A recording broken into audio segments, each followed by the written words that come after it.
Ew. Yeah. What's good? What's good? Yeah. Who was first? Oh, It was Manny today. Manny was first. Manny in here, then Roddy. Oh, look at that. Ramsey late. Ooh. Ramsey late. He losing Ramsey. he losing his touch out Like here. He losing Ramsey, his what's touch. good, baby? Like he's reading up on the Tiger Woods story, man. Like, Oof. Man. Take care, Tiger. Man, that is no good. We don't need that. We do not need that. I haven't even had a chance to dive into this story yet. Let's see what's happening here.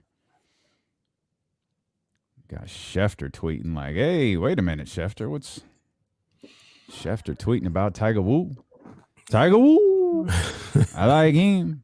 As y'all check in, man, make sure you hit the hit that hit that like, subscribe. All of it. You heard the man. God bless it. The jaws of life. Jesus, man. Tiger. That's not good. Did you watch the doc yet? The HBO thing? I've seen I haven't gone back to it. I started, like I said, maybe about 30 minutes of it. And then I was watching I started to watch it again, and I was almost falling asleep. Like I said, nothing on the doc. It was just late. So I hadn't gone back to it yet, man. Okay. I got to check that out. Okay. Jill watching. Jill, what's up, baby? Jill, we probably should do a post-game show tonight. I don't know. It's gonna be fun, but I did see another documentary though.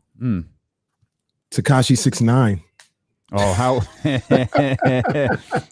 didn't even finish that with you. I got like 15 minutes left. But okay. How was it?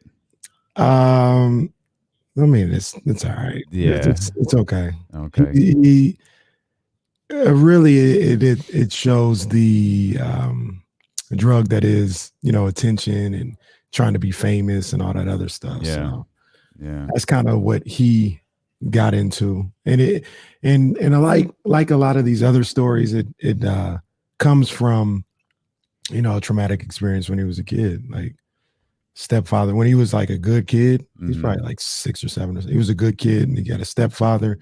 Stepfather always nurtured him, showed him love.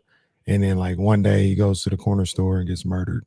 And he's like, after that, he basically looked at like, he says he looked at his dad as like a superhero. And he's like, superheroes always get killed. Like the villains live forever. And that's basically what changed his life. So, man. Okay. 40 seconds. We're live. Yo, Ellie. Happy birthday, Ellie. Ellie, happy birthday. Yeah. Happy birthday, Ellie. Jill says the Tiger doc I thought it was okay. I gotta check it out, man. I mean, it wasn't. It wasn't bad. It was just, again, like, what are you gonna learn? I didn't really learn anything from it. Will Z, what's up, man? Great work on the latest power rankings. Yeah. Appreciate you, brother. The official statistician, if you will. D-Lo and KC. Here we go. Radio show time.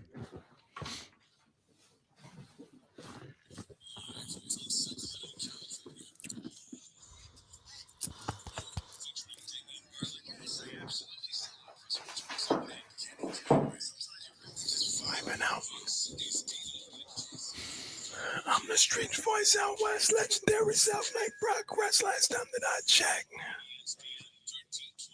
We here, man, and we are thrilled that you are here with us. Another episode of D-Lo and KC here on ESPN 1320. I'm Damon Barling. He is Kenny Caraway. We are live on twitch.tv/ESPN 1320. We're live on the ESPN 1320 YouTube channel. We're live on Twitter as well. We hope that you'll give us a follow, give us a like. We hope that you're watching on YouTube. You'll hit the thumbs up. You'll hit the subscribe button. We hope that if you're watching on Twitch, you go hit the follow button, man. We're going to be with you till 4:30 today. Yes, we've extended the show from 12 to 4, but hey, why not do an extra 30 minutes today as we've got Kings basketball coming up? Let's go.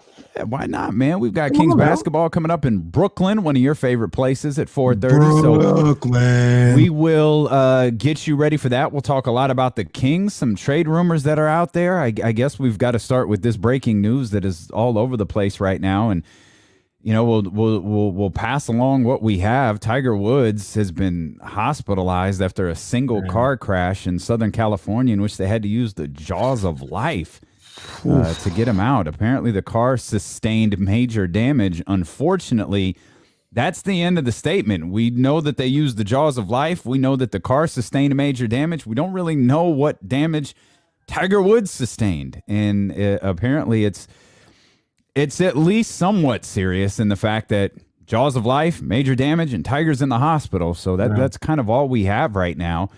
This is a story that's just been starting to develop over the course of the last 30, 40 minutes or so. So any updates we have, of course, we'll bring those along to you. They have a report on ESPN on the bottom line. It says suffered multiple leg injuries. So that's all they kind of got right now. Well, we'll keep you updated. Prayers up, man. Prayers up. For sure, man. And I know he just did an interview with Jim Nance yesterday. I think he just had surgery. Maybe it's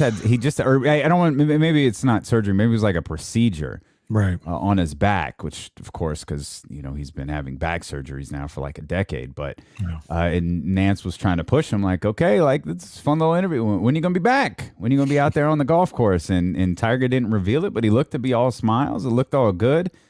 So let's just hope the best for Tiger. And again, any information that comes in, we will absolutely pass it along to you as we get it. So. Yeah. It's difficult to transition out of serious stories into fun stories, but that's what we're going to do until news tells us to do otherwise. We'll transition into the world of basketball. Of course, the Kings are looking to snap their 7-game losing streak tonight against one of the hottest teams in basketball, and I guess today's good day, better day than any to do the D-Lo and KC power rankings. So we've got those coming up for you at the top of the 1 o'clock hour. Of course, in addition to the power rankings, we'll have our powerless rankings, which are sometimes just as fun. There was some movement in both of my rankings. Oh, yeah. Things have changed. Things have changed. I can only imagine how high you have Brooklyn. I can't wait to see how ridiculous your power rankings are. I actually struggled with mine a little bit. I can't lie. I've changed them 3 times. I've actually changed 2 teams. 3 times. They've just flipped back and forth over and over and over again. Well, there for me, there's just one slot on each that I'm trying to fill in. But I mean, the structure of the power rankings are pretty much set. They're set. Okay. All right. Well, that's coming up at the top of the 1 o'clock hour again. And before we'll have a ton of time again. Courtside with D-Lo and KC starts at 3:30. That's 60 straight minutes of Kings talk. If you've never heard Courtside before, that is us getting you ready for Kings basketball. And we'll spend some time here this afternoon talking about Brooklyn, the difficulties of this game. But I was stumbling, making my way through Hoops Hype this morning and kind of got Hoops Hype. Oh man, it's Hoops Hype. one of the best websites out there. But hit the pause button on a note from the Los Angeles Times, and we'll get more into this later. But it kind of centered around DeMarcus Cousins. DeMarcus Cousins. It wasn't just a rumor, as I think it was Steven Silas said. It wasn't just a rumor, but. DeMarcus was released, and there were immediately rumors about, like, hey, maybe a potential return to Los Angeles. All right, let's check into that a little bit. Los Angeles quickly shut that down, allegedly, or at least through sources. They said, no, we're good there. But they do have an open roster spot because they waived Quinn Cook. And the Los Angeles Times noted, I believe they probably threw this out there with at least a little bit of knowledge, that they've got their eye on a certain big in Sacramento. Hassan Whiteside. Okay. I don't know what that means, like, for the trade. Like, I don't know what Hassan Whiteside gets you in the trade market. I mean, in my opinion, he can't get you any more than a 2nd-round pick. I don't even think he'd get you and I don't mean this is disrespect, but he wouldn't even get you a live body. Like, I don't even think anybody on the Lakers roster would be talking draft picks here. Yeah. Take a second, and that's cool. Second is cool for Hassan, somebody that you But is it? You got him for the vet minimum. Yeah. He ain't gonna be here next year. How many second-round picks do the Kings need? Well, they don't need that many, but I'm a big believer in. You got two second-round picks that are playing in a gubble or whatever you called it. The gubble. Sorry. Yeah, all right. You're right. But I mean, take your second-round pick. I mean, you want. I'm not for trading Harrison Barnes for second-round picks. You know what I'm saying? But Hassan Whiteside, somebody that you're going to be off of in 3 months. Yeah, I guess that's the other thing. He signed a 1-year contract for the vet minimum. So I guess you get here to the trade deadline and you can move him and get that draft pick again. I just like how many of these second-round picks are going to be gems? How many of these second-round picks are going to be major acquisitions to the roster, unless you're using them, potentially to package and send elsewhere. I feel like second-round picks in the NBA aren't they're like seventh-round picks in the NFL. Well, if you know what you're doing, I mean, they can be a lot more valuable than a seventh-round pick in the NFL. It could be more like a fourth-round pick. It could be more like a fourth-round pick if you know what you're doing. I think there's a lot of players. The good teams always find the good second-round picks, and I sit there and I'm like, it's because most of the time they're not needed. Yeah, but if they're not needed, they're also given an opportunity to develop. They get in their little G League. That's what I mean. That's what I mean. Like when you're a bad team like Sacramento, you need guys like on your roster who can contribute right now. Yeah, but if you have 3 second-round picks, you don't the Kings and even the Timberwolves aren't bad enough to need all 3 second-round picks to be on the roster. I disagree about the Timberwolves. They need just about everything on their roster to work. Maybe you're right.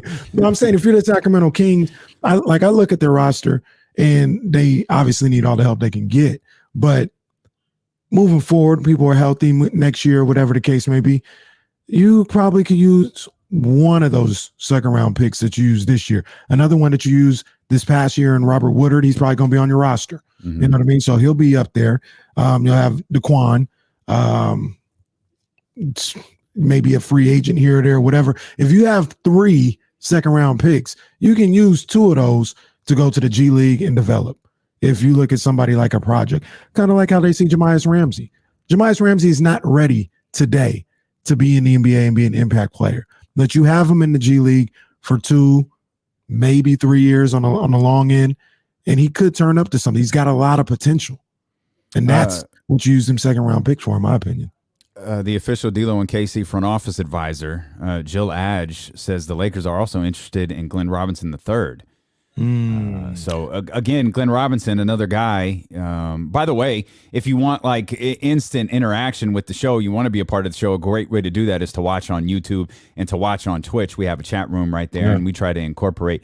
Basically, everybody acts as a researcher for us, especially Jill, and will shoot us information along the way. We had come across the Hassan Whiteside thing. I'd remember hearing rumblings about Glenn Robinson III, but it's just so interesting because all of these guys are, and I guess for a team like the Lakers, Hassan Whiteside makes sense. A team, teams, Glenn Robinson makes sense because these are teams that are basically looking for bodies to play productive minutes well into July. Yes, and I looked at the Lakers from the start, from game 1, when the Clippers beat them. I know they've been at the top of my power rankings.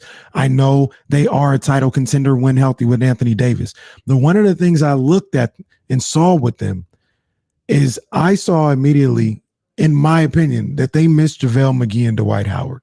I thought those were key losses for them. And Montrezl Harrell, probably better players, but he's not a better defender than those two were given, defender and rebounder. Well, he's a good rebounder too, but you get him in situations where he's got to go up against other bigs, and he's just not big enough. So I felt that they really missed JaVale and Dwight Howard, and they were going to have a hard time replacing that. And if they are interested in Hassan Whiteside, I feel like maybe they feel the same way. They need a little more size coming off the bench. Okay. And yeah, that's kind of glaring right now with Anthony Davis out. And I think they've lost like 4 or 5 or whatever it's been. Like they've been struggling without Anthony Davis over the last few weeks. But that's something that we picked up on really early in the season. That Dwight was a piece but he was an important piece. And we both thought Dwight played really well last year. Same could be held. Same could be true for JaVale McGee, as you just noted there. So these potential acquisitions from the Sacramento Kings or anywhere else around the league, it's actually kind of what makes the lack of interest in DeMarcus Cousins interesting. Yeah, a little bit, but DeMarcus, he's not the rim protector in theory that Hassan Whiteside is.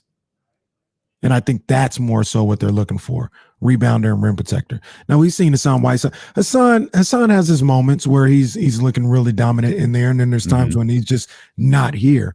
And I mean, that's what you get with him. But if I'm the Lakers, I still see somebody that's able to protect the rim. And if they go up against a Joker or Kristaps Porzingis or whatever, or Rudy Gobert, that's where he can excel. You know, those guys aren't drawn. Well, Joker might draw him outside the paint, but Rudy Gobert isn't drawing him outside the paint. And, you know, I think that's kind of where their game plan lies with that. Well, they've got a lot of work ahead of them, as we will discuss in the power rankings here at the top of the 1 o'clock hour. A quick note from Lee Steinberg, Tiger Woods' agent. He says the golfer has, as you noted, KC, multiple leg injuries. He's currently in surgery.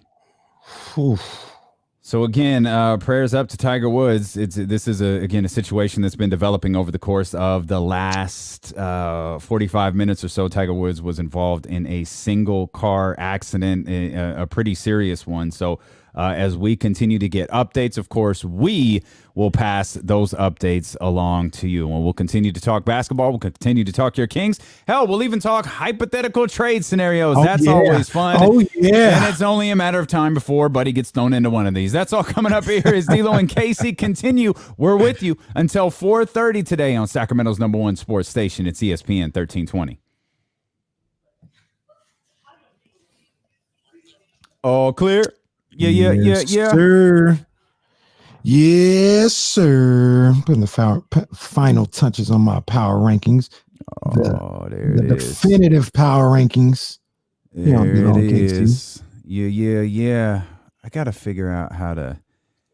Bryce, I got to figure out how to.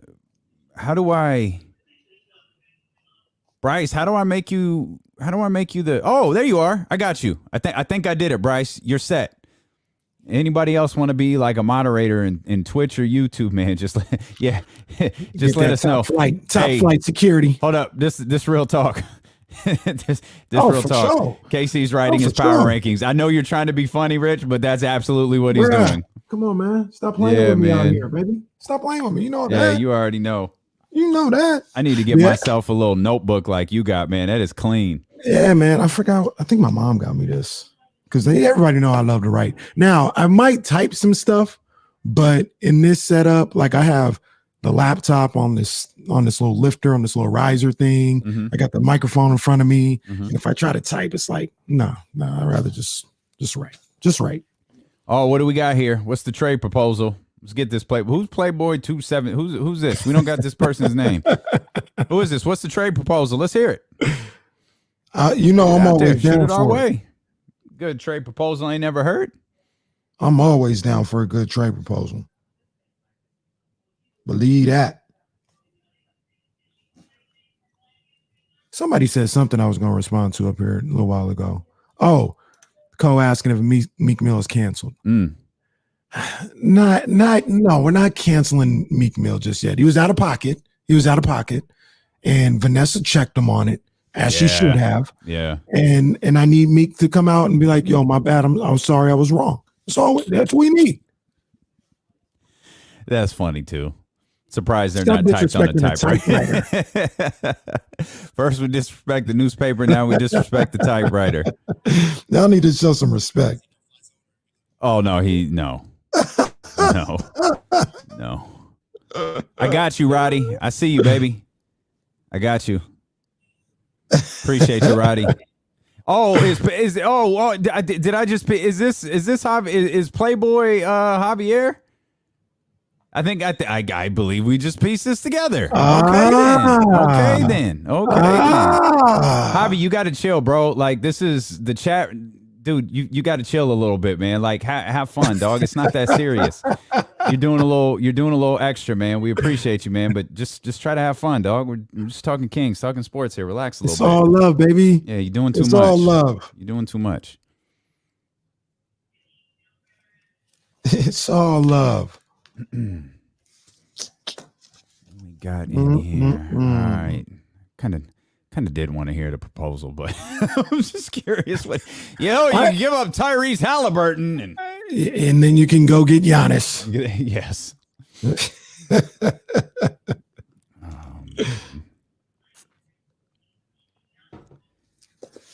Hey, bat it. Hey, bat it.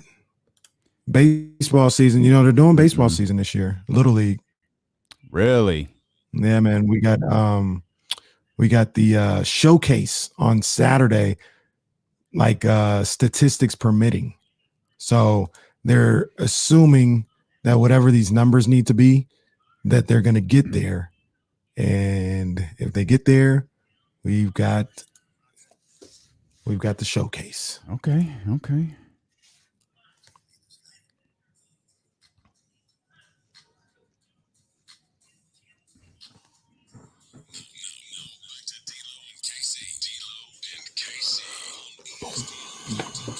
I'm not 100% positive, but I know we just passed on a message from Tiger Woods' agent. I think I said Lee Steinberg. That's the NFL agent. His agent is Mark Steinberg.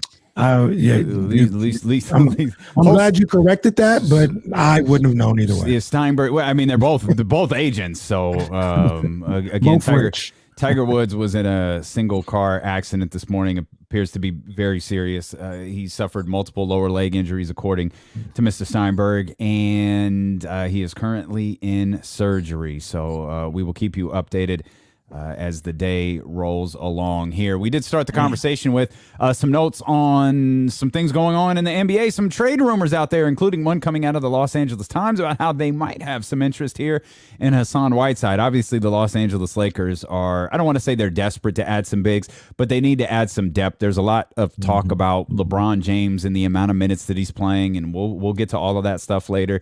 He even had a response to some of that last night after their loss to the Washington Wizards. You heard that correctly. After their loss to the Washington Wizards. Yeah. The surging Washington Wizards. The red hot Washington Wizards. Show some respect. Put some respect on their name. Y'all got any rush jokes today? You understand me? Huh? Hey, y'all got some rush jokes for your boy today? Hey, look here. They 2 games out of the playoffs. That's wild, dude.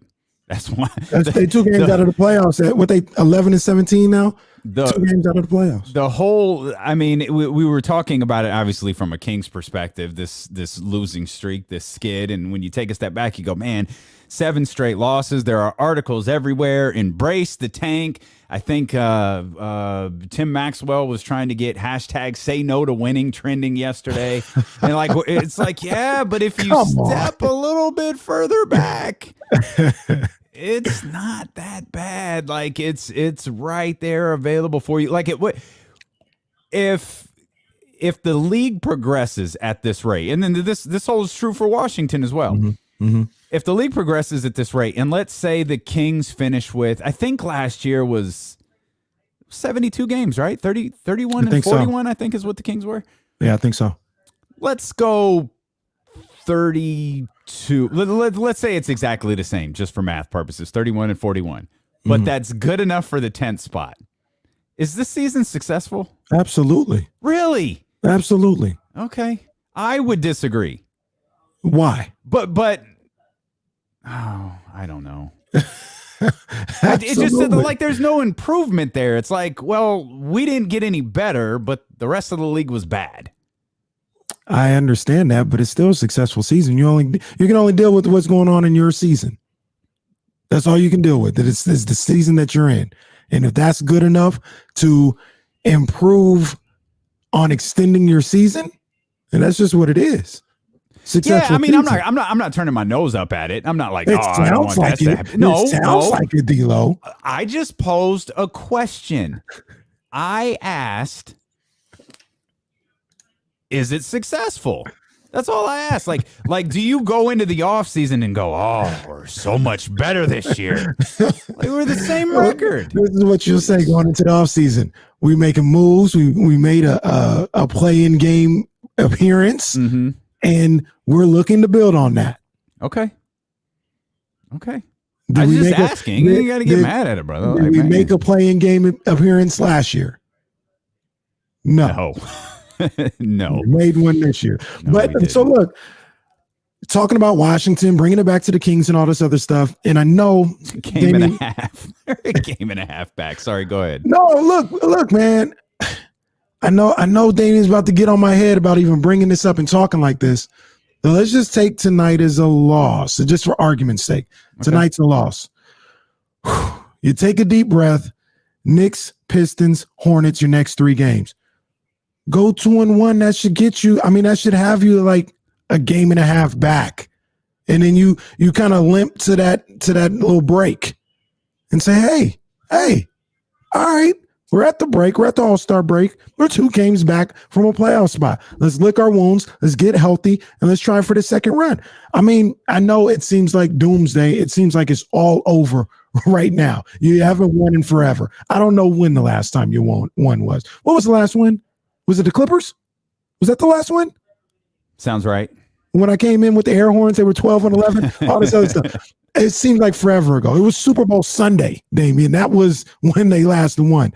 I know it seems like a lot, but if you can get out of this road trip or out of not including the Brooklyn game, okay. If you get out of this, the following 3 games, 2-1, maybe you could split Lakers and Trailblazers going into the break. Yeah, you're doing too much. You were right. I don't like when you do this. You're doing too much. I'm just saying. You see this is what happens. I stopped you a couple of weeks ago because I was just looking at the schedule. I was just looking at the calendar, and look at what has happened. Like, look, that ain't my fault. We blame Marshall.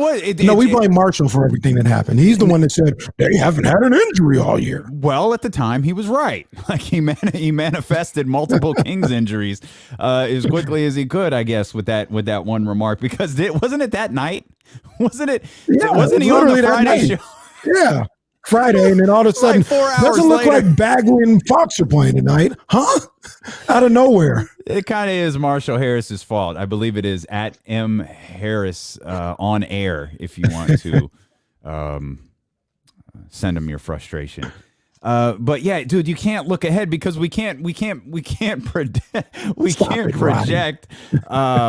project wins over Detroit.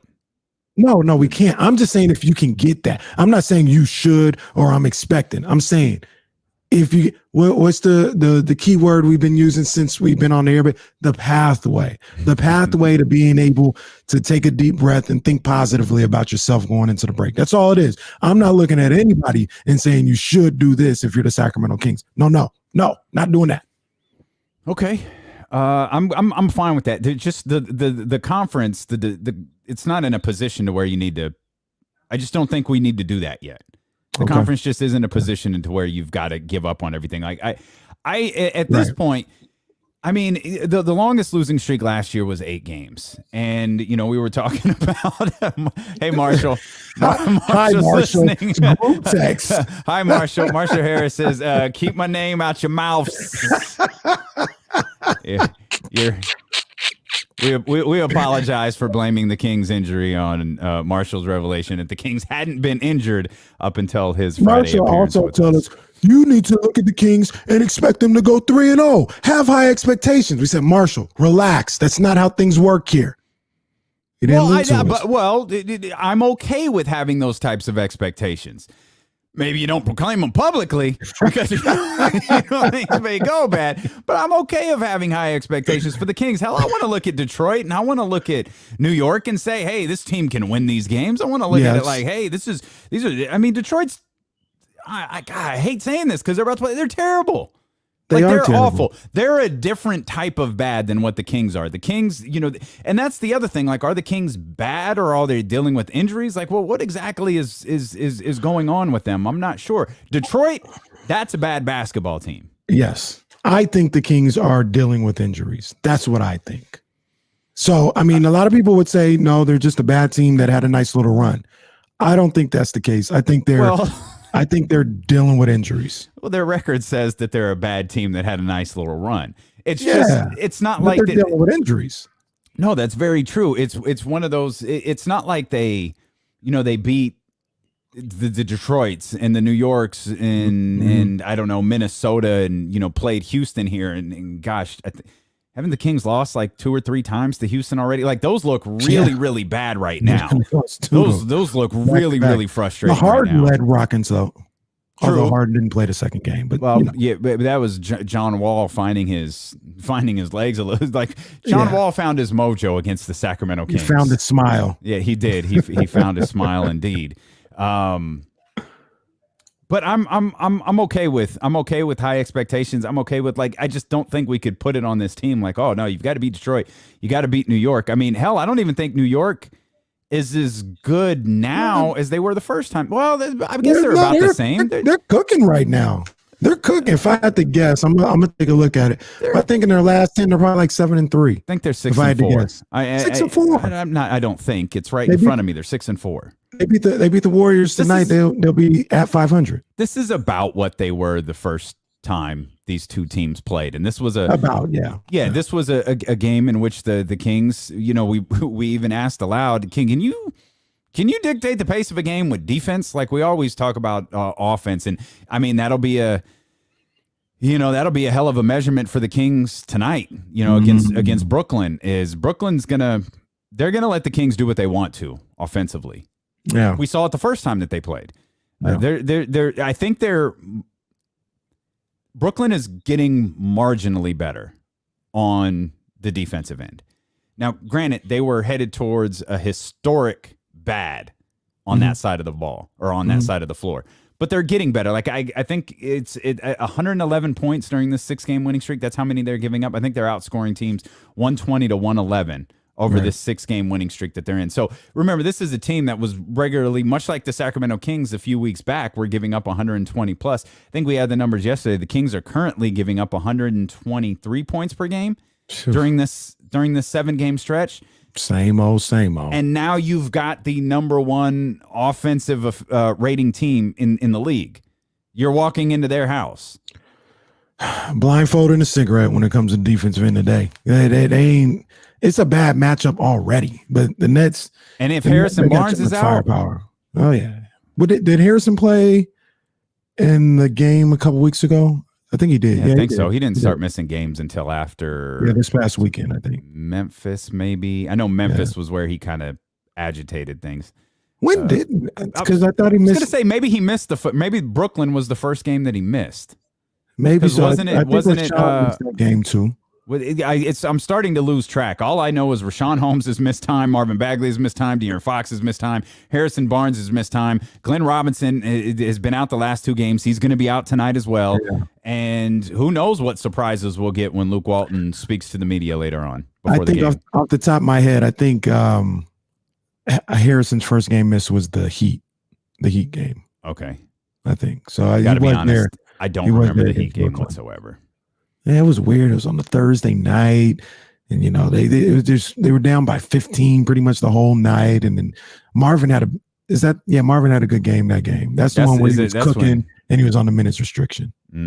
Marvin didn't play the first time against Brooklyn. I think Marvin might do work tonight. Oh.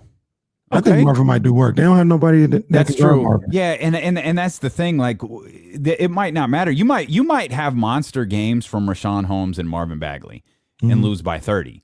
Just because they lose by 30 if they had monster games. Or I know you're being facetious, but what I'm saying is they're adopting the James Harden's there, Mike D'Antoni's there. They're doing a lot of the Houston Rockets stuff, and that I don't think they're doing the analytics threes and then if you take more threes than twos, you're the percentages say. Right. But they're still a team that's taking a lot of 3-pointers, and they're a team that has become capable of hitting them with Kyrie there. James Harden's playing. Kevin Durant's not playing tonight, but yeah. That's my boy. The narrative. The artist, Uncle Drew. The narrative on Kyrie has changed quick. You know how the media does, Damien. You know how the media does. I know how your man's does, who was like, man, Kyrie Irving needs to retire. He obviously don't want to play basketball. And that's gone to, man, Kyrie Irving has had one of the best seasons we've ever seen. It's like I think some people in this business, like, are we just supposed to forget what you said? Like, I think so. I think that is the case. Like, I mean, I know we're in the news cycle is 24/7. Like, it happens, like it never stops. Like, it just keeps turning. It just keeps. Dude, are we supposed to forget that you told homeboy to retire, that he wasn't focused on basketball, and now you're praising him for having one of the greatest seasons you've ever seen? Not calling anybody out by name or anything like that. I would never do that.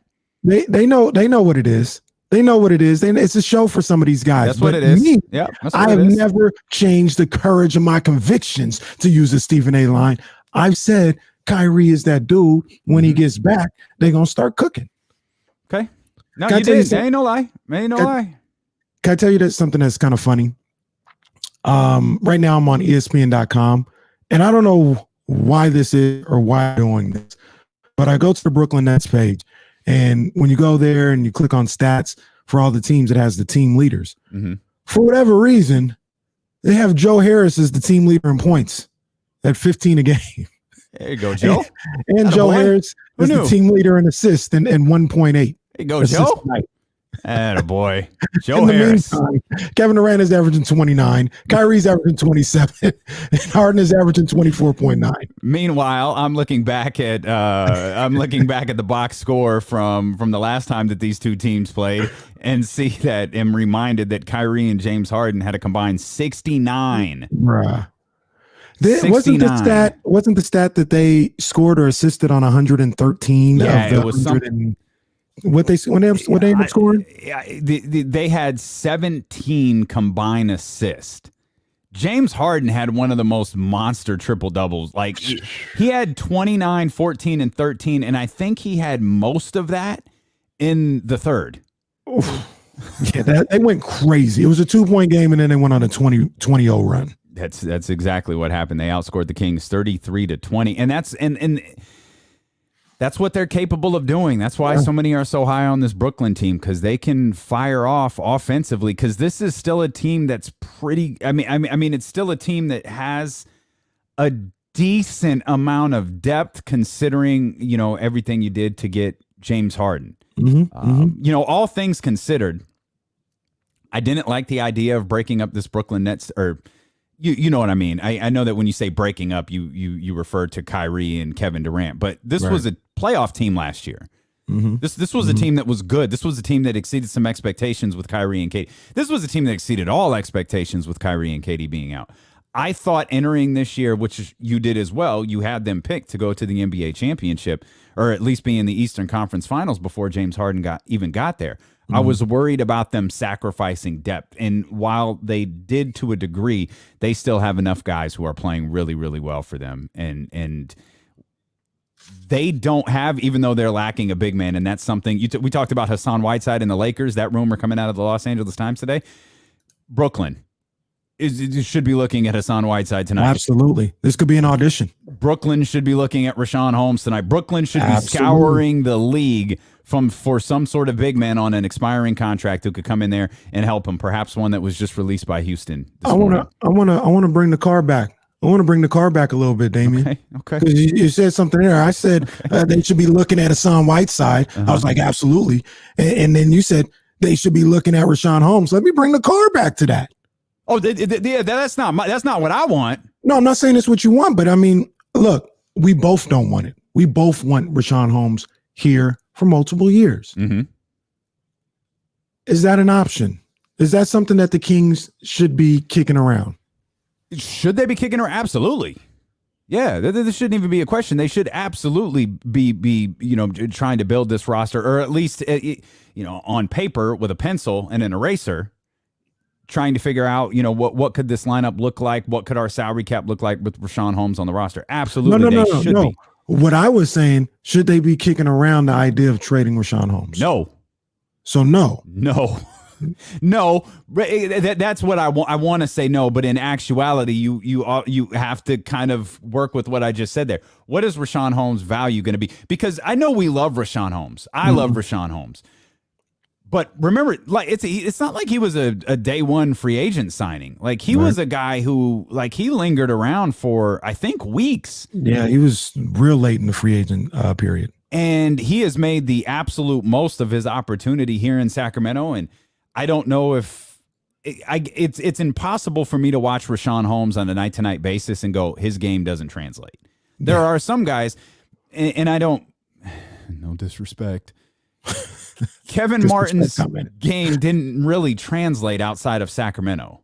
Yeah. You know, I mean, he had moments. Absolutely. He had big moments. But on a night-to-night basis, he wasn't going to be a 28 or 20-plus point scorer or whatever he was here in Sacramento. When I watch Richaun Holmes play, I go, like, that energy, that style, that's going to work anywhere. Like that push shot is universal.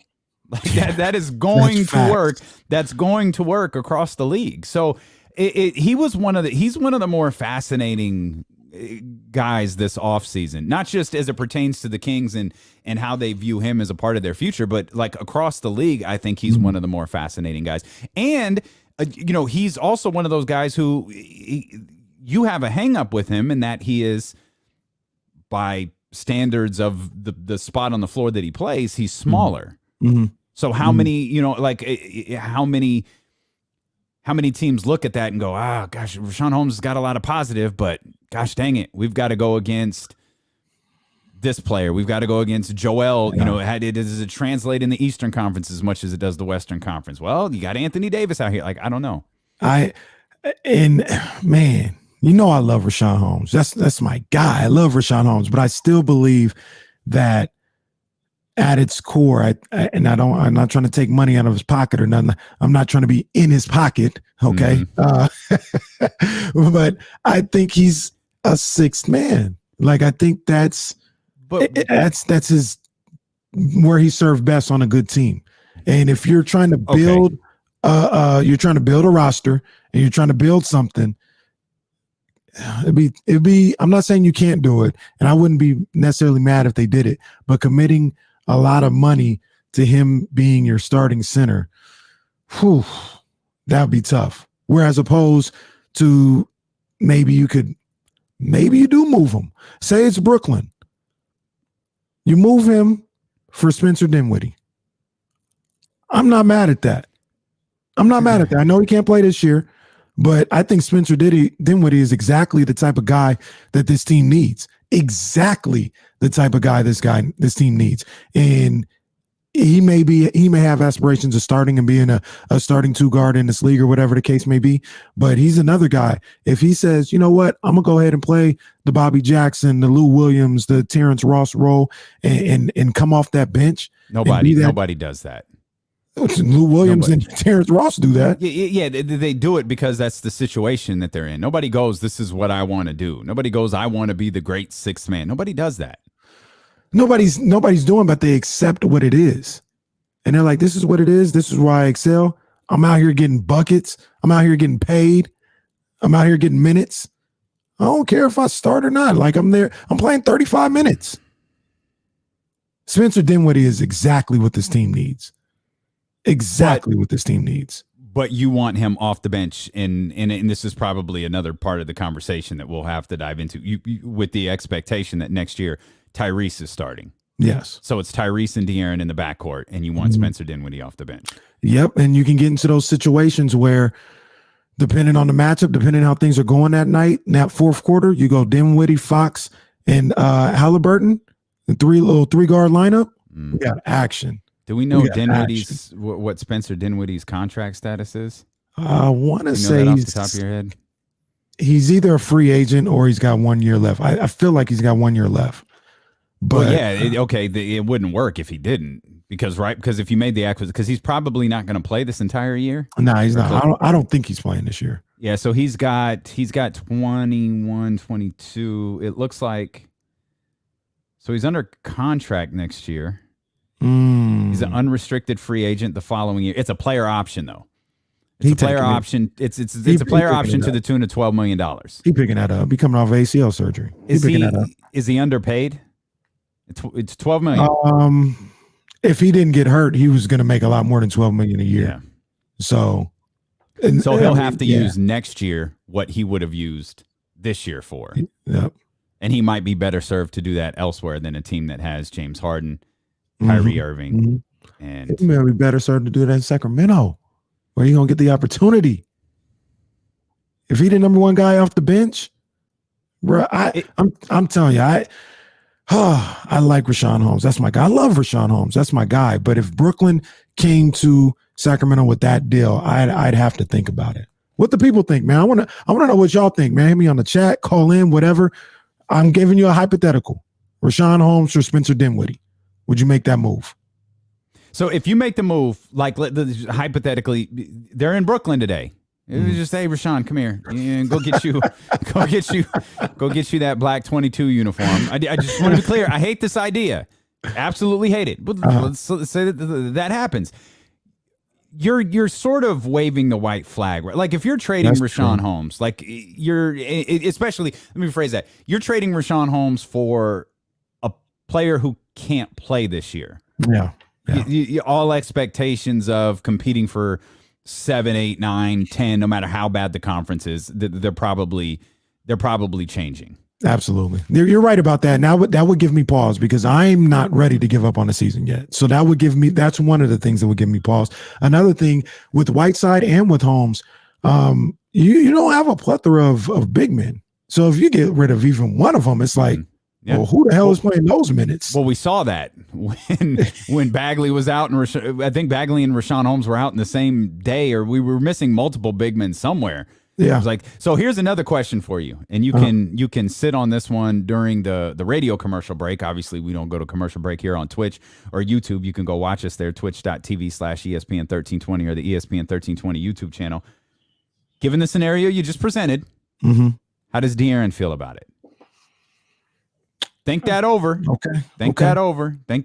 We'll continue to go over some of these hypothetical trade scenarios as reports out of the Los Angeles Times are the Lakers are interested in Hassan Whiteside and Glenn Robinson III. We've got to talk a little bit about the Lakers. They're going to figure into D'Lo and KC's power rankings as well as our powerless rankings. We've got all that coming up as we continue here on Sacramento's #1 sports station. It's ESPN 1320.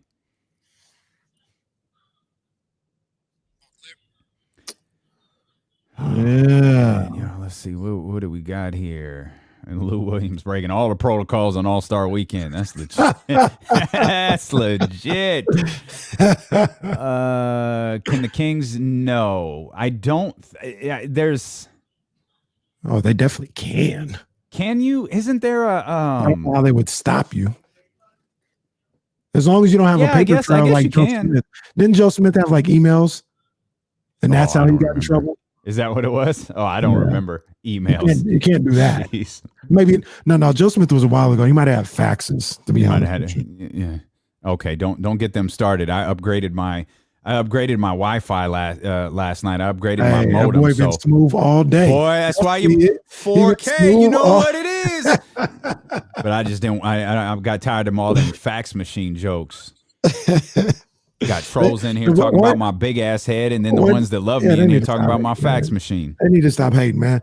One thing about this chat, it's big. I ain't worried about it. One thing about this chat, they gonna get the jokes off. Oh yeah, they coming for everybody. They gonna get the jokes off. They ain't wasting not one opportunity to get the jokes off.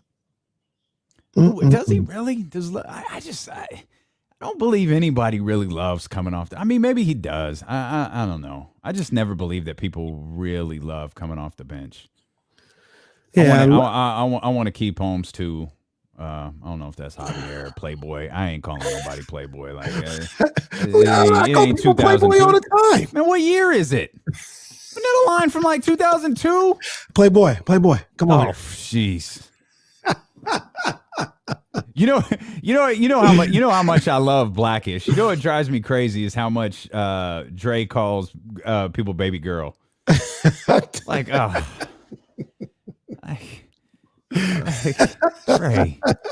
Dre. Ooh, somebody else does that a whole lot. Oh, that's gonna bother me. Somebody else does that. Yeah, you know what it was? So what I found out after like countless researching, and then I checked in with Manny about this. My upload speed, like my download speed was fire, but my upload speed was bad. So the upload speed, like download speed doesn't matter for what we do here. The upload speed matters for the video. So apparently the modem I had that like one of the original Orbeez, and it wasn't strong enough for the internet connection that I had, because I had to upgrade my internet connection when we started the show, because we're running our signal to the station, the signals on Twitch and YouTube, we're running all of those through the internet. And so when, after checking with Manny and getting the thumbs up on that, I invested in a different system, and my download speed today was like, or upload speed. Yeah, I see you, Bryce. The upload speed was like 40 or some number. It used to be 5. So if I'm ever pixelated again, I'm going to be furious. Get your last AOL modem joke in, Max, because your boy done came up. So did anybody remind me, what was the AOL thing? Remember, you get the things in the mail. The little disc. And was that a free disc? Like free AOL hours? Yeah. And I used to, what I used to do at that time? Put it in your CD-ROM. Definitely. You know what I used to do heavy at that time is I was on the wrestling chat rooms. Tough. Oh yeah. When they would they would give all the endings away or whatever the case may be. I was on it because that's when Raw would record every other week. Well, every other week. Yeah. Right. Yeah.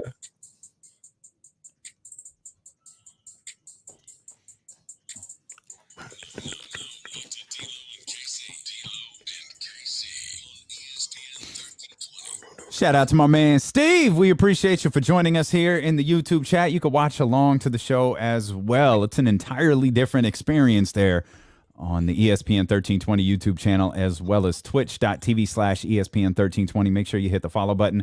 Make sure you hit the subscribe button. Make sure you hit the thumbs up, especially all of those there on YouTube. We appreciate you. And that chat room is ruthless, man. They are coming for you. We're family, and family talks about family. And there's...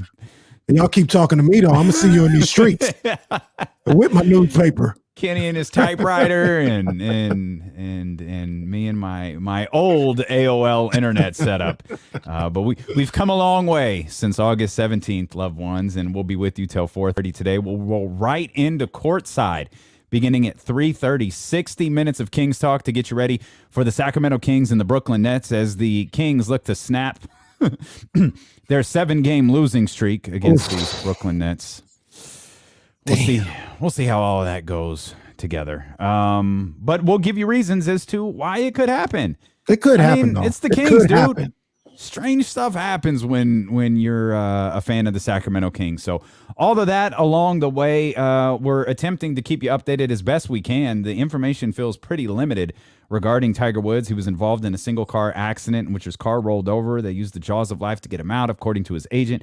He is currently in surgery right now as he suffered multiple lower leg injuries. So any information that we get, this is a story that started to develop about 30 to 40 minutes before the show started. So as information rolls in regarding that subject, we will continue to pass it along to you. We've got our updated power rankings coming up here in just a little bit. We've been talking about hypothetical trade scenarios. There are rumors with DeMarcus Cousins' release out of Houston that perhaps the Lakers would be interested in reuniting with him, as we've seen the Lakers struggle a bit without Anthony Davis, and the Lakers said, that ain't going to happen. But there's rumors also coming out of Los Angeles that they do have their eye on a backup center in Los Angeles, or in Sacramento, excuse me. They'd like him in Los Angeles, named Hassan Whiteside. And it's difficult to, you watch the Lakers play, they lost to the surging Washington Wizards yesterday.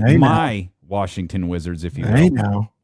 Okay. But they've lost 4 or 5. The Lakers have lost 4 or 5, and they've since Anthony Davis has been out, and you kind of look around and see LeBron James playing all these minutes, and it's like, All right, there's something to this. The Lakers need a big guy in there with Anthony Davis not around, and they're going to need someone to take a little bit of the load off Anthony Davis when he does eventually return, I assume, after the All-Star break. Yeah, because I think they were saying 4 weeks. That takes them. That's like a week or two after the All-Star break, I think.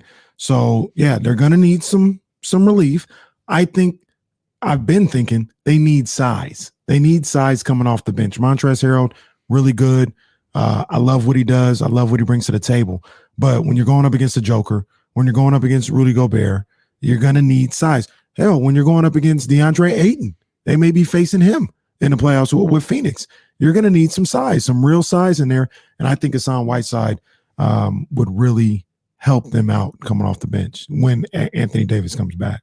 He would. We assume they're not going to move LeBron James for him. So we've come to the realization they're probably talking about a second round pick or something along those lines. Maybe a G League body, someone to actually fill the roster spot for the Kings right now. Should that even be explored? And again, these are all hypotheticals. These are all, hey, who knows what could possibly happen? Like, we have no idea. We don't know what Monty McNair's strategy is. We know Hassan Whiteside is on a 1-year deal right now for, if it wasn't the vet minimum, it was damn near close to the vet minimum. It certainly wasn't a lot of money. So this really isn't it's not a major move either way. But if you acquire a second round pick, I guess, I don't know. That's something, because you're not going to acquire anything for him this offseason. I assume they're not going to re-sign him. No, I don't think so either. But I was also trying to scour the Lakers roster to see if maybe they can get a player back, because you lose Hassan Whiteside, we've seen what this roster is looking like right now. Yeah. It's pretty thin in the front court. So you're going to need a body back. And I couldn't find one, but guess what I did find? Guess what I did find? Okay, what? You'll never guess who's on the Lakers roster. And not only is Bobby he on the Bonilla. roster, the NBA equivalent, and he's not even on an expiring contract. He's got 2 years left, this year and next year. I'll give you one guess. The NBA equivalent of Bobby. So he's I don't know. I want to say Jalen Rose, because I know that happened with Jalen Rose in Phoenix for like 3 years. I'm sure it's obvious, and I'm just missing it. Who is it? On the Lakers roster right now, Luol Deng. Oh, of course. That is absolutely the NBA equivalent of Bobby Bonilla. Except Bobby Bonilla took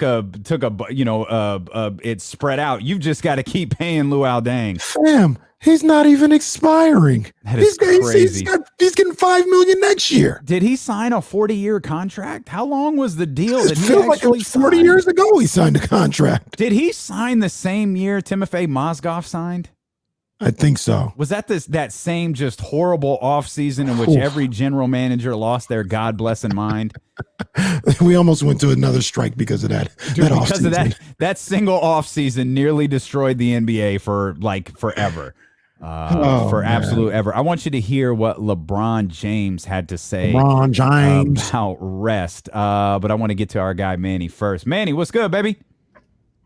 First of all, you leave my boy Luol Deng just because he's 80 years old. You leave him alone. Just roll him into the ground. Chicago great, Luol Deng. Man, Luol's still getting them checks. I ain't mad at him. The trade that y'all were talking about, you don't think that you can get Spencer or Whiteside at this point instead of using Rashard Holmes? I mean, I think you can. I think you might be able to. I think knowing that they're going to have to go against the Lakers, I think they know they need. I think they would give him up because his future isn't in New Jersey. Not at this point with the way they move that roster around. So I think you can get him, and that gives us a half a year, basically, or until he gets healthy, to kind of introduce him to Sacramento. Hopefully he buys into, because I think he's perfect for us. I think he's perfect for our team. I agree with you, Manny, and that's a good point. Maybe you go to Brooklyn first and offer a sign Whiteside. Maybe you start a little borderline bidding war between the Lakers and the Nets. Stop it. Stop it. I'm just saying. Pit them against each other. Stop it, Kenny. Exactly. Nobody would have ever thought, because that would never happen. Love you, Manny. Appreciate you, All buddy. right, man. As always, Take care, man. 916-349-1320. A bidding war for Hassan I'm Whiteside. just saying they both need a big man, and they feel. I bet you that they may feel like whoever gets them will have the upper hand on the other when they play each other in the NBA Finals. No, absolutely not. It would help. The only thing that you could do there in terms of your bidding war. Yeah, this is true. Bidding war coming. No, is it could help Brooklyn in the sense of Brooklyn needs a big body. The Lakers would like one. So if the Lakers were just trying to keep Hassan Whiteside away from Brooklyn, like that's fine. But like a bidding war, come on, man. Well, when I say bidding war, that doesn't mean that Anthony Davis is going to be involved in the trade and James Harden's going to be involved in the other trade. No, I just feel like that may mean, I don't know, the Lakers say, oh, the Nets are involved? All right, we'll give them a second rounder and the other Antetokounmpo. The other well, you're foul, dude. You owe that man an apology. Well, look, you owe him an apology. It's not disrespectful, but I'm not going to try and say his name. Just like the Nets, we got to get the music going for every. It might happen every Kings game. Maybe we'll find somebody on the roster because there's somebody on the Nets. I know who he is, but I'm not going to try and say his name. They just call him TLC. There is a note right here on my stupid yellow pad that I used to scribble stuff during the show that says, well, if you had a notebook, maybe it might get the music for Kenny not being able to pronounce names. We were going to use the Curb Your Enthusiasm music because it is just the perfect sound for doing something stupid. And I didn't. You guys want me to try? You want me to try? Let me try. I'm going to try it. All right. Timothy Luau Kambaro. Let me ask you a question about Spencer Dinwiddie here real quick. You want Spencer Dinwiddie to come to Sacramento. Yeah. And be a sixth man. Yeah. Okay. So you're Spencer Dinwiddie's people, right? Mm-hmm. You go, okay, Spencer, like here's the thing. You have the opportunity to maybe you don't have a future here in Brooklyn. You know, look at what they did with this roster. You know, they filled it out. You'll be a role player here. Mm-hmm. You're going to wind up in Sacramento where you're going to sit behind a second-year player who the entire city has fallen in love with. So if you're not hot, the second you get into the game, like the city may turn on you pretty quick. Like you have the opportunity to be a sixth man with Kevin Durant, Kyrie Irving, and James Harden. Or you have the opportunity to be a sixth man with De'Aaron Fox, Tyrese Halliburton, and I guess Harrison Barnes. My argument to that would be you're never playing in the fourth quarter in Brooklyn. Never. The only reason they got little Bruce Brown out there playing is because he plays power forward. He's like a 6'3" guard who they got stuck at power forward. Who was he guarding the other night? I think he was guarding he was guarding somebody. The other Antetokounmpo? Oh.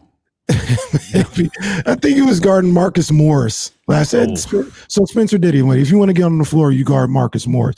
Other than that, Bruce Brown is going to be like that. I understand it. I get what you're saying, but if I'm trying to retort back to Dinwiddie, I'm like, you're never playing in the fourth quarter ever. Whereas in Sacramento, and I think I was talking to you about it. Even if I wasn't, I think you probably feel the same way, that you just really want Sacramento to get away from the past, the quote unquote glory days. But sure. I would say, look at somebody like Bobby Jackson. Could Bobby Jackson start in this league? Absolutely, he could start in this league. But he was a sixth man of the year. He's always looked out fondly around this league to this day because of what he was able to do. And I pop in some tapes. I'll be like, Bobby Jackson was our sixth man. Oh, here he is in game 4 of the Western Conference semifinals for going for 27, playing in the fourth quarter. That could be you. And Kenny literally means that. He'll put in a VHS tape of Bobby Jackson playing basketball and say, now that's one thing that I have given up on. I do not have the VHSs. I don't have the VHSs.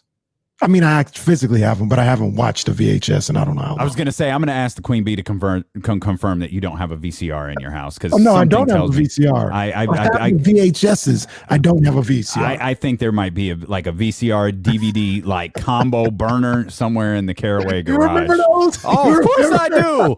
Of course I do. You're listening to D'Lo and KC on KIFM West Sacramento, KRXQ, HD2 Sacramento, or radio.com sports station, and driven by Lasher's Elk Grove Dodge. He's Kenny Caraway. I'm Damian Barling. We're also available for you on the radio.com app, on twitch.tv/ESPN1320 if you want to watch along with the show. And you can watch on the YouTube channel as well. Just search ESPN1320 on YouTube. If you're watching the stream right now, we know a lot of you are. Please hit the thumbs up button, subscribe as well, and maybe set the little alert so you know when we go live. We go live all the time. Sometimes we go live for D'Lo and KC. Sometimes we go live for Courtside. Sometimes we pop up with random podcasts. Sometimes we just jump on to sit and talk. We'll soon be available on VHS and Betamax, so Kenny can watch game film here. Kenny can watch show film as the days and the weeks progress.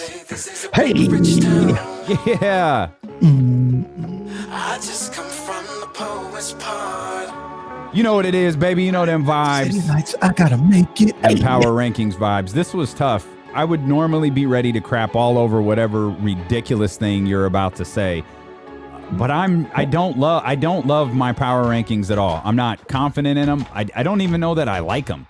Ain't nothing ridiculous over here. I'll tell you that. You might as well jump on board. Well, okay. Well, why don't you go first then? Okay. Why don't you go first? Okay. All right. Number 5. By the way, if you want to submit your power rankings in the chat, you can on twitch.tv/ESPN1320 on YouTube as well. Please do, all you basketball geniuses that want to talk about my power rankings. Let me see what you got. Put it in the chat. Your power rankings. Yes, your power rankings are subject to the treatment of your handwriting in your newspaper as well. Of course, I've always said if I had penmanship the way that you did, I'd write everything also. Yeah, man, you guys got to get back into the notebook game. I'm going to say that. You know they're not teaching the kids cursive anymore? Come on, man. I believe it. Come on, man. Yeah. You got to know cursive. Got to be well-rounded. Okay. Okay, Dad. My cursive is fantastic, by the way. You think my regular penmanship is good? My cursive is what I hang my hat on. Anyway. He's a man of many talents, ladies and gentlemen. Kenny Caraway.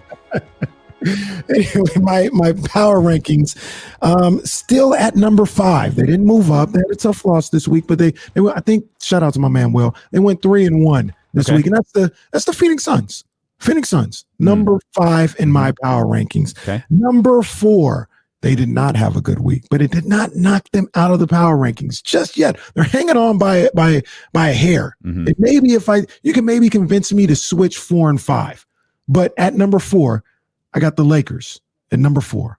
Still in the top 5 in the power rankings. They lost 4 out of 5, struggling without Anthony Davis, but I still got them at number 4. Number 3, they had an up and down week. You know, they had some highs, they had some lows, but I still got them at number 3. That's the Los Angeles Clippers. They had a tough loss against the Jazz when Kawhi and PG didn't play, but they bounced back with Kawhi and PG in the lineup on Friday night, beat the red-hot Utah Jazz, took care of business there. But then Brooklyn came into town, and they couldn't beat the Brooklyn Nets. So I'm going to have them at number 3.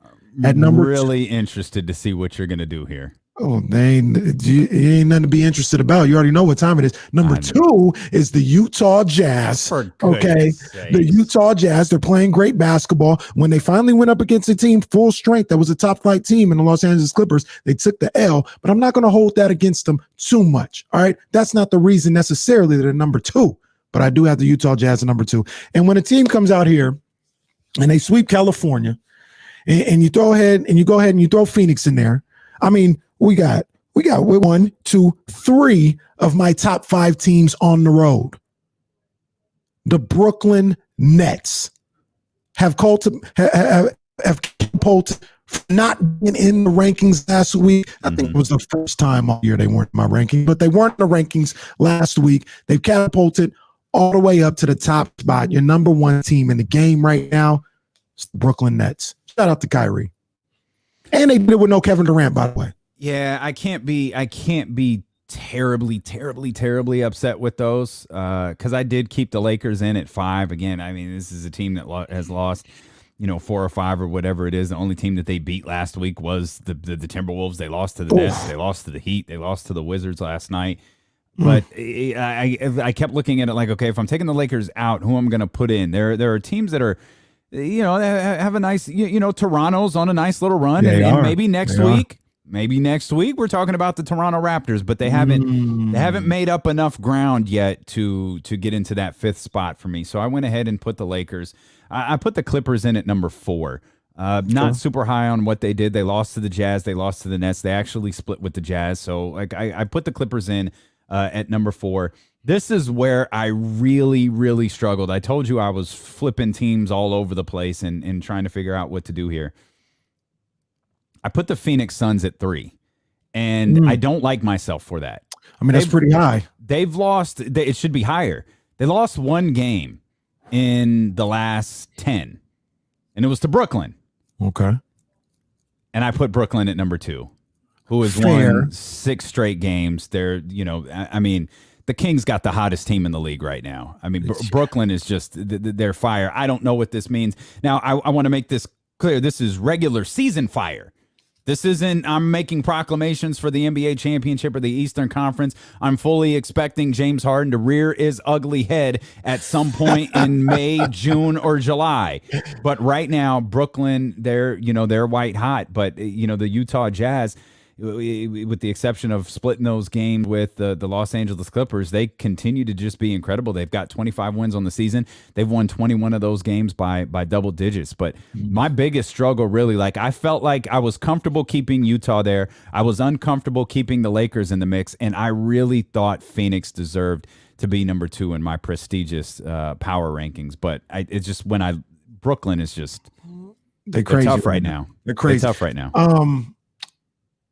You said you struggle with the Lakers, and you looked at a team like the Raptors. What other team did you think about putting in that top 5? I don't think that. I think the only team that I really, really considered was the Raptors. The Bucks, they haven't moved me. I was about to say the Bucks, but I mean the 2 wins haven't been against good teams. They haven't. Like they had that. Was it like a 5 or 6 game winning streak?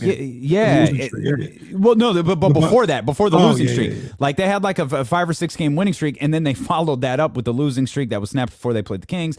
It didn't do it for me. I just look at the Raptors like, okay, they're starting to get it together. I had to take the Trailblazers out, who I had put in, because they've dropped a couple, even though they still won 7 of their last 10. Those are the teams that I really looked at. But where I just got hung up was Phoenix, and the fact that ultimately, I still believe the Lakers are one of the top teams in the league, despite the bad week that they had. If they have another one, unless the entire league dies, it's probably Toronto going in there. And I mean dies in terms of win-loss records. I think we're probably talking, Toronto working their way in, or maybe one of these Eastern Conference teams kind of getting going. But other than Toronto, no one really is. Like Milwaukee's beaten a couple of bad teams outside of Brooklyn, of course. And, I left Philadelphia out. That was probably the wrong thing to do. But again, over the last 10 games, what exactly is Philly doing? No, it wasn't. Haven't they lost? Kind of there. Haven't they lost like 4 or 6 or something like that? They have not been good as of late. It ain't there. Yeah, it ain't there. Now, and LeBron, to them that they're still topping the Eastern Conference, but like I said, here comes Brooklyn.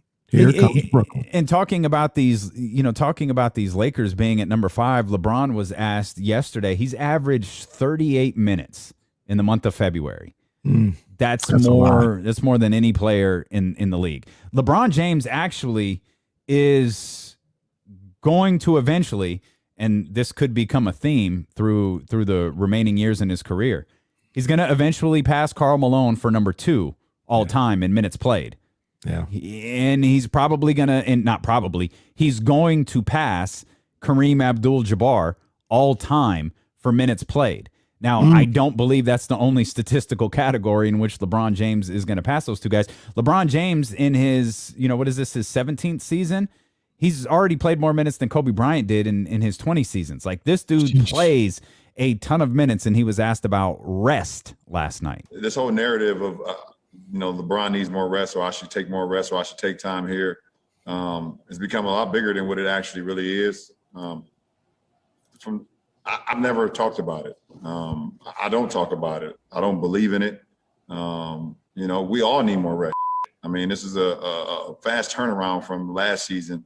and we all wish we can have more rest. But, I'm here to work, and I'm here to punch my clock in and be available to my teammates. And if I'm hurt or if I'm not feeling well, then we can look at it then. But I have nothing but honest people around me, but I'm also honest with myself as well. And, me having the love for the game and me being able to be available to my teammates is more important than anything. As a Kings fan, you obviously have no concern over how many minutes LeBron James plays. As a basketball fan, are you concerned that maybe he's doing a little too much this season? Hasn't missed a game, by the way. I think so. I think the grind of this season. Remember when all this started, when the season was announced and schedules are announced and all this other stuff, and they were trying to get all these games in. We were all convinced that, LeBron, we probably won't see him till February. Mm-hmm. You know what I mean? Mm-hmm. But I was one of them. Yeah, and me too. But everybody's surprised. Like, he's been there pretty much every night playing real minutes. And now with AD going down, he's carrying a big load. That's gonna be an issue come April and May, I think. I think so. Cole jumping in here on the chat on twitch.tv/ESPN1320. He doesn't believe in load management, but didn't he take like 3 weeks off one time in Miami? No. That was in Cleveland. And it was 2. And he went to the national championship game. Yes, he did. He didn't play in it. He just went to it. So I wanted to mention this to you yesterday. I actually think I teased it, to use a radio term, yesterday. I think LeBron James is the MVP. What makes you say that? He's not missing games. He's carrying this team. He's continuing to play at an extraordinary high level. And I know we do this every year. Did it last year when Giannis won it. We did it the year before when Giannis. We did it when Steph won it, when Russ won it, when Harden won it. There is not a better player in basketball than number 23 for the Los Angeles Lakers. And Joel Embiid is having a hell of a season. He is not the best player in basketball. Giannis Antetokounmpo is, by the way, quietly having another really, really good season. He is not the best player in basketball. LeBron James is the best player in basketball. And at some point, no matter how tired the media might be of voting for him, you have to reward him for that. There is no better player in basketball having a better year than LeBron James is. I get that. Now, you know how these things work. So I'm gonna just ask the question. If they mess around and finish third in the West, you still giving them MVP? And Philadelphia wins the East. There's That's record in the game. Yeah. Okay. So forgive me for poking holes in this, but Philadelphia could finish first in the East and the Lakers could finish third in the West, and they could have very, very, very similar records.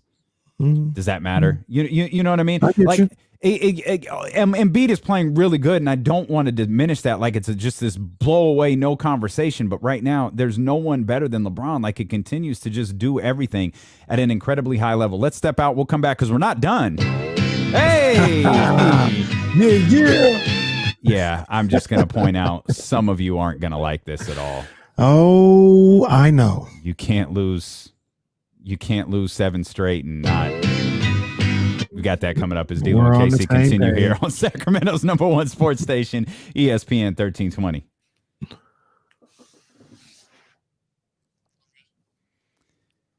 Oh man.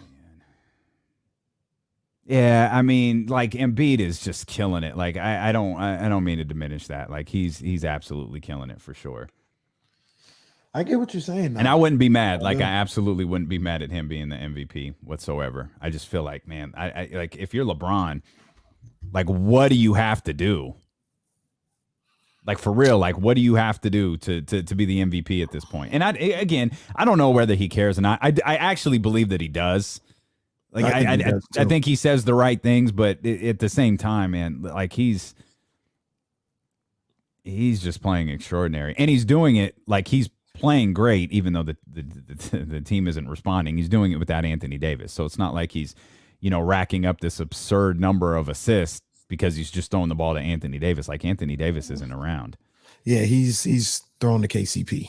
He's averaging 35 minutes a game, the most of any Los Angeles Laker. He's averaging 25.8 points per game and 8.2 rebounds, 8.1 assists. Damn. Come on, man. I mean, Top 3 Yeah, LeBron in the third person isn't my favorite. Oh yeah, that's easy. For sure. That's easy.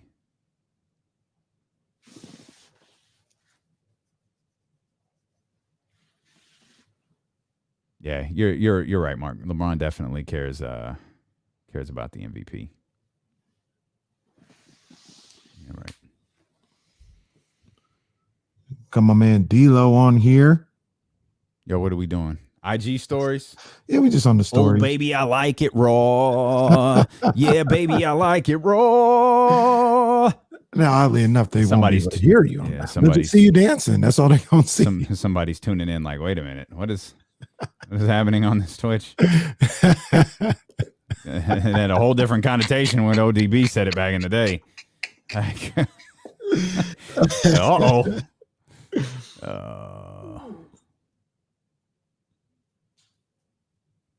There you go. Roddy knows what's up. My man. Roddy, what's up with Jacob and the crew, man? Where are they at? I feel like I never hear from Jacob anymore. Used to hear from that dude all the time. I had to text Richard Ivanowski yesterday. Like, hey, man, you good? Like, we were talking about you. It felt like you just kind of disappeared. You know, they're getting ready for the young one. They moved to Dallas. They had to deal with the storm all last week, but he says he's good, man. He's good. That's good to hear. Is he still writing for the B? I don't think so. No, I think his new gig took that away. Gotcha. I didn't follow up with. I think he's still. And that's the other thing. I don't know if he still does the King's Herald either. Dallas. Rich really got us on all sorts of screens. Rich is spiking all our numbers. Rich is he's what's it called? The Megacast. He's got the Megacast, except it's all showing the same thing. Rich. Well, hey man, how's the live stream going? Well, we got 300 people watching yesterday, but 297 of them were Rich. Shout out to my man's Rich. Rich got us on 3 monitors and an iPhone.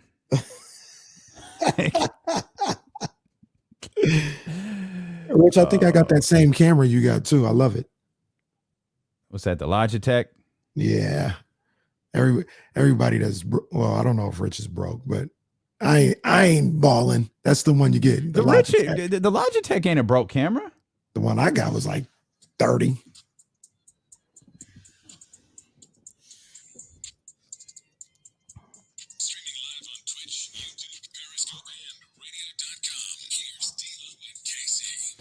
We want to give you an opportunity to read those liners, those rejoiners that you heard right there. All you got to do is follow us on twitch.tv/ESPN1320 or follow our ESPN 1320 YouTube channel.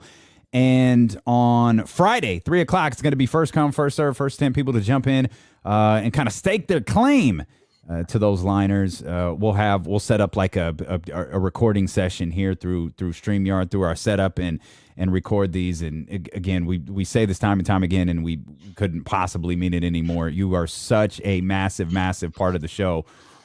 We want you to chime in even more. We want you to be an even bigger part of it, even a bigger part of the day-to-day stuff that we do here on ESPN 1320.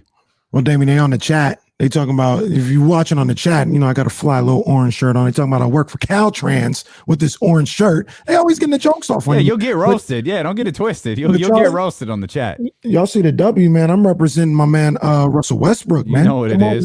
You know what it is. Coach should know. Why not, baby? Why not? That looked like the old block WWF logo. Yeah, it does. That's what. So this was. So I thought you was wearing a John Cena shirt, the bright colored orange and the W. I was like, yo, I can't see you. What's good, Kenny? I can't see you, baby. So I got, shout out Jumpman, shout out Jordan. They send me some care packages every now and then, and I saw this. I was like, why they send me a throwback WWF shirt? And then I looked in the tag and saw the Russell Westbrook. I was like, oh, okay, that's clever. Yeah. His clothing line is it's different. Like, did you see that outfit he had on the other day? I did. The long trench, like the big. I was like, oh, can't do that. Like, I can't pull that off. Like, it ain't gonna be me. I mean, the classic has got to be when he had the torn shirt where it was just torn in the from his pecs down to his belly button. Yep. Yeah, the old Olivia Newton-John, let's get physical shirt he has shredded. Yeah, dude. Hey, and that's what I love about him, man. He's different. Oh man, I love Mr. Russell Westbrook, man. I love it, man. He's different. He's different, no doubt. And we just had the power rankings, and with the power rankings comes the yikes. I think we're both kind of in the same area with this. You want me to go first? I'll take all the heat first.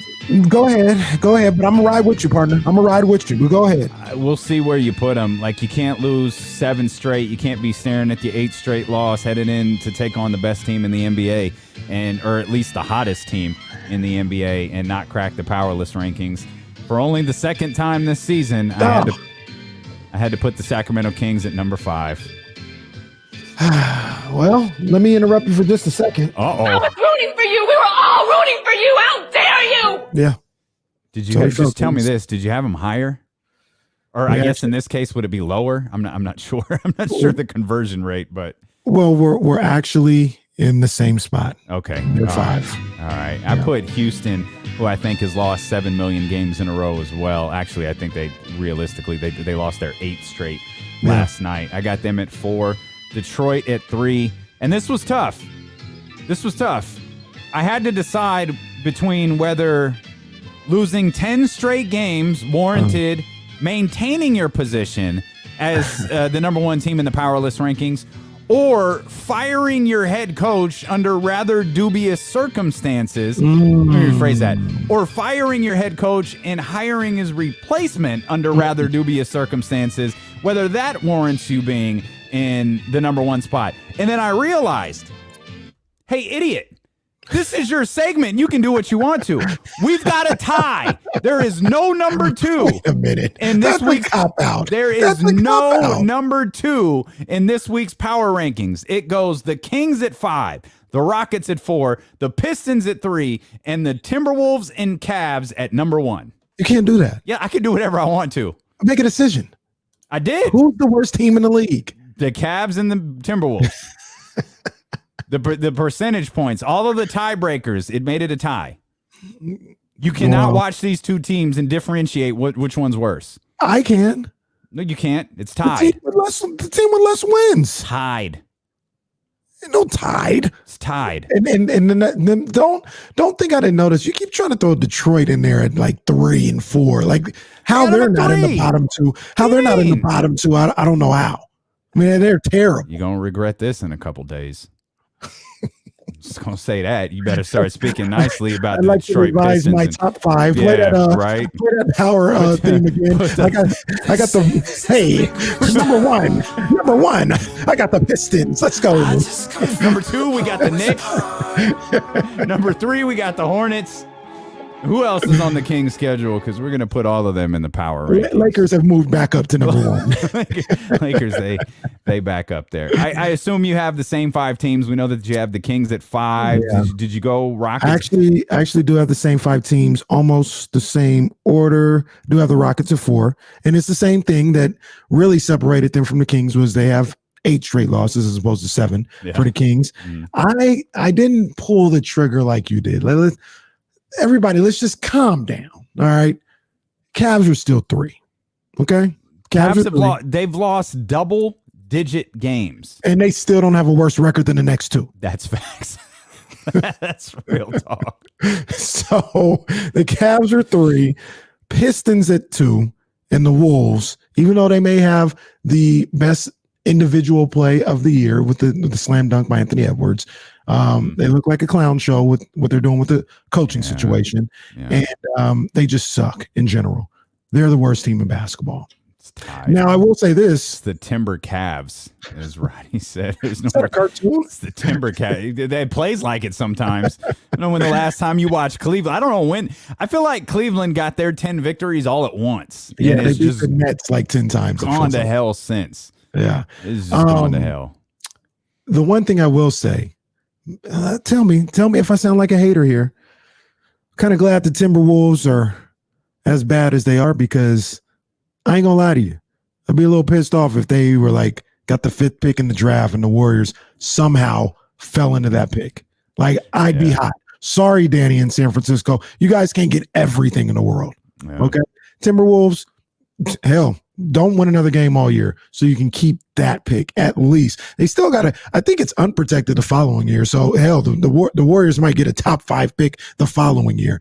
But no, they don't need just my luck. The Warriors would get Jalen Green. Dude, that's like, how do you figure this one out? Like, you're Minnesota. Yeah, I know they've hired Chris Finch and all that, and that's probably worth discussing a little bit more as well, because that's not being received well. And I don't think this is praise for Ryan Saunders. I don't think it's anything along those lines. And by all accounts, Ryan Saunders seems to be very well liked. You don't often see players commenting on coaches or commenting favorably on coaches. They all were.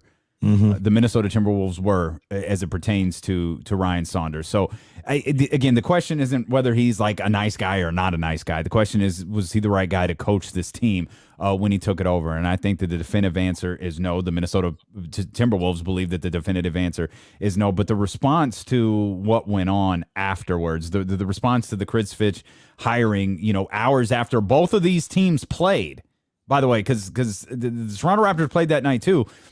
It's left some people, feeling uncomfortable, and I'd imagine it's left some coaches feeling some sort of way about Chris Finch as well, because you negotiated. The only logical explanation, and like we're adults, we know how this game is played. Free agency doesn't begin when they tell us free agency begins. It begins whenever the hell the agent decides to call the team or a player decides to contact whoever. Like, we understand that. We're adults. We get how the game has worked. We just play along with it. Right. But I think coaches have kind of held themselves to, like, I just go back to the line, whether again, I'm so sorry that I can't remember if it was Doc Rivers or who it was. It was like, I'm not going to talk about that job. Like, that job is occupied. Like, right. I'm not talking about a job that somebody else holds. And it's why Jason Kidd is poked fun of the way that he is. Jason Kidd wants every job. He doesn't give a damn who has it. You clearly negotiated a contract for a job that was occupied. Yeah. And I wonder, I'm not saying I know, I wonder if that has left some coaches feeling some type of way about the Timberwolves and perhaps some sort of way about Chris Finch as well. I mean, that was foul. There's no other way around. It was foul on both sides. On Chris Finch's side, I'm not trying to sound all Jim Boeheim here. Right? Here, we'll get to that too. But you with a team right now. You're with a team right now, and you finish out that season. Even if the deal is locked in, even if agents have spoken, and at the end of the season, you've got a job. Don't trip. Let some respect for Ryan Saunders in that profession. You're trying to get in the same profession. Show some respect. But even then, I don't even want to put it all on him, because sometimes you just got to do what you got to do. Anything could happen in a couple months. So you take that job. I understand that. Minnesota, I mean, that's Bush League, man. Yeah. That's Bush League. Yeah. Absolutely Bush League. Number one, you had to fire Ryan Saunders right now when you're the worst team in basketball. I mean, he's actually probably doing you a favor right now. He by being the captain of this ship, he's probably doing you a favor right now, because if you got any better, you lose that pick. Number two, even if you feel like you got to get rid of him mid-season, just go with the interim coach. There's no need for you to negotiate, sign a multi-year deal with a guy mid-season that's already with another team. It's uncalled for. I mean, yeah, there is a reason for Minnesota to do it, but the optics of it are really, really bad, and that's the part. Reason? Well, if that's the guy that you want, what's his name, Garrison? If that's the guy that their general manager wants. And you know I mean, again, it's not my favorite strategy, as many of you in Sacramento know, from a general manager who was so arrogant in his belief that Luke Walton was the guy. He thought, I don't have to interview anybody else. I can fire the guy who took this team to 39 wins, and you can feel however you want to feel about that. But I don't need to interview Monty Williams. I don't need to interview anybody out there, because I want Luke Walton. I want that guy to be my coach. Yep, that's right. Vladdy turns into Vince when he's hiring Luke Walton. But so if Garrison, if his belief is that's my guy, that's who I want to hire, he doesn't need to interview anybody else. Hey, that's his flaw. That's the Minnesota Vikings flaw. That's something that they'll have to deal with on their own. I guess it's fine for me to not waste everybody's time. Like that's the purpose of doing it if you're the Minnesota Timberwolves. But the optics of it are freaking horrible. You cannot waste anybody's time and still go through procedure. Hell, I don't think you'd be wasting Vanderpool's time. You're giving him an opportunity to be seen in that big seat. You know what I mean? Let him be the interim guy. You can tell him straight up, like, look, we've got somebody else in mind. If you want to take the job, why would you do it? Cool. But why, if you're Vanderpool in that situation, why would you do it? Just get the reps. I don't know. Or you could say no. See, that's the thing or you could say no and have another interim guy. But it's not like it's not like when the Kings didn't when they signed George Karl. That was that's right? exactly what I was going to say. The Tyrone Corbin thing. But George Karl was on the street. He wasn't with another team. That's where the difference is for me. Even in the situation that you talked about before with Vlade and Luke, I think that was known in the middle of the season. It was known when Luke was the coach of the Lakers. That's what I'm saying. It was known in the middle of the season, but they both had respect, Vlade and Luke, to number one, finish out the season, and number two, Vlade finish out the season. They didn't sign Luke until the offseason. And a lack of respect for everybody involved, in my opinion, except for Finch, that Minnesota showed. Like I said, is Bush League. They can do whatever they want, obviously, but it's I don't Bush like League. it either. Yeah. I don't like it either. It's definitely not my favorite thing, but I think terrible look for Minnesota, and that organization is a mess. We'll see if this is what ultimately they under the radar. They under the radar right now, because if it wasn't for, like I said, that one little minuscule playoff appearance that they got in because of Jimmy Butler. Wait, am I wrong? Was it game 83? Was it a play-in game? No, it was the last game of the season. Oh, it was the last. Okay, they just happened to be playing against each other. Oh, okay, all right. Yeah. Otherwise, their streak would be. It's more than the Kings, I think. I was going to say it would have been a year longer, I think. Man, unbelievable. Unbelievable. Do you still? Yeah. Let's keep it moving. Let's get into one-on-one here. We're going to get back to the Kings in just a couple of minutes as well. Damian Barling, Kenny Caraway. 4 topics, 2 arguments, no winners.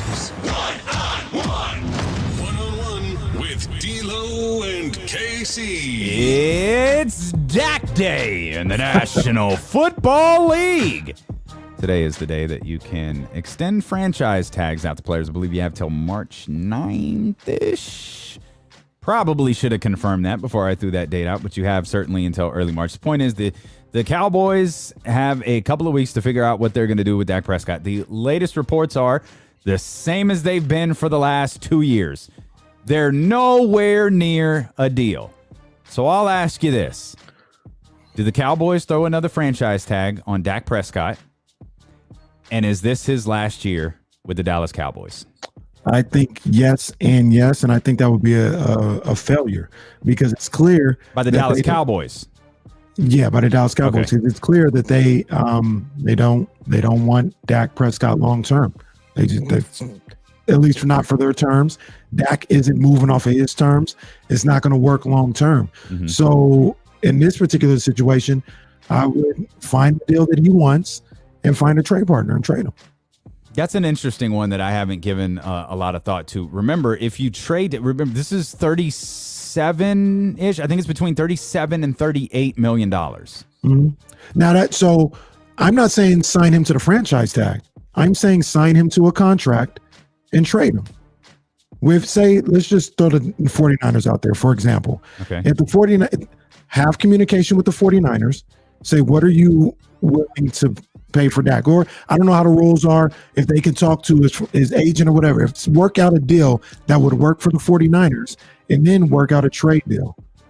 Sign Dak to that contract, whatever the Niners are willing to spend, sign him to that, and then trade him to the 49ers for whatever your compensation is for that. But if you're the 49ers and you, by all intents and purposes, are the 49ers, why would you do that? Of course you get Dak this year. I understand that. You get Dak this year, you've got him locked up to a long term, but you're going to have to give up a lot to acquire him. when if there is mutual interest, and maybe you use the back channel gimmick here, like we were just talking about in the NBA. All right, Dak, get this big payday, because right now at this point, Dak Prescott is looking at a guaranteed 2 years for $68-ish, $69-ish million. Oof. Guaranteed for 2 years. Dak, play this contract out, and we are waiting for you. George Kittle's waiting for you. Our first-round draft picks are waiting for you. Fred Warner, who's just signed a new deal, is waiting for you.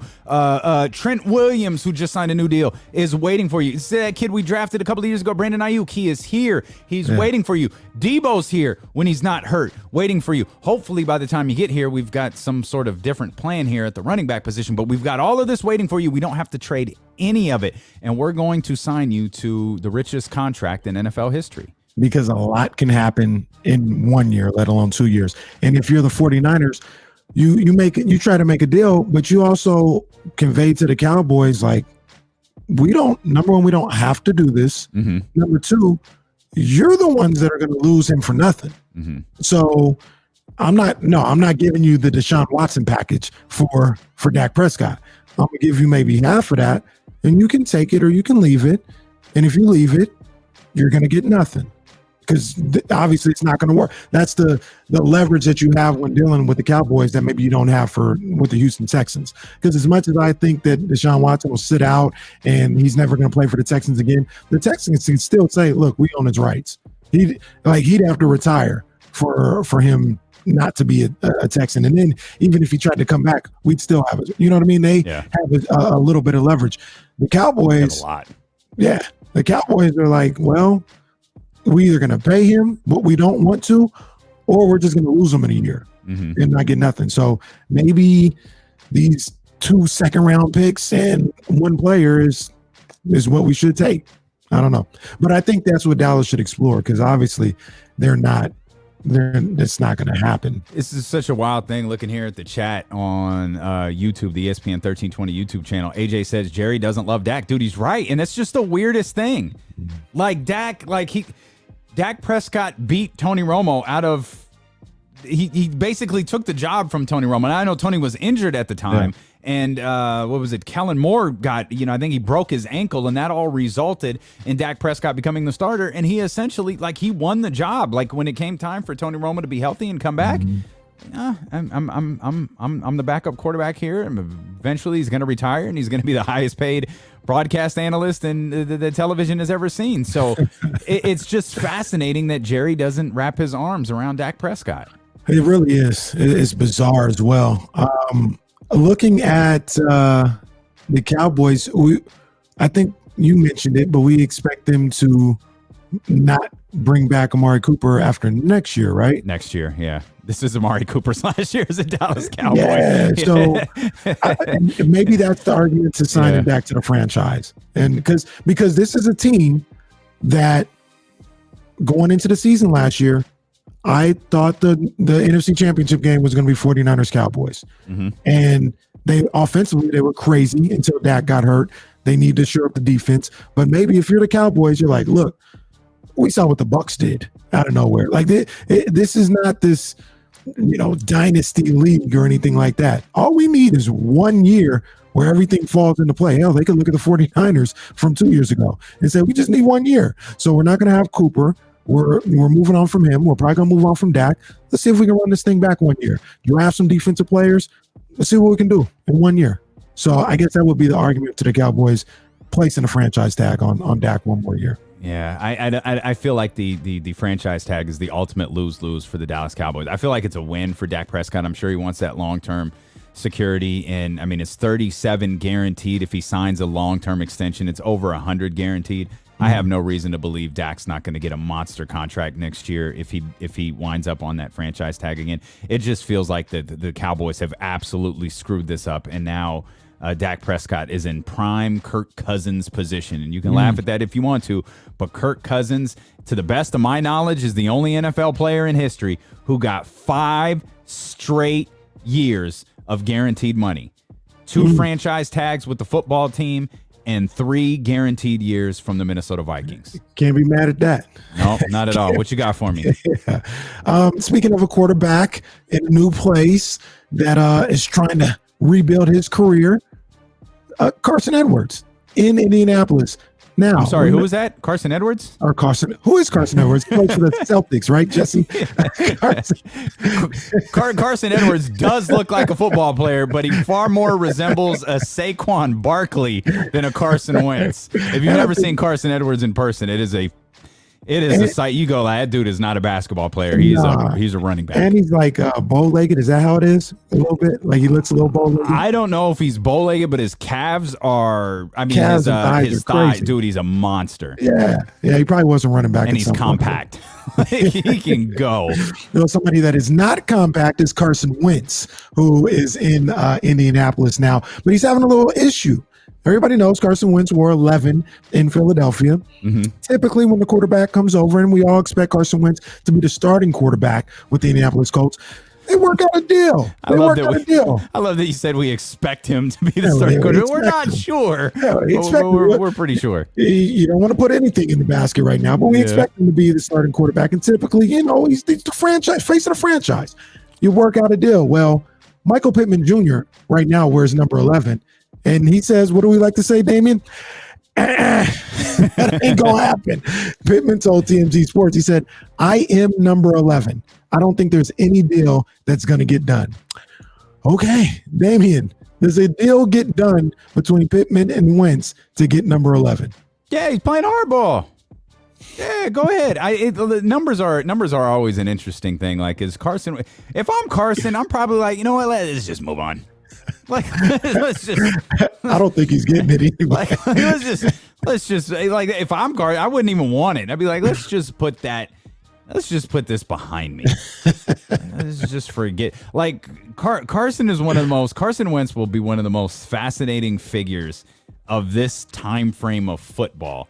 Because he was an MVP candidate who got hurt, but his team won the Super Bowl. So you don't even, like, if I'm a Philadelphia Eagle fan, like Marshall can speak to this. Like, if I'm in Philadelphia, I'm like, hey, I know what the last couple of years have looked like. I wouldn't change a thing because we got a Super Bowl. Mm-hmm. We could go through all of this Carson Wentz nonsense. We could try to figure out who our next quarterback is, whether he's on the roster, whether we're drafting it, whatever the case may be.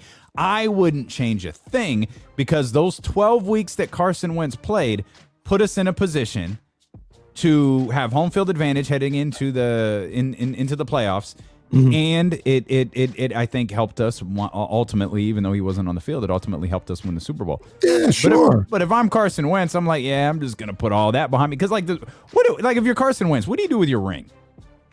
You just have like, it are you Super Bowl champion Carson Wentz?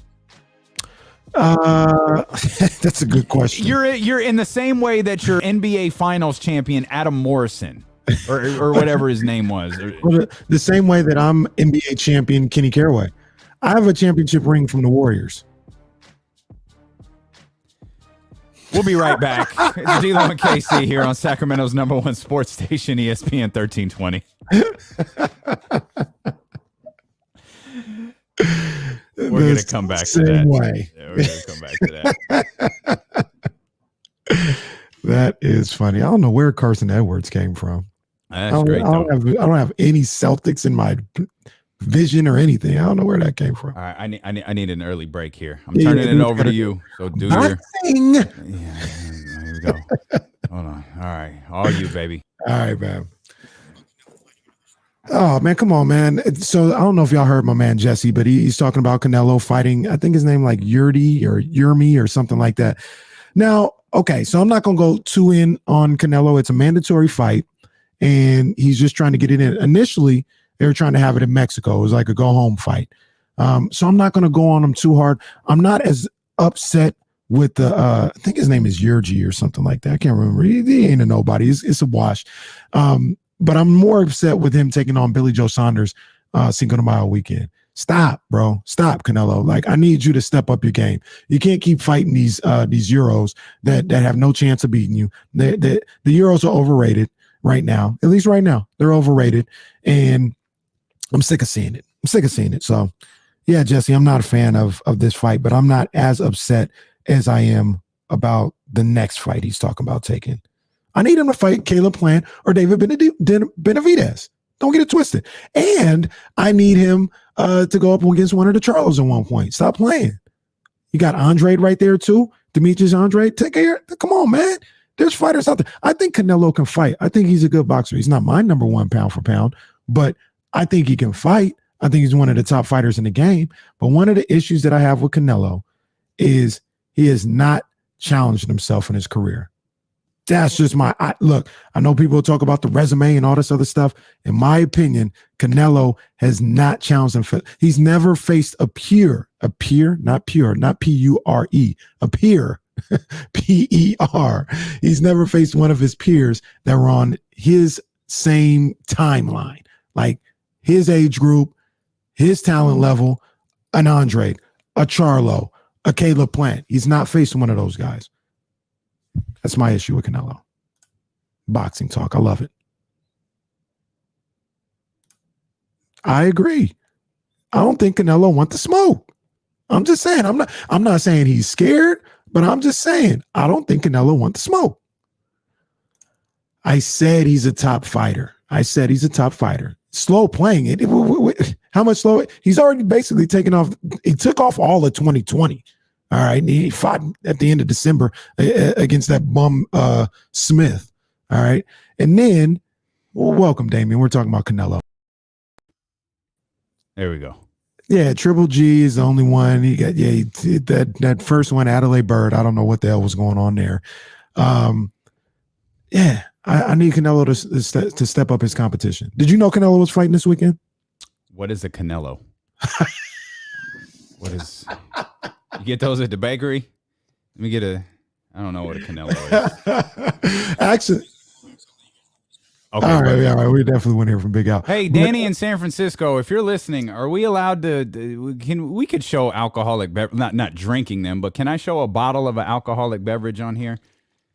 Just a question. Well, I love the delivery people here. I think they like I've had a conversation with them about what we do in this front room, so they don't knock on the door, like they know who's here and all of that stuff. So I got a nice little package outside. Like it's really difficult to find Black-owned alcohol companies, but I found there's this website called Bar Reserve. They have a whole section that's all it is. My order just came. I'll be there.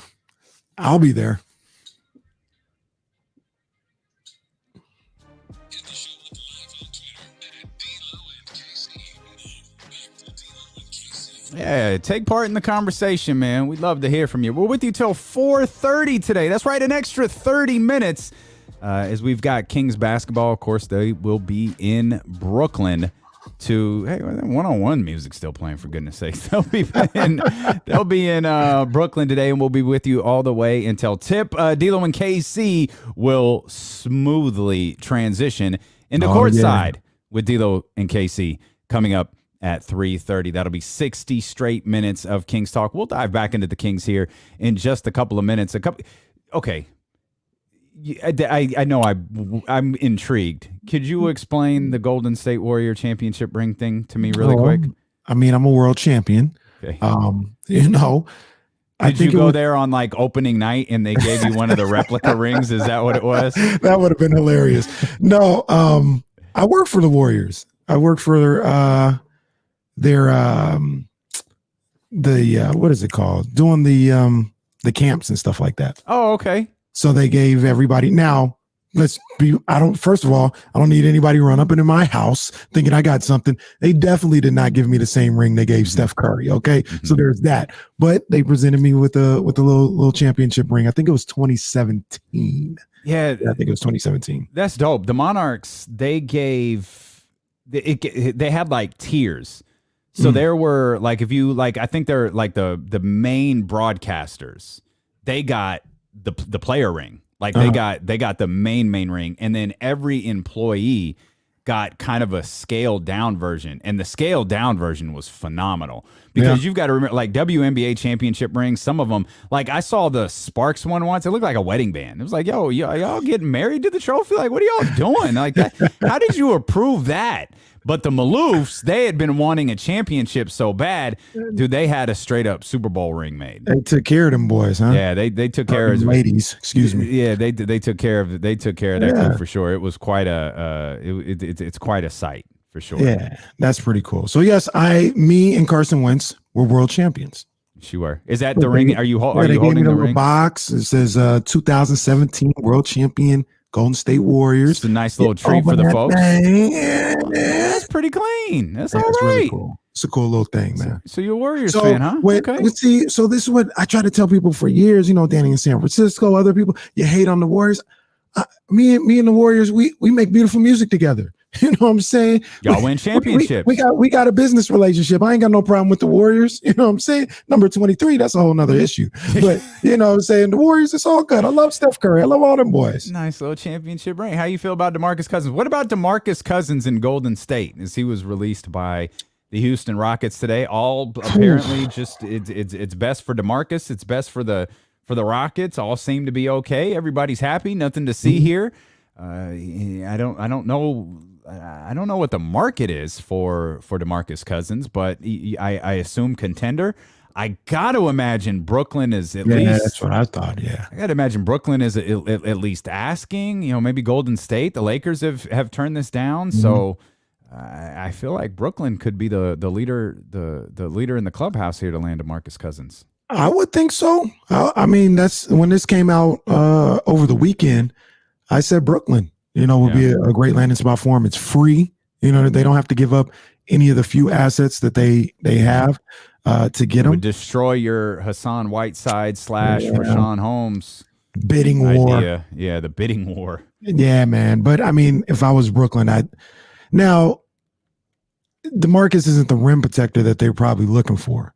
But I don't even know if they're really looking for a rim protector. I think they just need a big body in there, so you don't have to play Bruce Brown at power forward and at center. So our man Anthony tweeted, the I am K Diddy hate on Draymond makes more sense now. They were practically teammates, and Draymond took KC's playing time. It's from our man Anthony there. 916-349-1320. It does make sense. It all coming together. 916-349-1320 if you want to get in and be a part of the conversation. Big Al, baby. Great to hear from you, my man. What's good? Well, we'll deviate just for a moment because somebody has to represent for those of all nations, creeds, nationalities, and such that love the white ball and hitting the sphere around the course on the green grass. So I am, to be all fairness, even though like Tiger, I'm an only child, I get him more than some would know when I talk to my golf buddies. It's very sad. I just saw the pictures, the best pictures, the new shots from TMZ. What a horrific crash. And I've been there in the Palace Birdies before. I had a roommate in college that was there and got to see the area. It is a bad roll. I can see why they use Jaws of Life. That thing is crumpled.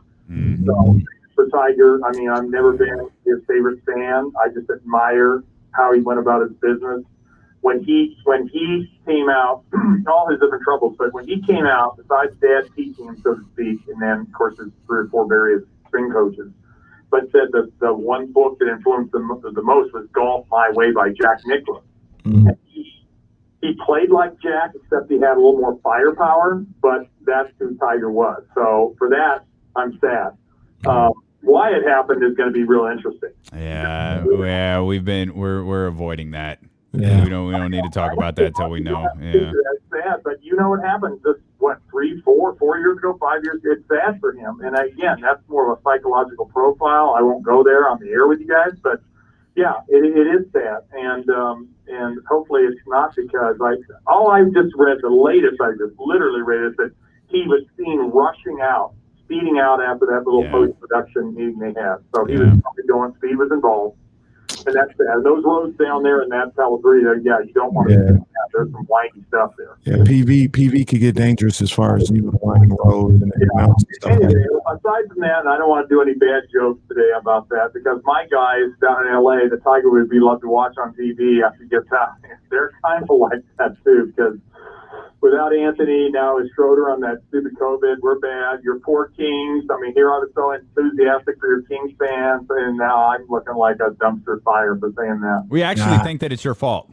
Yeah, thanks a lot. It's your fault. Yeah. Al, for yeah. Big Al, though.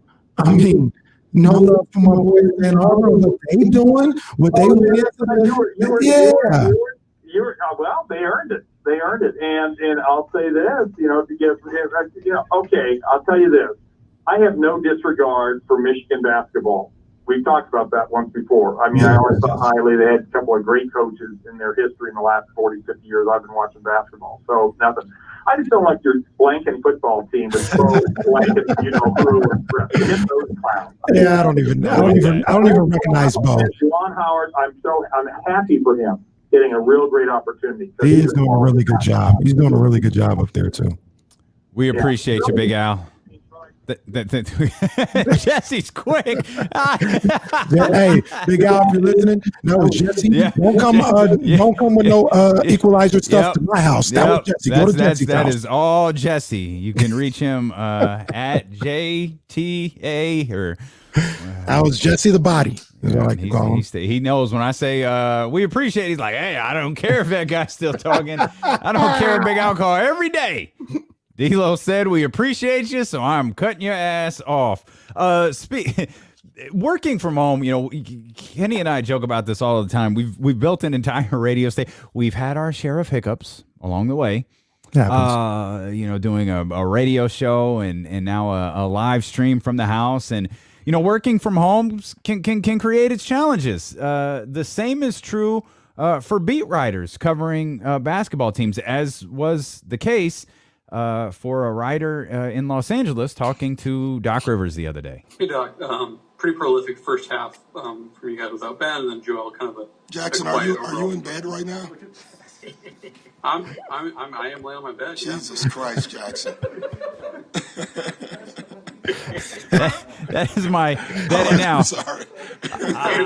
It's all good.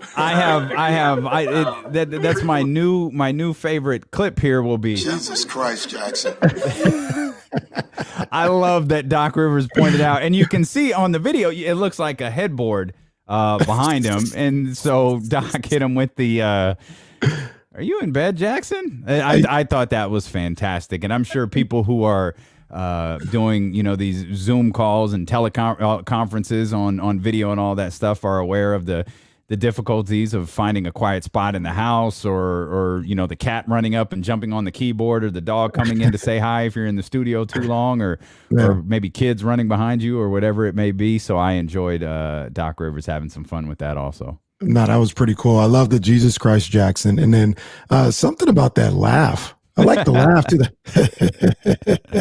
I like the laugh. I don't know if we can isolate that, but I love the laugh. Hey, Doc. Pretty prolific first half for you guys without Ben, and then Joel kind of a. Jackson, are you in bed right now? I am laying on my bed. Jesus Christ, Jackson.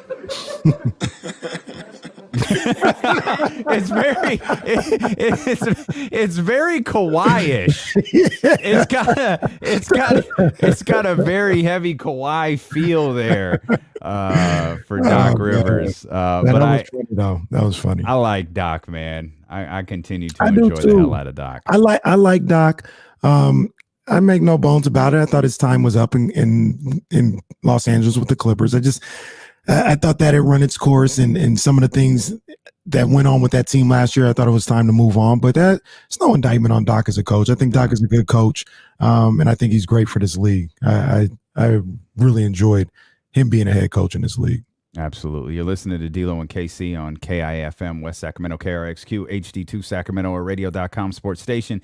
And driven by last year's Elk Grove Dodge. He's Kenny Caraway. I'm Damian Barling. If you're used to us signing off right now, we are absolutely doing no such thing. That is not the business anymore. We are with you every day until 4 o'clock, or in the case of today, we're with you until at least 4 o'clock, as we'll be on the air until 4:30 as the Sacramento Kings are in Brooklyn tonight, and we'll take you all the way until Courtside coming up at 3:30, in which we'll spend 60 straight minutes talking about your Sacramento Kings. You'll hear from Luke Walton as well, and we'll really dive into that game, and we'll continue to do that. Hell, we'll do that now. Like, we've spent a lot of time creating hypothetical trade situations. If you're just tuning in, the Los Angeles Lakers appear to have some interest in Hassan Whiteside, and our good friend Jill Adge even informed us. Yeah, I've been reading some things about their interest in Glenn Robinson III as well. Both of those guys are on one-term contracts, or one-year contracts, I should say, for very little money. And it's kind of like, all right, well, what can you get in return for those guys? How are we going to be able to work this out? And with the needs of the Los Angeles Lakers, and Kenny, you were quick to point this out with the team that they're playing tonight, with the needs of the Los Angeles Lakers, you got to look around the league and go, okay, who else needs a big man? Who else might have their eyes on Hassan Whiteside? And there's probably no greater candidate than the Sacramento Kings opponent tonight in the Brooklyn Nets. I feel like tonight could be a bit of an audition for Hassan Whiteside.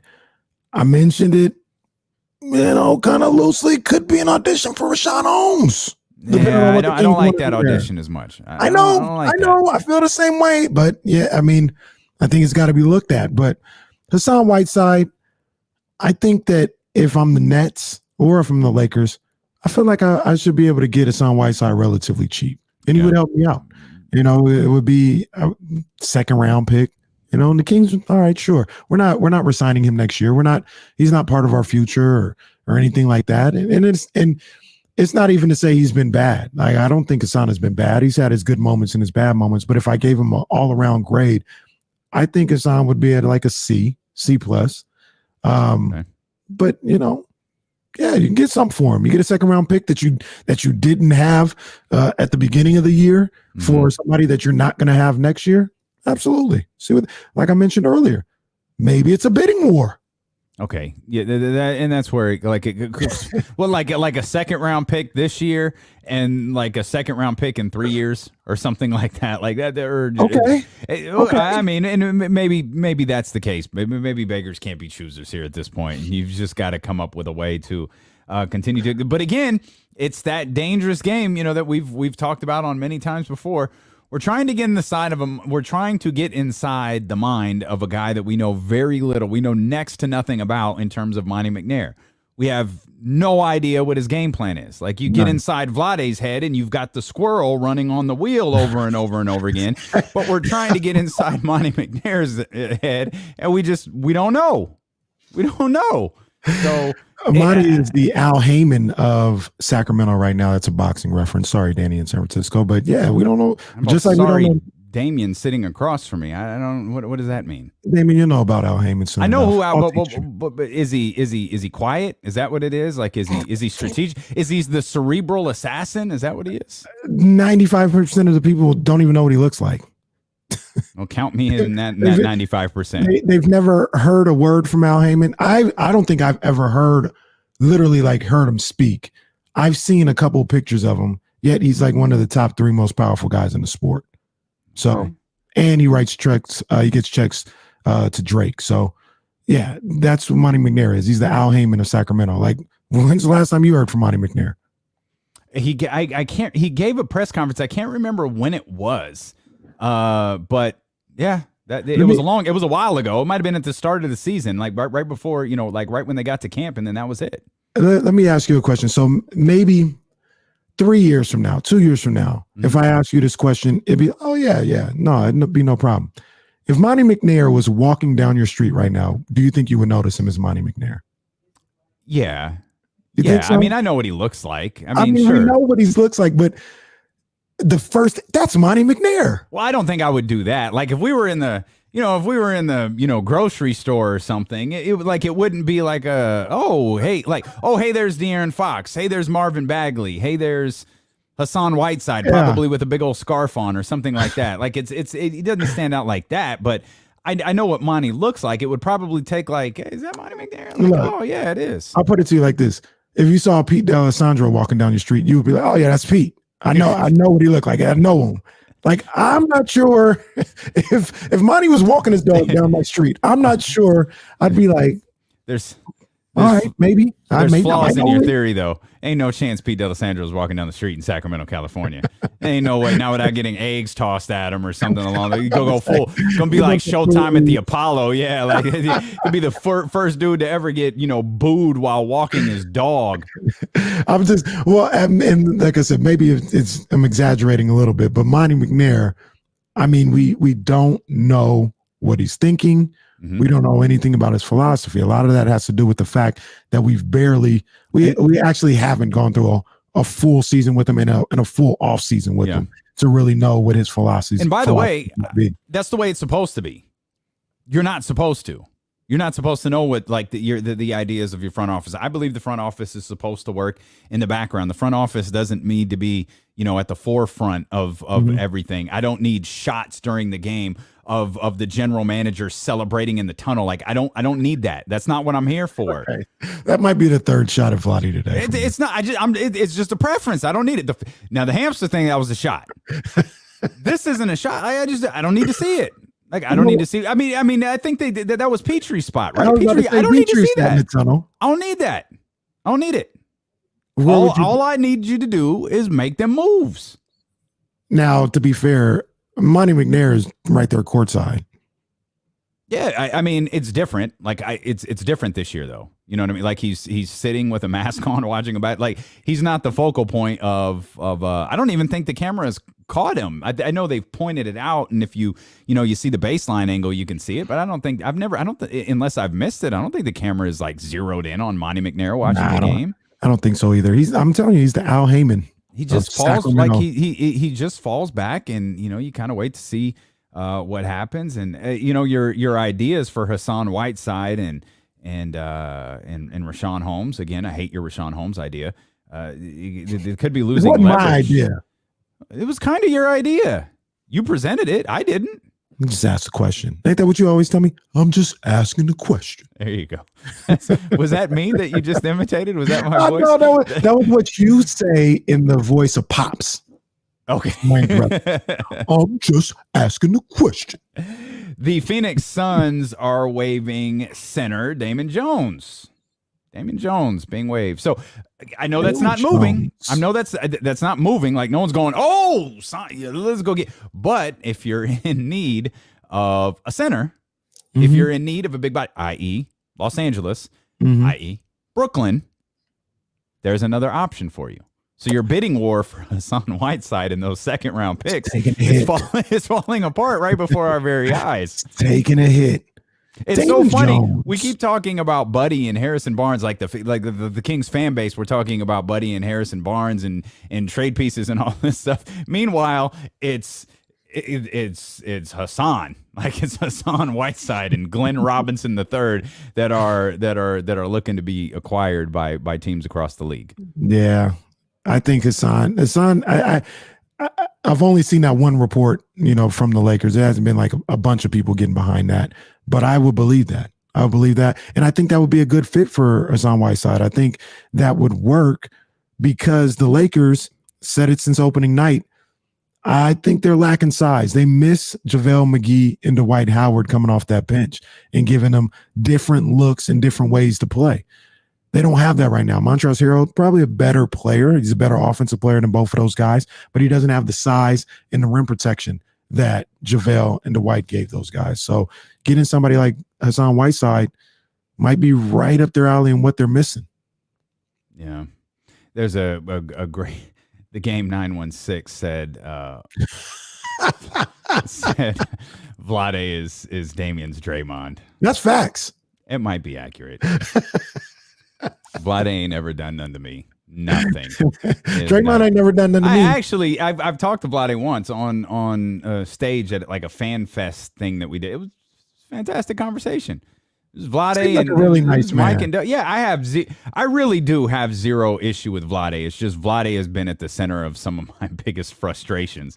That's all it is. I have no issue with that person whatsoever. I'm sure he's a fantastic human being. And let me clear the air. I have no issues with Draymond Green. I've never met the man, never talked to him. He's never done nothing to me. So that's how I judge things. I don't have no problem with him. Now, I see the way he's perceived, and I see the way there's a lot of fake hustle going on there. But hey, that don't do nothing to me. I just call it out. That's all I do. I just call it out. Who was talking about you? Okay. I think more people. I don't lose no sleep from Draymond Green. I just don't. He's a clown. I didn't say that. I didn't say that. I think more people. I think more people believe me when I say I have no issue with Vlade than they believe you when they say you have no issue with Draymond Green. I'm telling you, I have no issue with Draymond Green. It's not personal. He's a clown. I didn't say that. Is that Jazz like in the background yelling it from the other room? That's all my words. I don't have that key. I don't have that button on my device over here. We should know, by the way, as I mentioned, we'll be with you all the way till 4:30. One of the important weird things can happen. Mm-hmm. You know, they say any given Sunday in the NFL. That I guess that excludes Mondays and Thursdays and all these other damn days this year that football was played. But really, dude, we saw the Wizards beat the Los Angeles Lakers last night. Mm-hmm. Doesn't seem logical that the Kings are going to beat the Brooklyn Nets tonight, but it can happen. It absolutely can happen. Yeah. But I don't think that it can if Harrison Barnes isn't playing. I think if you, I mean, again, and that's it. That was the wrong way of phrasing it. Anything can happen. Yeah. But I think you have much more better chance of winning if Harrison Barnes is playing. We know that Glenn Robinson isn't. Yeah. But he doesn't play, 30 plus minutes. And even if Harrison does play, I mean, is he load managing? Is he not load managing? Minutes restriction until it gets to the fourth quarter, and he says, "No, I'm good, coach. Let me roll. Let me rock. Let me play." Like Marvin Bagley did. Like maybe Paul George should have gone to Doc Rivers the other night and said, "Hey, I know I'm on a minutes restriction, man, but there's 3 minutes left. Let me roll. Let me go. Let me play." It probably only works if you're in the third game of this minutes restriction, not the first game. Okay, fair enough. So minutes restrictions are fascinating things. So I alluded to, like, I love that Bagley did that and played in the fourth quarter and played really, really well. Yeah. For the Paul George reference is there were 3 minutes left in the game and they took him out. Ty Lue was asked, was Paul George on a minutes restriction? And he gave kind of this weird, like, he like chuckled but he said, yeah. And it was like, okay. So what do these 3 minutes mean? Like there's 3 minutes left in the game. Now that was crazy. That's crazy. Like a minutes restriction. Not that I'm trying to cape for Luke or anything, but to me, it's like you get all your minutes in before the fourth quarter. With 3 minutes left, I'm not saying, all right, you played your minutes for the night. I'm like, at that point, you just let them roll the next 3 minutes. I didn't get that one. Yeah, I didn't get it either. I didn't get it either. But that's something we'll have to watch with Harrison Barnes. Assuming, of course, that he's played. He's still listed as questionable. Luke will speak to the media, I think, at 3 o'clock. We'll have that sound for you on D'Lo and KC, on Courtside with D'Lo and KC, excuse me. So we'll know, and maybe it's another game time decision. There are times where the last thing that we've said on Courtside is who is and who isn't playing. Like when they say game time decision, it is very literal a game time decision. So I'm not sure that that'll be the case with Harrison Barnes, though I assume he is going to go through some sort of pregame workout similar to what Rashawn Holmes did the other day that ultimately gave him the thumbs up and got him back there on the floor. And again, with Rashawn Holmes, you got to remember he played limited minutes. I mean, limited minutes in comparison to what he normally does. He only played 21 minutes the other night. So yeah, man. If he's on a minutes restriction, maybe we see the next growth in that, which is 25 or so.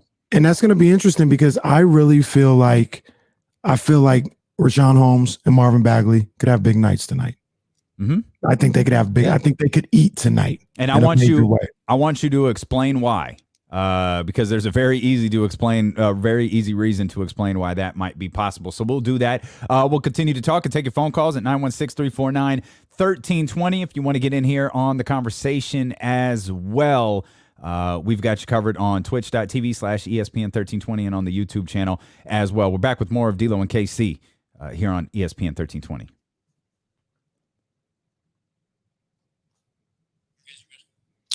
Yeah. Are you sure I said Doc and not Ty Lue? When? Oh.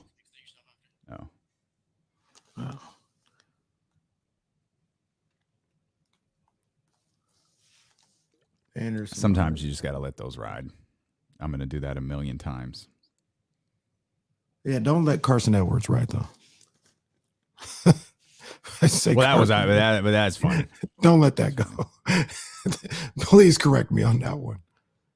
Damon Jones. I was like, I'm always scouring the Kings. The waiver wire for the Kings. I was like, all right, Damon Jones, a free center out there.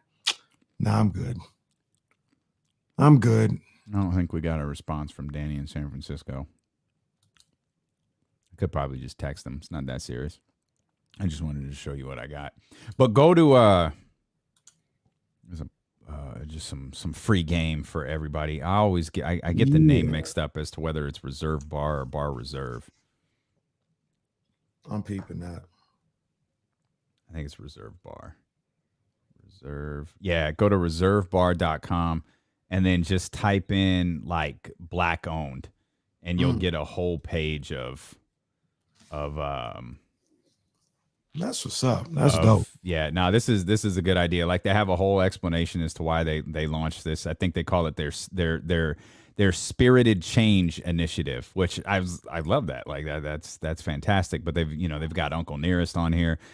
They've got like different combinations of you could buy like a vodka package, a whiskey package, a bourbon package, whatever it is, man. So I've ordered from here a couple of times. I ordered you a Christmas gift from here. And got a note, like 3 weeks later that it was sold out and they didn't know when it was going to be back. And I'm looking at, and now I'm looking, and as I'm looking at this, I think it's still sold out. Apparently this stuff is never coming back. LeBron has a tequila.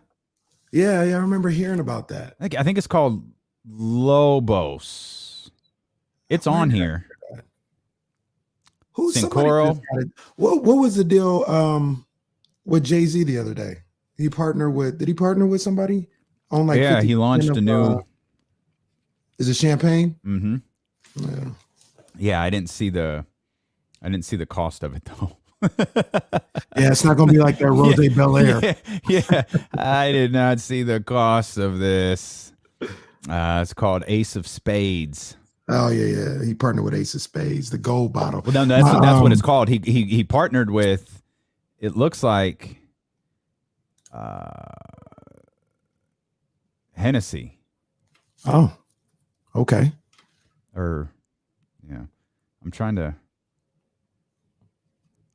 I'm just looking for a cost. That's all. Have you ever had the Rick Ross's champagne?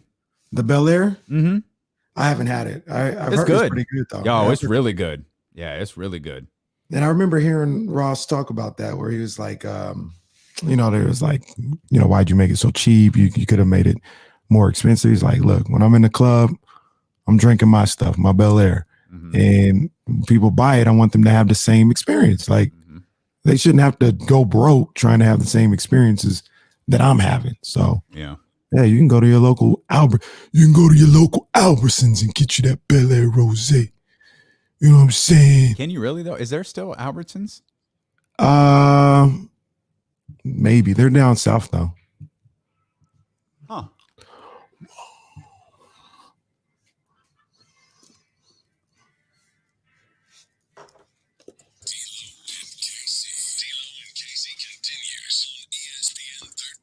Man, y'all get free game there over on Twitch and YouTube. We trying to put y'all up on it.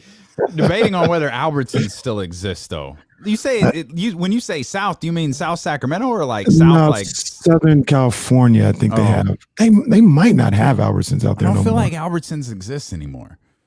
I could be wrong. I went to one recently. It wasn't too long ago. I went to Albertsons. I don't know. I'm going to do some research. Well, I don't have to do research. We have a chat. So, chat, let us know where Albertsons is. Chat is in a full-on discussion about Albertsons already. There they are. Albertsons is in Central and Southern California. There you have it. To Ramsey. Yeah, you're not going to get this type of information anywhere else here but D'Lo and KC on Sacramento's #1 sports station, man. We have got you covered, and we've got you covered for Kings Talk as well, as the Sacramento Kings will be taking on the Brooklyn Nets today, coming up at 4:30. At 3:30, we'll shift gears from D'Lo and KC and move into Courtside. That's 60 straight minutes of Kings Talk to get you ready for that game. We're actually talking Kings right now because you laid out, and you've said this a couple of times today, that you think it's possible that Marvin Bagley, Rashawn Holmes, potentially Hassan Whiteside, basically the bigs of Sacramento could have a big outing today against the Brooklyn Nets. Yeah, man. I just look at what the Nets are rolling out as far as their bigs, and they got DeAndre Jordan. Sometimes in certain situations, they go with Jeff Green, and people think I'm making a joke. They got Bruce Brown Jr. out there playing like a power forward position. You can eat.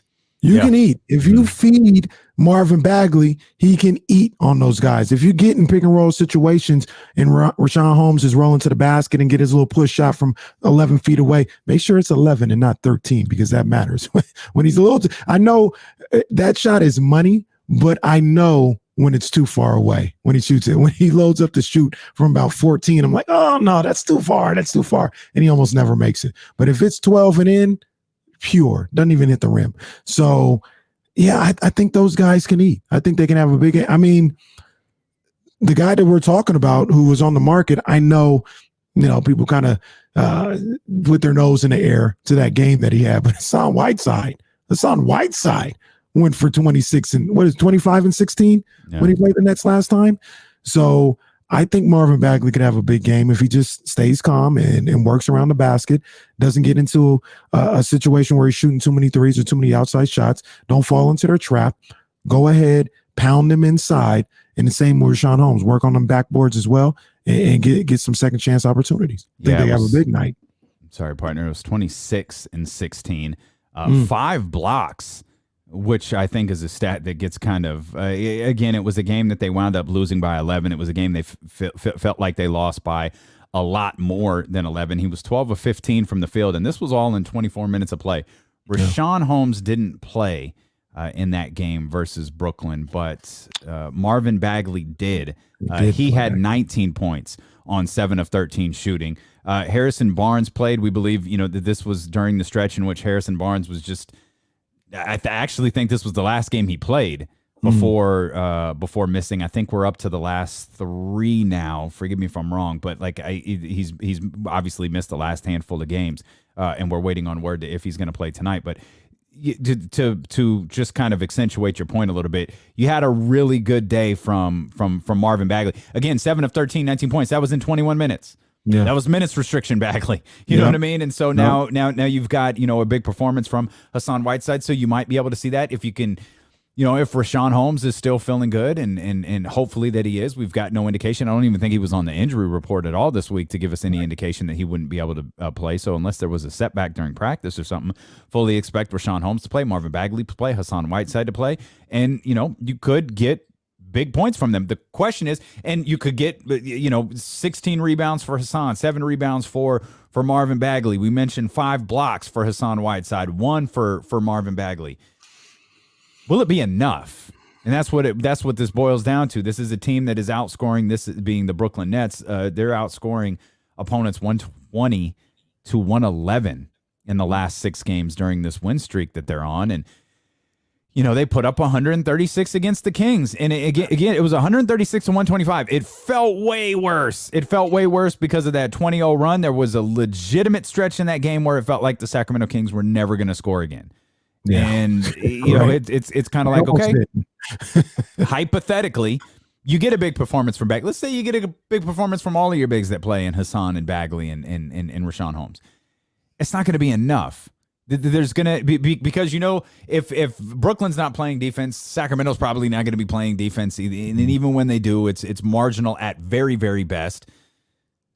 Somebody's got to step up. Somebody else has to step up in this game. And ironically, in that game, I don't want to say it like that, but in that game, Buddy Hield had a good night. Buddy Hield, he had 21 on 7 of 13, 6 of 9 from beyond the arc. Like, he had a good game that night. So if you can get anything resembling that again, that'll be awesome. What's the theme here? Like, what do you always say about Bagley? What do you always say about Buddy? When is he most aggressive? When the defense is weak. Yes. Hey, the Brooklyn Nets offense is extraordinary. They've obviously been at least marginally better defensively during this win streak, as they're only giving up 111 points versus previously giving up 118. So Buddy can get hot if the defense remains soft. Yeah. So now you're asking for everything. Basically what we need, folks, here is the game plan for the Sacramento Kings to win tonight. everything has to go perfect. Like full on 1990, Mr. Perfect, spit the gum in the air, swat it out, throw the towel over his head, the coach catches it, or Bobby Heenan catches it, whoever's accompanying him to ringside. Has to be perfect. Yeah. That's facts. Is it bad that I still, from time to time, do spit the gum in the air and slap it away? Absolutely not. If that's not the way you get rid of gum, you're getting rid of gum the wrong way. Everybody should get rid of gum the old school Mr. Perfect style. Tyrese Halliburton. I was just going down Mr. Perfect lane. I know. Threw the football like 60 yards in the air and ran and caught got it. And that was after he threw the ball over his head at half court, looked at the camera, said, perfect, and the ball goes in. He's the greatest professional. We had this conversation yesterday. Who's the greatest professional athlete we've ever seen? Mr. Perfect. That's who it is. Who else could throw a 60-yard touchdown pass to himself? We know that Tom Brady couldn't do it. Giselle once pointed it out after a Super Bowl. He can't throw the ball and catch it. Well, he's not Mr. Perfect then. Should have been Mr. Perfect. He's not Mr. Perfect. Tyrese Halliburton is as close to Mr. Perfect as the Sacramento Kings draft picks have been in recent years, and he was far from perfect in the game against the Brooklyn Nets. 30 minutes for Tyrese, only 4 of 11, shooting just 10 points and really no impact. Distributing the ball, really no impact. Rebounding the ball, of course, Hassan was getting all of the rebounds there for that second unit. But again, it falls into that, you have to be hitting on all cylinders. And even with that, still might not be enough. The way the Brooklyn Nets are playing, you're probably going to have to hit on all cylinders and have a couple of things go wrong for Brooklyn. Yeah. Get somebody in foul trouble or maybe a late game scratch or whatever you want to call it. Like something else has to grab them and help kind of push them to a dub tonight. Yeah, and I talk about the bigs and what I want to see from what I think could happen with the bigs, Bagley and Rashawn Holmes. I want to see the guards get off too. I do. Mm-hmm. Buddy Hield, we mentioned, like you just pointed out, how I say when the defense is soft, he can do his thing. Well, it's not gonna be physical today. Mm-hmm. That ain't gonna be no different. You can either have Kyrie or James Harden guarding you, and you can get off on that. De'Aaron Fox, I know he's struggling. I think we both think there's something that he's playing through right now. Yeah. But maybe this is a get right type game for him offensively, because the resistance on the defensive end is not going to be there. And aside from when DeAndre Jordan is in there, there's not going to be anybody at the rim that's going to stop him. Let this be a game where he kind of gets back offensively. He had good numbers that Nets game. I think he had 22 that night, but or no, talking about De'Aaron? De'Aaron Fox had 19. Yeah. Corey Joseph had 22 that night. So, but see, that's the dangerous part of this. Like the Kings scored 125 points. Mm-hmm. The game was over in the fourth quarter. The game was over after that 20-0 run. Remember, the game was close for a little while. Yeah, I think it was a 2-point game when that 20-point run started. It was a 2-point game, and they just I think it was 82-80. Well, it was Vince Carter dunk contest. It was like it's over. Like this is done. Like when are the Kings going to score again? That's what you got to avoid, and it's easier said than done. And obviously, it's like avoiding 7-game losing streaks. We have numbers that state if you just listen to D'Lo and KC, the Kings will be a far better basketball team. If you just follow Kenny's keys to a Kings victory, you'll be a far better basketball team. We have the numbers to prove it. It's analytics. It's not opinion based. It's analytics. Analytics. Sign us up, Daryl Morey. Sign us up, Monty McNair. But if they could avoid a 20-0 run, they'll be in better shape. But I'm not even saying that. Like that's some strong analysis right there. How can the Kings win? Well, I'll just avoid the 20-0 run and it'll be in great shape. It'll be good to go. That lines up perfectly with you got to play perfect. Like there's no other way around that. Like, what do you want? We are the best in the business right here, folks. The best there is, the best there was, and the best there ever will be. Thank you for that. Right.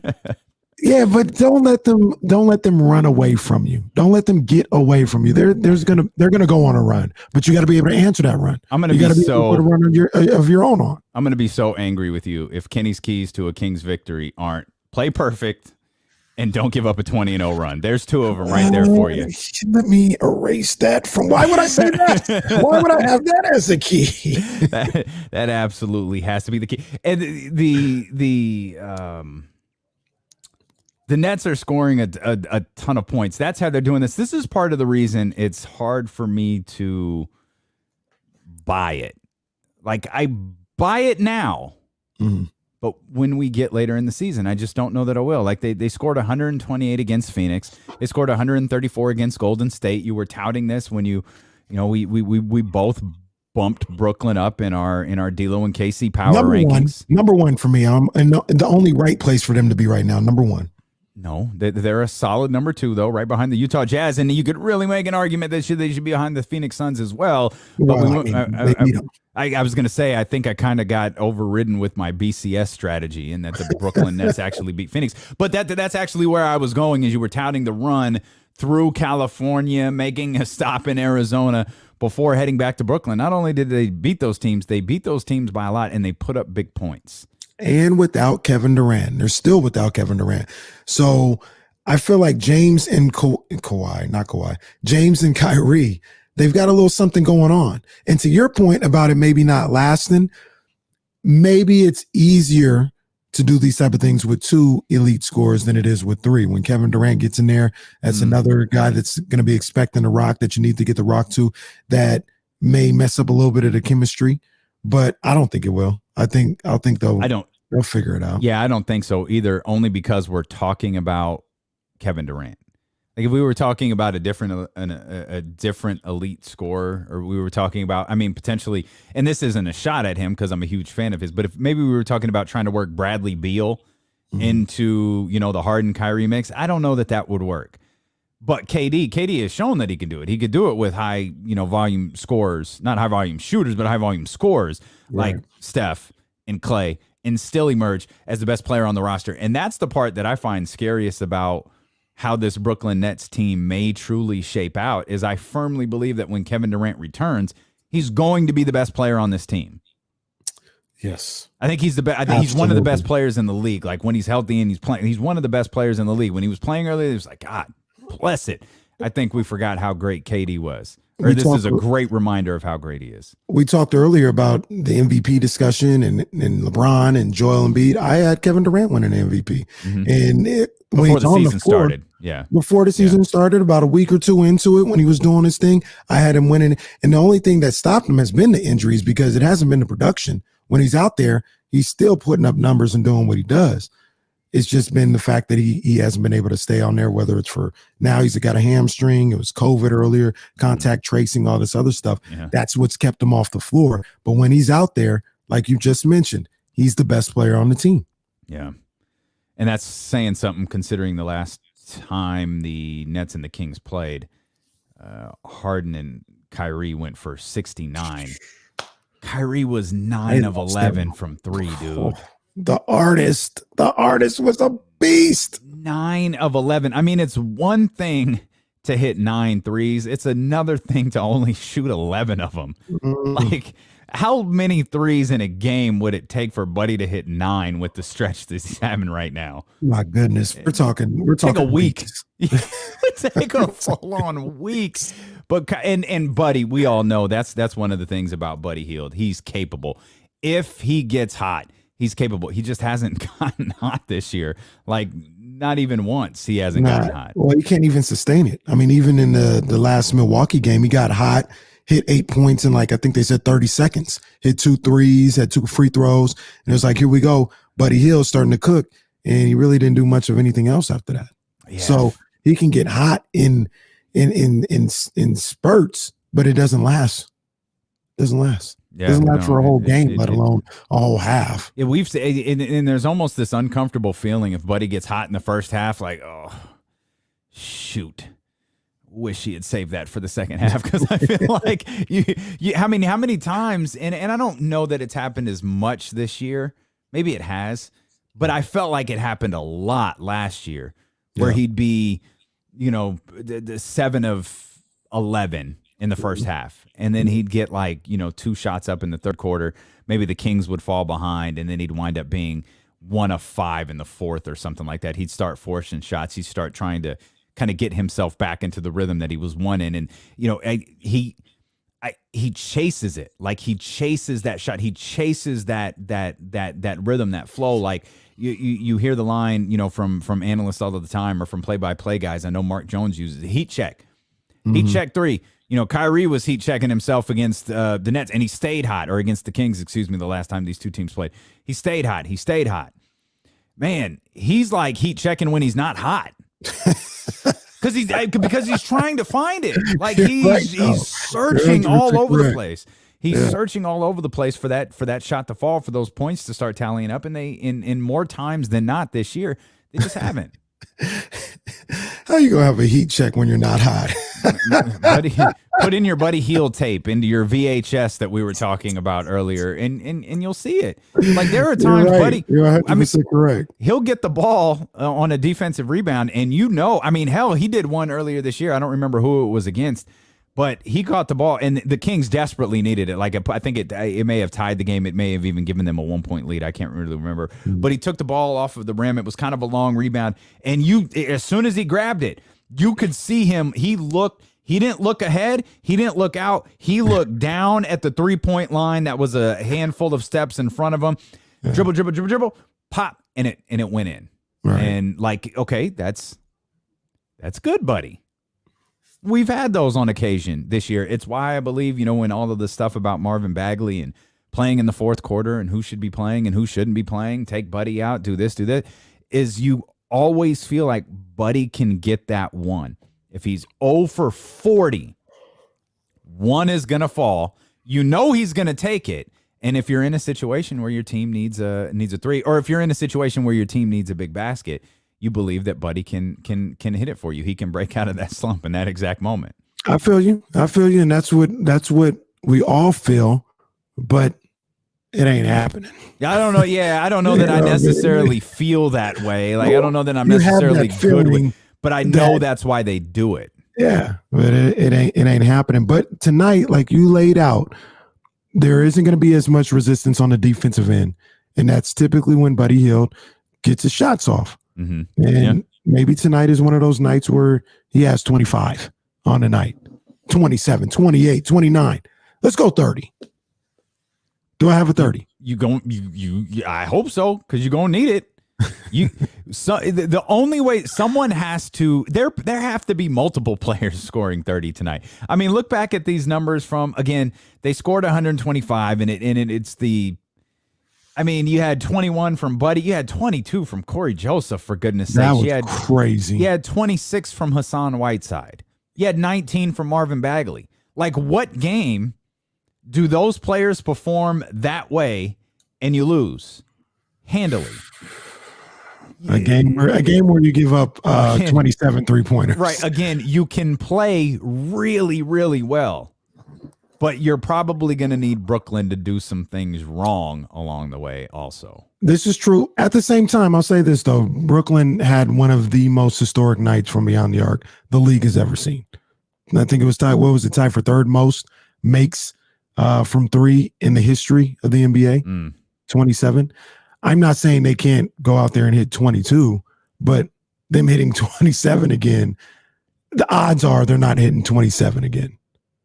It feels like a couple of teams this year had hit 27. Didn't Utah hit 28 like last night or the night before? I feel like Utah Utah is hitting 3. I know you don't love Utah yet. I think you like Utah. You don't love Utah. Utah cool. Utah is dropping them from range this year. They beat the hell out of Charlotte last night. Sorry, sorry, Queen B. They're hitting that 3, man. They're hitting that 3 something vicious, and I feel like we're seeing that a lot this year. And I mean, I know it's not new. The 3 ball isn't new, especially in this volume. Hell, I think there was a stretch not last year, but the 2019 season. Where that record, I felt like it was getting broken on a night-to-night basis. It was like so-and-so had, I feel like the Cavs once, the LeBron James-led Cavs, they had 27 threes one night, and then the Rockets hit 27 the next night, and then the Cavs hit like 28 the next night, or just these like absurd numbers over and over and over again. Well, the Kings in 2019, maybe, they broke the franchise record like 3 times that season. That was the good Buddy year, right? That was the good Buddy year. Seventh Buddy in the was league, Buddy cooking year. that year. Buddy was cooking. I'd love to get that Buddy back. Is that the Buddy Jaeger was year? cooking. Where's Jaeger? Jaeger. Philly? Is Jaeger in Philly? Mm-hmm. Yeah, he's in Philly. You think he's getting in Daryl Morey's ear or Doc's ear? Like, hey, I could do something with this young man here. I hope so. Could do something. I hope so. Do we need to put a trade proposal together for Philadelphia? Absolutely. I thought about a trade proposal For Philly? Yeah. Okay. Off the top of my head, I think I You want to think it through? Make sure you got it right. Yeah, we could think it through. I know I got one of the components in there. I got to think about the other one. We'll leave that. Well, while you think about that, I want to touch on this just a little bit further. The Jazz scored 132 last night. They beat the Charlotte Hornets 132-110. We mentioned that they are 25-6 right now. That's their best record through 31 games in Jazz history. 21st win in 23 games. Let's see. The Utah bench made 19 threes. Oh, man. How many did Jordan Clarkson have? I don't have the box score in front of me. I'm looking at ESPN stats and info right now. They won by 20 points after trailing by 10 in the second half. It's the first time they've done that since 2000. I like Utah a lot, and I've had Utah at the top of my prestigious D'Lo and Casey power rankings for the last 2 weeks. They might be better. Right. They're always right. They might be better than I'm giving them credit for. Like, and this strikes me as a regular season good type deal. Yeah, I mean, I just keep getting vibes of what year was that? The 2017 Hawks. Yeah. Oh gosh, where they had the 60 wins, 4 All-Stars. Yeah, and got swept by Bron. Was that the Al Horford led? Al Horford, Kyle Korver.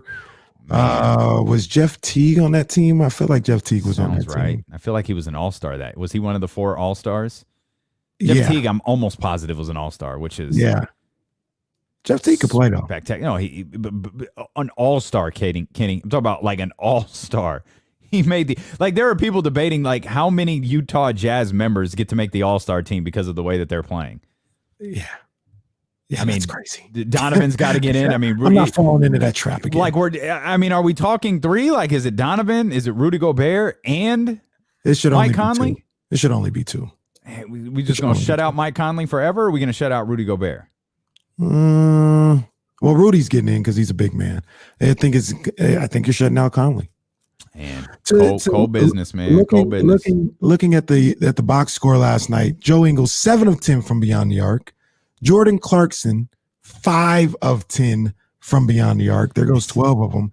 And then, man, we need more music. We need the music ready. We'll have it ready tomorrow.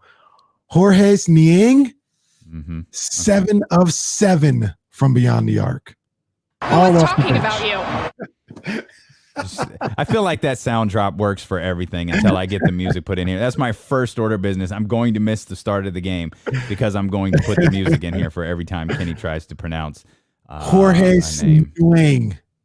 I think I got that one. I don't think you did. You know who else scored 132 last night? The Phoenix Suns.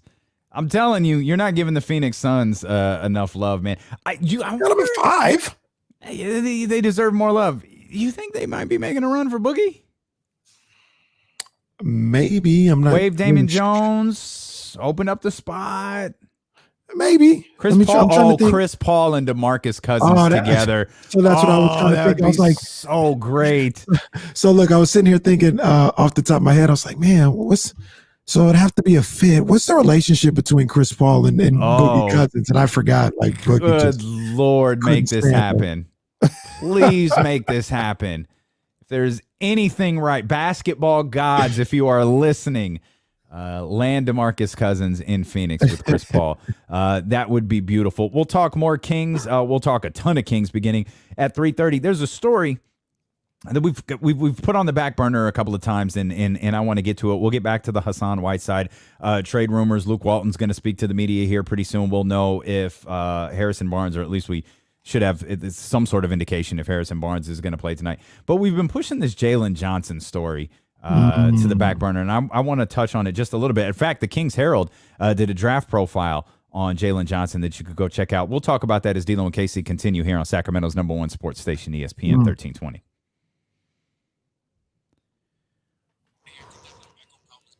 Yeah, I hear it, but I don't know I don't know what it's coming from. Like, there isn't a thing on the planet that's changed on my end.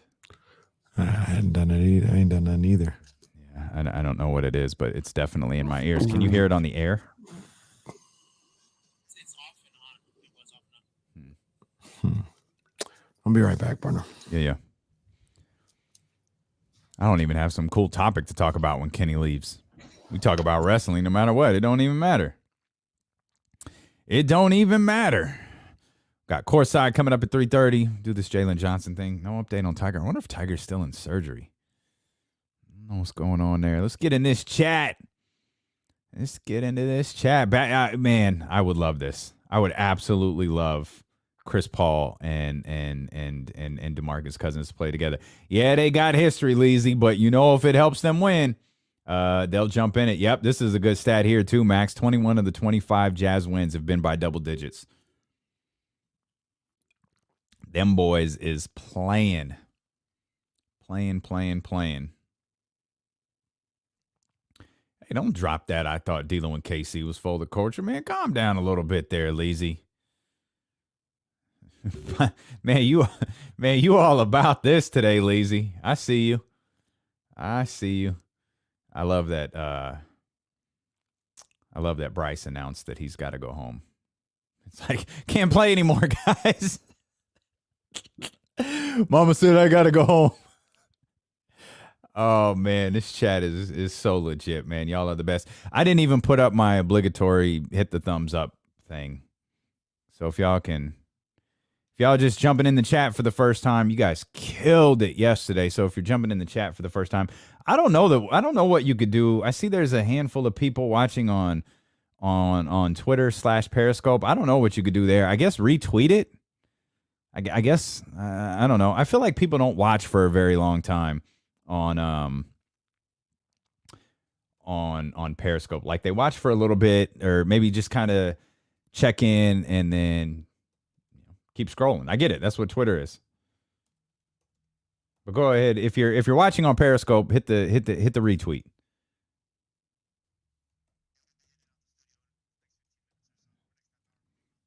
Okay. Did you get the official time on what time Luke starts? Like, is it 3? Okay, that's what I thought. 90 minutes before. All right. Thanks, Jesse. Twitter is so last year. Let's see here. All right. Yep. Just for y'all who needed to see it. Oh, man, a lot of you have already did. That's great. That's great language. A lot of y'all already did that. Man, we got our subscribers going. Man, you guys are killing this, dude. You are making us look like $1 million to Danny in San Francisco and all of the people in charge. We appreciate you guys like crazy. Crazy. Shout out to the Serial Connection, my man Manny, who I was DMing yesterday. Like, Manny, I got to drop some bread on this new modem. I can't have any more hiccups, man. We've got 4 hours of streaming here. This can't suck anymore. It was funny once, but damn, I was like, even y'all are gonna stop watching if it looks like, a UHF feed from 1988. Looked like the original broadcast of the main event with Hulk Hogan and Andre the Giant. Have y'all ever listened to Something to Wrestle With? 5 seconds? Damn. KC made it in the nick of time.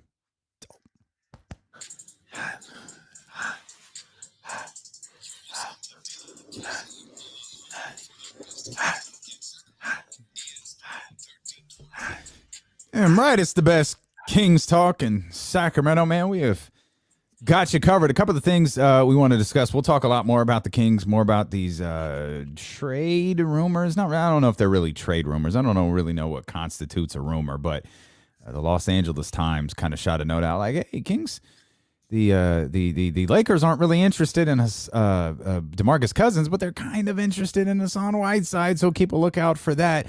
Would you do a deal with the Lakers? Does it matter? Is there a thing like oh, I can't trade with him? This is the Lakers, but like, does that matter to you anymore? So I would do a deal with the Lakers, and let's just be real, Damian. Let's just be real. It also depends on who it is. For instance, I'll trade Hassan Whiteside to the Lakers. It's fine. Literally might be helping them win a championship. I understand that. De'Aaron Fox to the Lakers. Oof. I'd call to every team around the league to see if they can give me something better than what the Lakers are. But even it, like, so your hesitation is like, even if it was like a loaded, like incredible package of picks and talent and all this stuff, you still wouldn't want to do it because it's the Lakers? I'd have a hard time doing it. Now, that wouldn't mean that I wouldn't do it, but man, so for instance, if they gave us the Sacramento, I'm not with the Kings, but if they gave the Kings, you don't have a ring with the Kings. I tell you that much. They need to stop playing. They need to stop ring playing with the Warriors, though. Oh, they need to win first. But if the Kings were offered the same package that the Pelicans got for AD for De'Aaron Fox, whew. I mean, obviously, because De'Aaron Fox isn't AD, but man, that would be tough. It's so ridiculous that you're worked up about this. Tough, I'm telling you. Ridiculous. Sacramento, surrounding areas, all the country, all the Kings fans out there, please get in the chat, call on the line, tell me I'm not bugging. All right, tell me I'm not bugging, because I'm not saying I wouldn't trade De'Aaron Fox or anybody like that. De'Aaron Fox, Marvin Bagley, any fan favorite to the Lakers. But man, I remember when Cousins was on the block and Vlade, I think you remember Brandon Ingram, and quite clearly, like, people were flipping out, Damian, that he almost got traded to the Lakers. That's Am I lying? Am I lying? No, I recall. By the way, DeMarcus was never on the trading block. He just wound up traded one day. Trent says Vlade did a deal with the Lakers for a coach. Yep. Can't. You know what? We had this conversation a little bit when we got the Hassan Whiteside story. We were like, this is dumb. No one's going to care that you're trading someone to the Lakers. I stand corrected. I'm telling you, man. As Ivory here on the chat says, people are flooding it. No, I ain't doing it with the Lakers. I'm telling you, man. I'm telling you. Like, so look, Ramsey's the same thing. I wouldn't help the y'all are crazy. Come on, man. Okay. I'm saying, look, there's an element. If I was a GM, I know people are like, you got to do what's best for the organization at all times. Like, all right, we get it. I love this voice that you've adopted. I love this. Different voices, too. Sometimes I go Pops. Sometimes I go some kind of distorted Doc Rivers. I don't know what it is. But you had a great Ultimate Warrior yesterday during the commercial break that if you missed us on Twitch, like that, Kenny's Ultimate Warrior impression is reason enough to subscribe to the Twitch and YouTube channel. If I was a Sacramento Kings GM and I looked to the skies of the West World. Incoherent, just like the Ultimate Warrior. That's great. And just like not wanting to do a deal with the Los Angeles Lakers because they're the Lakers. I find that spectacular. All I would say is if the Lakers had a deal out there that I thought was pretty good, I'm calling around the league. And I'm being like, you guys, can anybody match this? Anybody want to match this? Anybody want to match this? So I do not have to send this franchise guy. Now, like I said, if it's on Hassan Whiteside, sure, we'll do it for a box of Cracker Jacks or whatever you want to give me. That would sound disrespectful, but whatever. Very. Like, you can make whatever move you need to. But you talk about your De'Aaron Foxes, your DeMarcus Cousins, your Chris Webbers, your Peja Stojakovic, all these guys that are in Sacramento lore. I'm asking around before I push the button on a Lakers contract. I'm asking around, or a Lakers trade. What about the Warriors? Don't care. I don't have the same type of issues with the Warriors that I have with the Of course not. You got a ring with the Golden State. I got love, man. We got love. We got a great relationship. The Steve Nash is speaking to the media right now. He says this does not impact tonight's game at all, but we'll continue to bring these updates again as Steve Nash is about to speak or is speaking to the media. Luke Walton is about to speak to the media during Courtside from 3:30 to 4:30. We'll air the sound of Luke Walton's pregame press conference for you. But if any like major news, including players being in and out, comes across here during the show, of course, we'll pass it along to you. But Steve Nash said that the Brooklyn Nets do not expect Kevin Durant to return before the All-Star break, and they will continue. I take that back. I'm sorry, I read that wrong. Steve Nash says the team does expect Kevin Durant to return before the All-Star break, but they're going to prioritize caution in bringing him back. When you said you take that back and you read wrong, with the Kings luck, I thought you were. I read that wrong. He's playing tonight. He's actually in the lineup tonight. He'll be here on the court. I thought that was how it was going to go down. No. Real quick, because I know we were going to talk about a little Jalen Johnson, and we're going to get back into the Kings because it's game day, baby. Everything that's going on here with the Kings, the 7-game losing streak, going up against the hottest team in the NBA. I get all that. Damian, maybe I'm different. It's game day. The Kings are playing tonight. I want to see them. I want to see Fox. I want to see Bagley. It's game day. I'm ready for it. But before I get there, can I give you my bizarre Zach LaVine stat? Yes. That I came across. Please do. And it's not even really a bizarre Zach LaVine. He's just in the middle of this whole thing. So Zach LaVine is averaging 32 points per game in February. Oh, okay. I was like, I knew he was averaging a lot, but damn. Okay, 32 in February. 32 points a game in February. Impressive. That is tied for 31st in the history of the Chicago Bulls franchise. 1 through 30 is Michael Jordan. And check this out. 33 through 46, Michael Jordan. That is tremendous. Zach LaVine is tied for 31st. That with is Michael Jordan. Absolutely tremendous. I love that so much. That is fantastic. Michael Jordan has the top 46 scoring months in the history of the Chicago Bulls.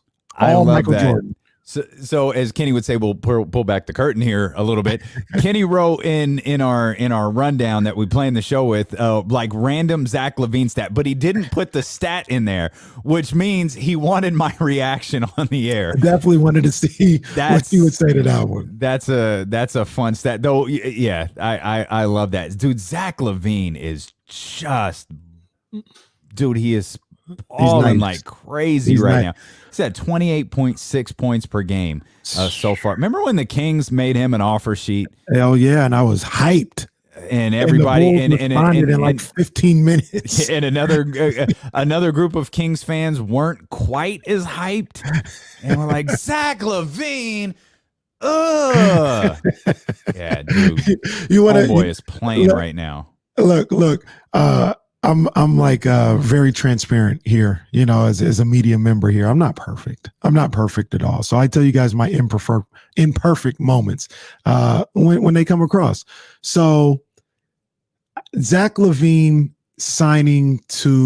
re-signing with the Bulls, or them matching the offer sheet, happened the same offseason as the Luka draft. So everybody was upset about Luka or not coming to Sacramento. And I was upset about Zach LaVine. And I think maybe the first or second game of the season, Zach LaVine goes off maybe for like 30 points or something like that. And I tweet out, I go, y'all up here worried about some Luka Doncic. Zach LaVine is the one that I'm really worried about. That's the one that I'm mad we missed out on. Zach LaVine, y'all worried about Luka. Please. That'll put some butts in the seats. Yeah, I could see you being in your feelings over Zach LaVine. This is a short list: Bradley Beal, Joel Embiid, Steph Curry, Dame Lillard, Luka Doncic. Those are the players who are scoring more points per game than Zach LaVine so far this season. He's having a hell of a season. On the other side of Zach LaVine, Giannis Antetokounmpo, Trae Young, Kawhi Leonard, Nikola Jokic. Damn, what's Trae Young doing? What's he got? Dude, I am paying very, very little attention to Trae Young and the Atlanta Hawks, and I don't know why that is, but he's at 26.9 this year. I peep him. I see him. He be having these type of games where he goes off. I haven't. The thing that bothers me about Trae Young is when I say he doesn't play defense, it's not even that he's a turnstile. Like they literally saying he'd be a great Sacramento King. Oh. He might be a great Sacramento King. I mean, the boy can put up buckets. Don't get it twisted. And not play defense. He fits right in. He fits right in. But it's not even like he's we don't even have the opportunity to see him be a bad one-on-one defender, because whoever is in the corner for that particular team, he stands next to them in the corner. Like that's how just tuck him away, and that's how much they tuck him away, and they just keep him from playing defense, and it bothers me. It absolutely bothers me. Say what you want about De'Aaron Fox and all this other stuff. Multiple times this year, I mean, he's asked to yo, let me guard him. Kawhi, Lou Will, the other night against Zach LaVine. He's late in the game. He said, Zach is going off. Let me get after him. You know what I mean? And that's, you talk about De'Aaron Fox, so much being on his plate. Not only does he have to be, they need him to score 25, 28 points a night for them to have a chance. When the water's going on the other side, he's got to be the one to put it out, at least for when you talk about a guard or a point guard.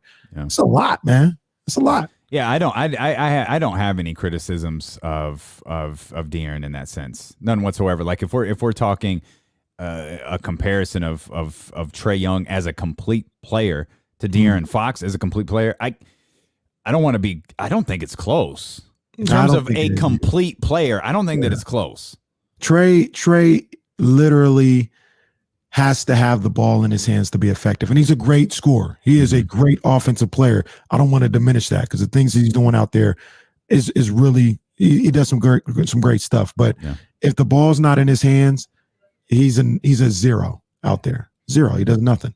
You're listening to D-Lo and KC on KIFM, West Sacramento, KRXQ, HD2 Sacramento, or radio.com sports station, and driven by Lasher's Elk Grove Dodge. He's Kenny Caraway. I'm Damian Barling. We're so happy that you're here with us on 1320. We're happy that you're here with us on the radio.com app, and we welcome those that are watching on twitch.tv/ESPN1320 and those that are watching on the ESPN 1320 YouTube channel. We hope that you'll subscribe, follow. We hope that you missed any part of the show. You can watch it there on YouTube. You could subscribe to the podcast, available on radio.com, Apple, Spotify, or wherever you get the podcast from. Make sure you go and throw us a 5-star review there. That would make the great Dave Meltzer proud. I know 6 people got that reference, but I was going to throw it out there. Whenever you don't know the Dave Meltzer 5-star match rating? No. Oh, I got to hip you to the game. The next commercial break, man. I got you. Don't worry. I got you. Again, anybody who wants an explanation of how wrestling matches are rated, tune in at 3:13. I got you there on twitch.tv. /ESPN 13. No, that's it. At twitch.tv/ESPN 1320. Courtside with D-Lo and KC begins in 30 minutes as we'll dive 60 minutes into Kings Talk. We'll get an update on BetQL and what they think about tonight's game. I don't imagine that's going to be very good. We'll have that coming up for you here in just a little bit. You'll also hear from Luke Walton, who is speaking to the media as we speak. No update on Tiger Woods, who was involved in a single car accident earlier this afternoon, or I guess it was in late morning, and we know that he suffered, according to his agent, multiple lower leg injuries, and he's been in surgery, or he was in surgery shortly after the accident. We haven't really gotten an update since then, so if anything comes along the way, we will certainly pass that along to you.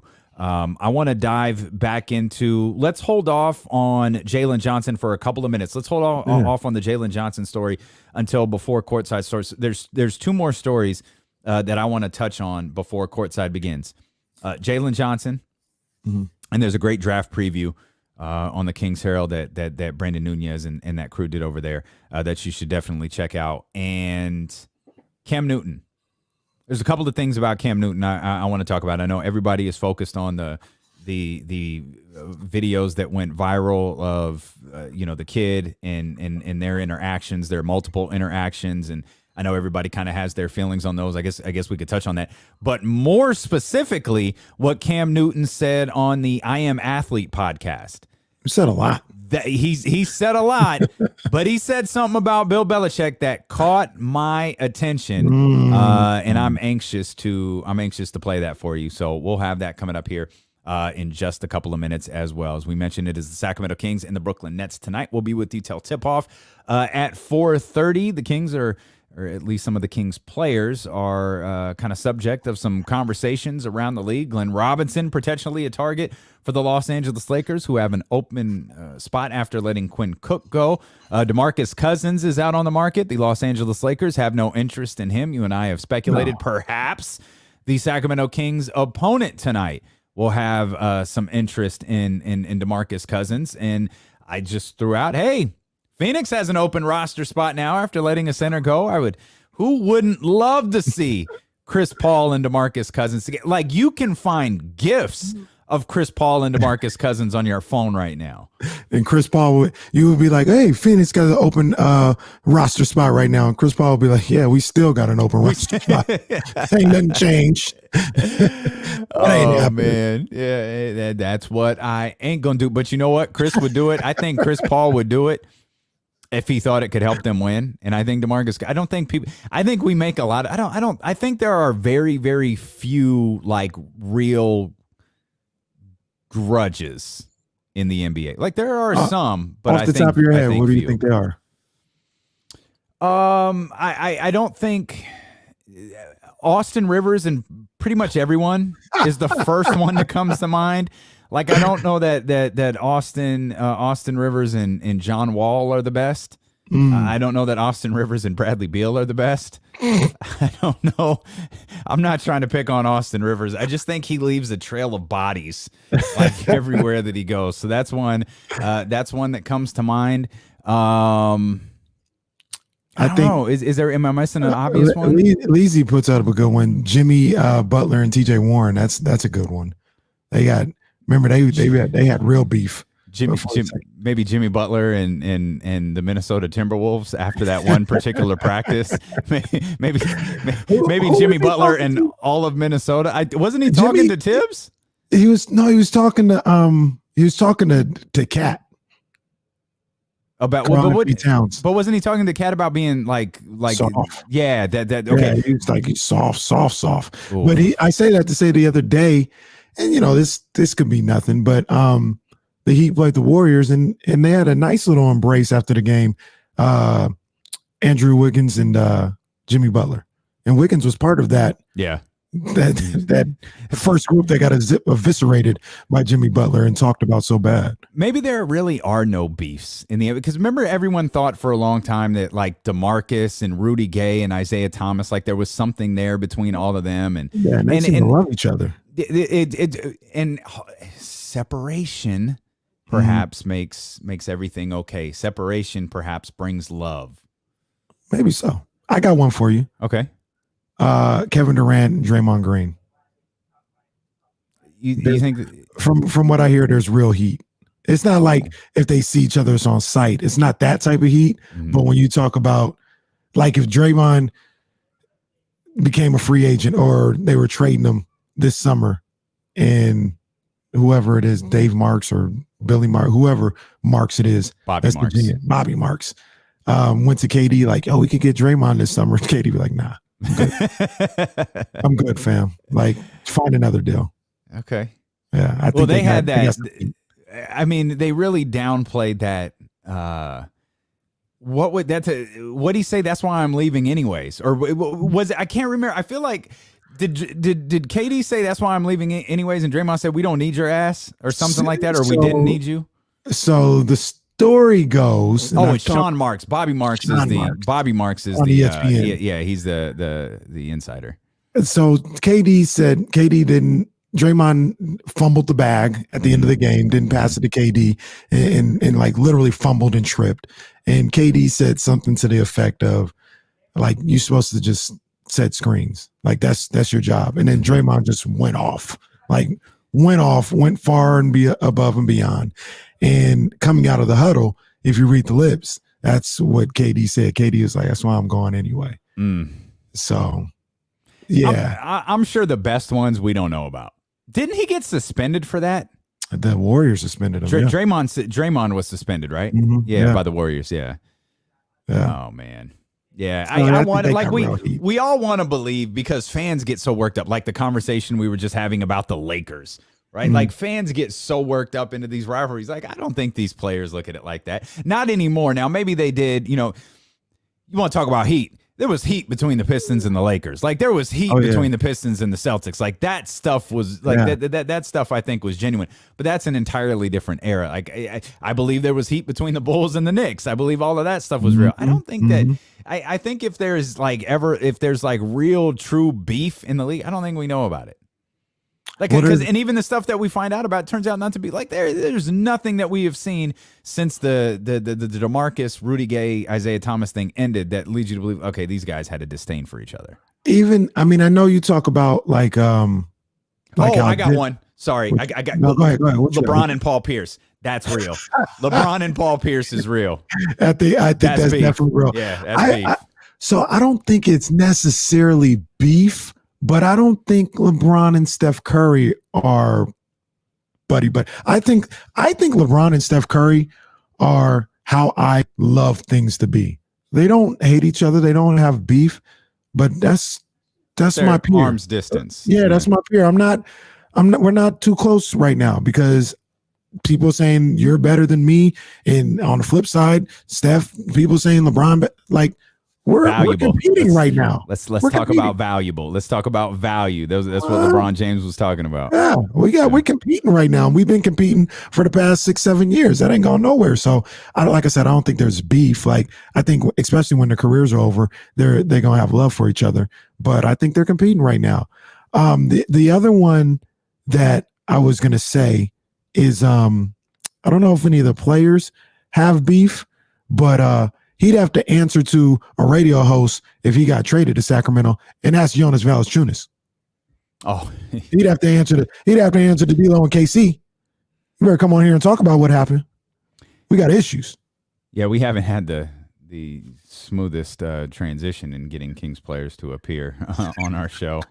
You know, this losing streak started. This losing streak started when a particular player missed his appearance with us. I'm gonna just tell you right now, and this is living proof. We're like the Breakfast Club of Sacramento radio out here. If you want to be hot, you have to come through D'Lo and KC. If you ain't coming through D'Lo and KC, then you just not hot. That's as my partner would say, that's facts. Here's the walk-off, because we're going to shift our attention. As I mentioned, I do want to talk. I want to talk about Jalen Johnson. I want to talk about Cam Newton and what Cam Newton said on a recent podcast. So we're going to have that for you. Courtside is just about to begin, coming up at 3:30. But the true walk-off beef may be this one. Matt Barnes and Derek Fisher. Well, to your point, didn't they take a family picture like a couple months ago? No, did they? Yeah. When you drive 90 minutes to whoop somebody's ass, you cannot squash that beef. Yeah, they took a family picture to hold the kids and the ex-wife and current fiance, whatever, Matt Barnes, their family picture. Everything's all good.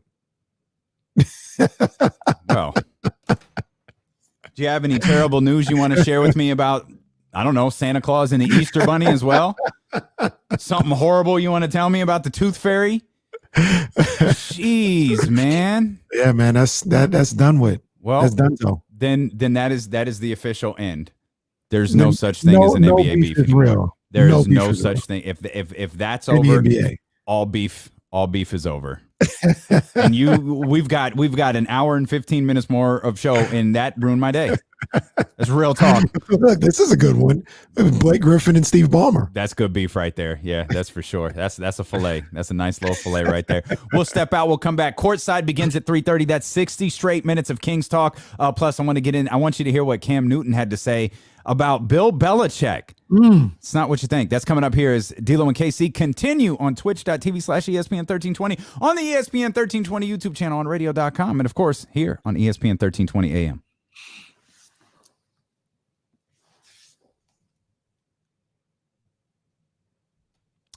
You were kind of distanced there. Yeah, that's weird. I heard what you said. I just don't hear you very well. Super far away. Yeah, it sounds like there you are. Okay. There we go. Oh, okay. Oh, this is gonna be close. Okay. Are we Cam Newton and disrespectful kids have beef? Yo, that kid was Yeah, that kid needs to go have a talk with his mom or dad. I'm gonna count to 3. This is going to be up here for 3 seconds. 1, 2, 3. Hey, well, the first one is real. Yeah, dude, this is where'd Max go? Man, this one was real. Like finding out that wasn't a thing is crushing. Can I ask when you found out? Oh, when I found out wrestling, I'm sure it was young. Like I watched I can't wrestling. remember the moment either. I don't remember like the exact, but I watched wrestling. Like it was my first love. Like I've watched it since I was legitimately like 5 years old. Like I remember Hulk Hogan and Mr. T training for WrestleMania. Like I remember King Kong Bundy squashing Hulk Hogan's ribs on Saturday night's main event. Did you have the blue dumbbells?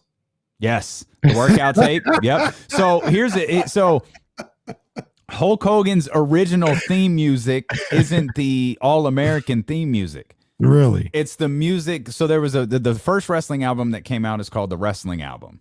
Okay. And there's a song on there that was made for Mike Rotunda and Barry Windham. I think they were called like the USX Express or something. And for those who don't know, Mike Rotunda is that's Bray Wyatt's dad. So that's So that's whole IRS. thread, whole thread that I went through. Okay. That I had no idea about. Hulk Hogan's music, that real American music was made for them. And then there was this music that they used for Hulk Hogan's Rock and Wrestling cartoon. That was Hulk Hogan's theme music, but then they switched it to Hulk Hogan's original theme music was actually Eye of the Tiger. And then, because coming out of Rocky 3, like if you search YouTube, you can see him coming out for that match against the Iron Sheik where he wins the championship to Eye of the Tiger. But then the license, then Vince McMahon started the business that is professional wrestling, and they started creating their own music and all of that stuff. So they had that done. It's actually it's dope. Like it's cool. Like I always liked it. I thought it was good. And then they switched it to Real American. I remember I knew wrestling was fake at this time, but I remember something that really messed it up for me for a while was on NBC when I was old. I might have been like 14, 15 years old. Real Secrets of Professional Wrestling. Oh my gosh. When they showed how the sausage was made, I was pissed. It was so bad too. Like it was so awful. I was mad. This was the theme to Hulk Hogan's Rock and Wrestling. That's what this was. You know who had underrated dope music was Junkyard Dog. Song was called Grab Them Cakes. So this song in 1985 is legit about grabbing ass. That's what this song is about. What? Yeah, hold on, man. You got to hear it. I got to be careful how I let it play because we're on YouTube.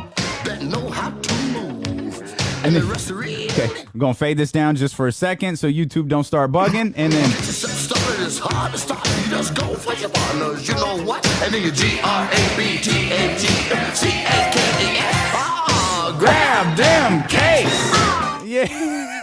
Yo, Junkyard Dog, they had a song about grabbing cakes back in the 80s. Little 6-year-old D-Lo had no idea what he was listening to. What? No idea what he was listening to. No idea. Hey,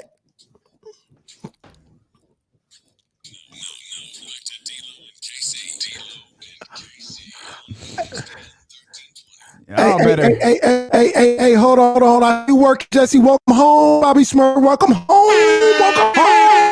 I see you working. I see you following Leezy's Twitch over here as he's jumping in the chat like, oh, let's give some love for the culture. Let's give some love for the culture. There it is. Courtside with D-Lo and KC is going to begin at 3:30. Luke Walton a little bit late to the podium. Apparently he was stuck in traffic. New York. True story. He's stuck in traffic. So we'll attempt to bring Luke Walton's press conference for you during the final hour of the show, and the final hour just happens to be Courtside with D'Lo and KC. So before we dive back into the Sacramento Kings, by the way, we're going to be commercial free all the way until the top of the hour, so you don't want to go anywhere. Not only are we commercial free till the top of the hour, when we get back from commercial, we're not going anywhere. We're going to be with you all the way till 4:30. There is no reason to turn on your TV just yet. There is no reason to go anywhere else, as we have got your Sacramento Kings covered right here on ESPN 1320. There's a couple of things I want to touch on, though, before we dive back into the Sacramento Kings. The first one being, and I guess this sort of does have to do with the Sacramento Kings, as a lot of people are talking about him, is Jalen Johnson. Kings Herald did a draft report on Jalen Johnson that we definitely encourage you to go check out at the Kings Herald. But that's not really what's gotten our attention. Jalen left. He's, I guess, the term that we're using this year and we used last year, and hopefully we're not using it next year, but opting out. And we all know that Duke stinks. But Jalen, a potential top pick, has opted out. He's going to focus on getting ready for the NBA draft, KC, and he's taken a little bit of criticism for that. Yeah, so the old guard, the guys that you see, the talking heads, they had a lot to say about Jalen Johnson opting out of the season and, saying he quit on the team, and just kind of looking at the kid as if he was a problem for basically protecting his future. You know what I mean? Like, this is a guy that's going to be it's projected to be a top 10, possibly top 5 NBA draft pick. And he was on a Duke team that wasn't going anywhere, wasn't really vibing with Coach K so much. Yeah. So he opted out and decided to get ready for the NBA draft and everything that comes along with that. And a lot of people, the Seth Greenbergs and people were saying that he quit and things of that nature. And one of the guys that had something to say was Jim Boeheim, head coach of Syracuse. And he came out when this all went down, and out of nowhere, remember, Jim Boeheim coaches Syracuse. What's he talking about Jalen Johnson for? I don't know. But he comes out and he says, quote, "That guy was hurting them, so they actually are better now without him. He was just doing some things and keeping other people from playing that are good." Completely uncalled for. That's not your player. It's not your player. That's not your place to go up there and talk about how bad he was for that team or whatever the case may be. Now, Damien, if you let me, I got some audio from Jim Boeheim talking about those comments and basically saying he was misquoted or whatever. I'll let you guys take it. I'll let you guys hear and guess what he's trying to talk about. I'll close with one thing. I have a talk radio show. I just talk about stuff. Nobody's ever listened to it. Now people in the media are taping it and play by play. This is a talk show. And what I said the other night about Duke, who we're going to play, had nothing to do with my friendship with Mike Krzyzewski, nothing to do with Jalen Johnson at all. I watched 2 games. I said 2 games. That was a mistake. A half of North Carolina State and the whole game against Wake. What I saw, and Seth Greenberg saw too, they played the best I've seen them play this year. Wake Forest just lost in overtime at Florida State. Duke had them down 30. NC State's a good team, I think. They just beat Pittsburgh. I think they're pretty good. They beat North Carolina. They crushed them in the second half without Jalen Johnson. This is no aspersion, casting aspersion on Jalen Johnson. I haven't even seen Jalen Johnson play this year. Oh, for God's sake. That's all I need to hear right there. It sounds crazy. And let me go back to his original quote. Wow. He said, quote, "That guy was hurting them, so they actually are much better now without him. He was just doing some things and keeping other people from playing that are good." And then he comes back, and what did he say a little while ago? Let me just play that again. Give me a second, Damien. I'm going to just play that last little clip again. What did he say? NC State's a good team, I think. They just beat Pittsburgh. I think they're pretty good. They beat North Carolina. They crushed them in the second half without Jalen Johnson. This is no aspersion, casting aspersion on Jalen Johnson. Stop it. I'm sorry, what? Stop it. Come on, man. Whose man's is this? I really need to know. 76 years old, by the way, for those who may have been wondering how old he is. 76 years old. This is like, I love this. It's the media's fault for we're taping it. We're sitting next to the radio with a tape recorder. Clearly a guy who doesn't understand how life works in 2021, talking about we're taping his radio show. No, it's probably readily available on, I don't know, radio.com. Somebody was probably listening and tweeted it. Nobody ever listens to my radio show. That's a great thing to say to someone who's probably paying you several $100s per appearance to appear on their radio show. But that's fine. It wasn't meant as a dispersion to Jalen Johnson. Explain to your boy what it was meant for. Fam, what are we doing? He literally said they're probably going to be better without him. And then in the same breath, it wasn't meant to be a dispersion on Jalen Johnson. I haven't even seen him play. I haven't even really seen Duke play. Then how do you know they're going to be better? If you don't know nothing about Jalen Johnson, if you haven't seen him play, then how are you going to sit up there and talk about they're probably going to be better? Sometimes there's nothing wrong with saying, you know what? I just got loose with the lips. I'm wrong. I shouldn't have said that. That wasn't my place. And I'm out of pocket. No, but he ain't. That's the type of guy. He ain't never gonna say nothing like that. Because we heard the same thing. He was talking about Seth Greenberg agreed with me. Right. I need backup here. I need backup to show that, look, I'm not alone here. Other people think Jalen Johnson. Like, here's I know people don't like this, but it's just the truth. No collegiate athlete owes their university anything. Nothing. Absolutely nothing.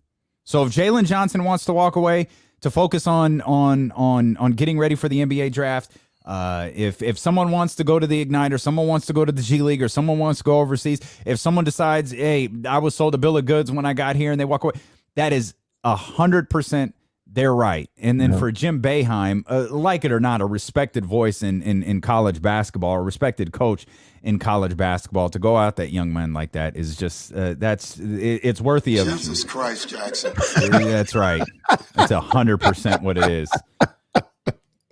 Man. That was ridiculous. We've got Courtside coming up here in 5 minutes. We're going to shift back to the Kings. We're going to get you ready for the Sacramento Kings and the Brooklyn Nets. And if you're on this, if you're on YouTube and you're on Twitch, or you've been listening all day, you're not going to hear anything that we've talked about at all today. It's brand new content. We're starting completely over. We're hitting you with the Men in Black. We're hitting you with the Men in Black light. Like, look here, right into the camera. Coming up in 5 minutes, we'll start Courtside. One more piece of sound that I want to play for you. This coming from Cam Newton. This doesn't have anything to do with Cam and the kid, because we've all seen that, and I think we all have our feelings on it. And I don't want to go at a kid, because that's foul. Like, come on. You got a lot to learn, but I had a lot to learn at that age too. Yeah. I sure as hell didn't have to learn it in front of Cam Newton, though. That's facts, though. No, that's facts. But regardless of who or what Cam Newton is, he's an adult. And I think that's ultimately what this boils down to is that's an adult. What got my attention from Cam Newton, though, was a different video that is making its way around Twitter today. It's from the I Am Athlete podcast, and this is Cam talking very briefly. There's a lot more of this, talking very briefly about his time with the New England Patriots. Let's go back to this. Like, I sensed a lot of things like that. That wasn't me. I'm not an argumentative person. I'm like, Coach, let's figure it out. Like, And that example that you used, that's what they're like. That's a normal day, like arguing, like boom, boom, boom, boom, boom, and that's the competitive drive. Like, that's how they communicate. It's nothing like just for. And this is why I love and respect. I think Bill Belichick is the most misunderstood person in all of sports. 100%, 1,000%. He dope as. Yeah. He is a cool dude. He understands the game. He's like an historian of the game. Yeah. And for you to just sit down and chat with him, like, it's like, damn, like he's going back and he's got film, like literally teaching the game. Like, what's his right hand man name? Ernie. Man, he's a genius. Yeah. Like you could put that at the top of things that I did not expect to hear today. Man, that Bill Belichick is dope as. It went silent there for a reason, but yeah, well, I wasn't prepared for that. I feel like I've heard that often too. You do full with Bill Belichick in the league. I feel like I hear that from guys that are still there. Oh, you just don't like, dude, Bill is not what you think. Like, you hear that from guys who are, I feel like, I mean, Cam, I guess technically, I don't know if he's still on the roster. Maybe technically he's still on the roster. I don't feel like I've ever heard anyone speak as glowingly about Bill Belichick as we just heard from Cam. And that was, and by the way, one of the other voices was Chad Johnson. Mm-hmm. It was Ocho Cinco. And Chad had a disastrous time performance-wise in New England, and he's always said glowing things about Bill Belichick and being in New England. Yeah. So there has been the people that come out. I forgot who it was who came out a couple years ago. Said, it's not fun. It's only about winning and all this other stuff. And one of the, was it Chris Long, Kyle Long, whichever one played for the Patriots? I feel like he said something along those lines. Yeah. So I mean, you're gonna get those guys, but I feel like more often than not, I hear the guys who have respect and reverence for their time in New England under Bill Belichick. I mean, I can't imagine that you're there and you're not learning something. And I think most people who are great in their profession want to learn. One more quick note on Cam, and we've got 4 more hours to talk tomorrow, so we could spend time doing this. But he says he has no interest in retiring, and he said clearly, I'm a starting. There aren't 32 quarterbacks in the league better than I am. He said, "Where are you at? Not 32." That's right. That's 100% accurate, and I agree with him, especially if Carson Wentz is the starting quarterback in Indianapolis. Yeah, I know, and I mean, I know Cam Newton had an equally as disastrous season as Carson Wentz did, but some time. I need one more year of Cam playing like that for me to believe, like, all right, maybe I agree. Just a fall off. Maybe it's just a fall off. I can't believe that a player of his caliber is falling off so steep. But that's something that we will talk about as a later time because it is game night, baby. We have got Sacramento Kings basketball to talk about as Courtside begins right now. Yep.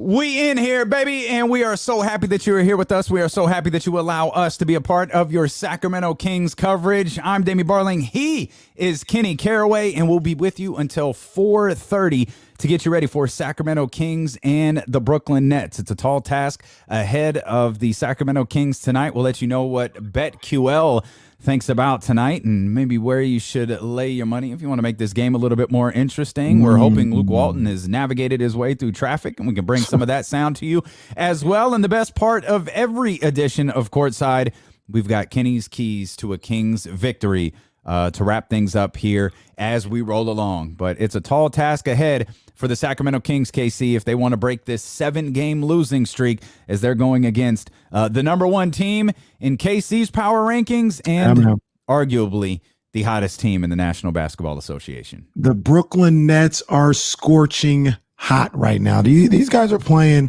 great basketball. They're coming off a West Coast trip where they swept the West Coast. Aside from Portland, I guess that's the only team outside of the on the West Coast that they didn't get a chance to play, and I'm pretty sure they would have beat them too. I was going to say it's not because they lost; they just didn't play. Right. They would have took care of them because they're playing great basketball right now. If you're the Sacramento Kings, you saw this team what was it, about a week ago, 10 days ago, 9 days ago, something like that. You got an idea of their explosiveness, what they can do on the offensive end. I mean, they put up 27 3-pointers the last time they played. They went on a 20-0 run. Kyrie Irving, James Harden had their way with the Sacramento Kings. So you know what you're getting into. But this is a new game. This is a new situation. Maybe you catch the Nets riding a little too high. Maybe, no, I wouldn't even say that. Maybe the Nets are focused, but you're just focused as a Kings team, and you're ready to compete and go head up with them. I'm looking for a big game for some guys. We'll get into it as the show goes along, but it's game day. You got an opportunity. I'm not looking at the Kings just lying down tonight. I think they're coming tonight. I think there's a couple of other things that you could do here as well. As you mentioned, sweeping the West Coast. They beat the Warriors. They scored 134 on them. They beat the Kings. They scored 136 against them. They beat the Suns. They scored 128. They had a down night against the teams in Los Angeles, scoring 109 and 112 against the Lakers and the Clippers, respectively. So this is their first game back at the Barclays Center. Like you said, maybe they're riding a little too high. Maybe they're getting a little bit comfortable, because what we've talked about, we've been on the air with you since 12 o'clock here, and one of the things that we've talked about are the Kings are going to, and I want to get back into this. You have this theory that we saw Hassan Whiteside have a big night against the Brooklyn Nets the first time they played. Yeah. We saw Marvin Bagley have a big night the last time these two teams played. We expect Rashawn Holmes to be in the lineup. He wasn't in the lineup the last time these two teams played.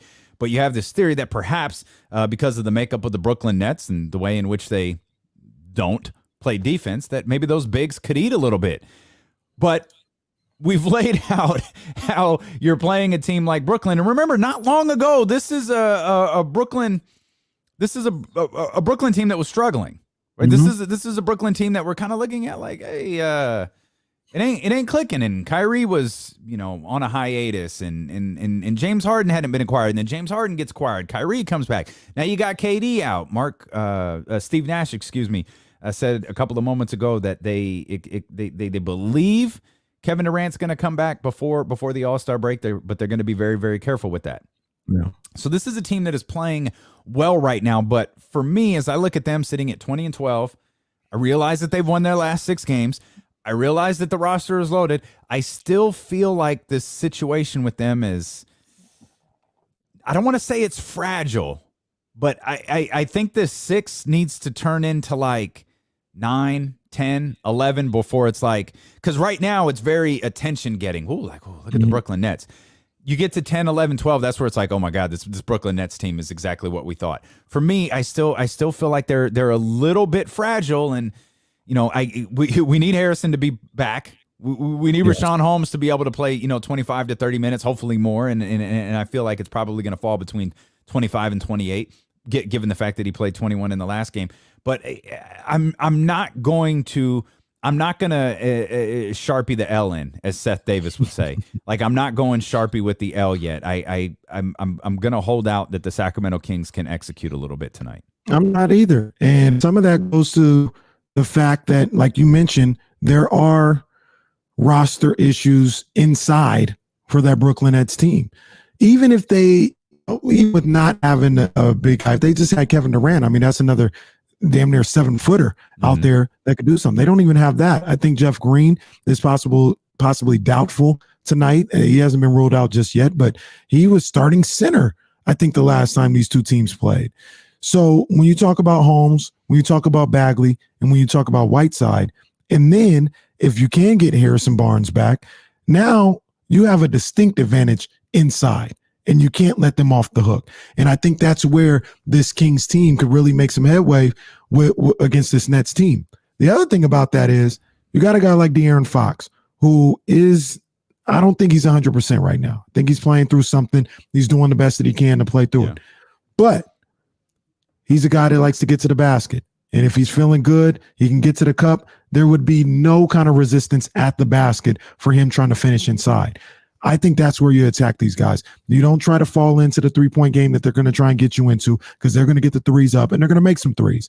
You stay persistent with pounding them inside, pounding them down low, getting on the offensive boards, finishing at the cup. And I think Harrison, Marvin Bagley, De'Aaron Fox, I think these are the perfect guys to be able to do something like that. Well, you mentioned De'Aaron Fox, and there were high hopes for him potentially being an all-star. I think the way that the last week or so has shapen has probably kind of ruined that, and we can confirm, at least according to Shams, it has, as the 2021 NBA All-Star reserves will be announced, and I say will be announced because Shams is tweeting this with sources attached to it. So the Western Conference is adding Chris Paul, Paul George, Dame Lillard, Donovan Mitchell, Rudy Gobert, Zion Williamson, and Anthony Davis to the reserve list. Out east, James Harden, who we'll see tonight, Julius Randle, Jason Tatum, Jaylen Brown, Zach LaVine, Ben Simmons, And your man in Orlando, you want to give this a shot? Vucevic. There it is. Nailed it.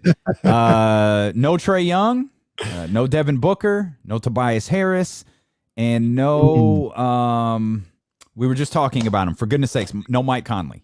And obviously no De'Aaron Fox. Right. So looking at that, I mean, there's some guys on the list that aren't on the list that could make it as substitutes. We all know Anthony Davis isn't going to play. Yeah. So that's going to be a slot.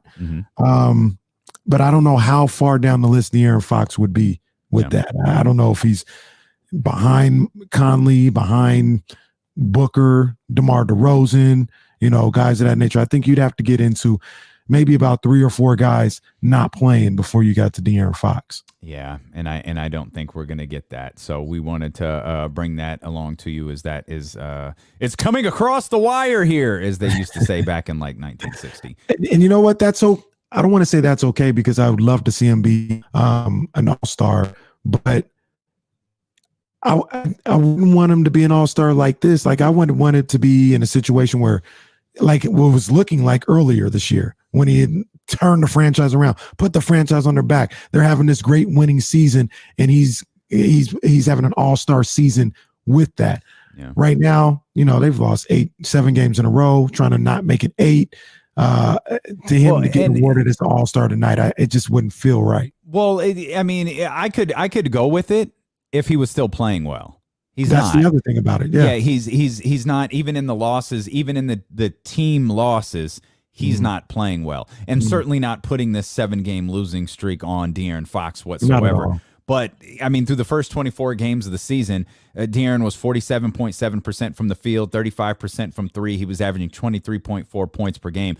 Since that night in Orlando, where he was, scratched very late in the game after, I'm not sure if he bumped knees at shoot around or if he bumped knees at practice the day before, but it's ultimately what resulted him in him sitting that game against Orlando. Since then, he has shot 41%, 21% from 3. That's a 14% drop off. 17.2 points per game, a damn near 7-point drop off, and the plus-minus differential.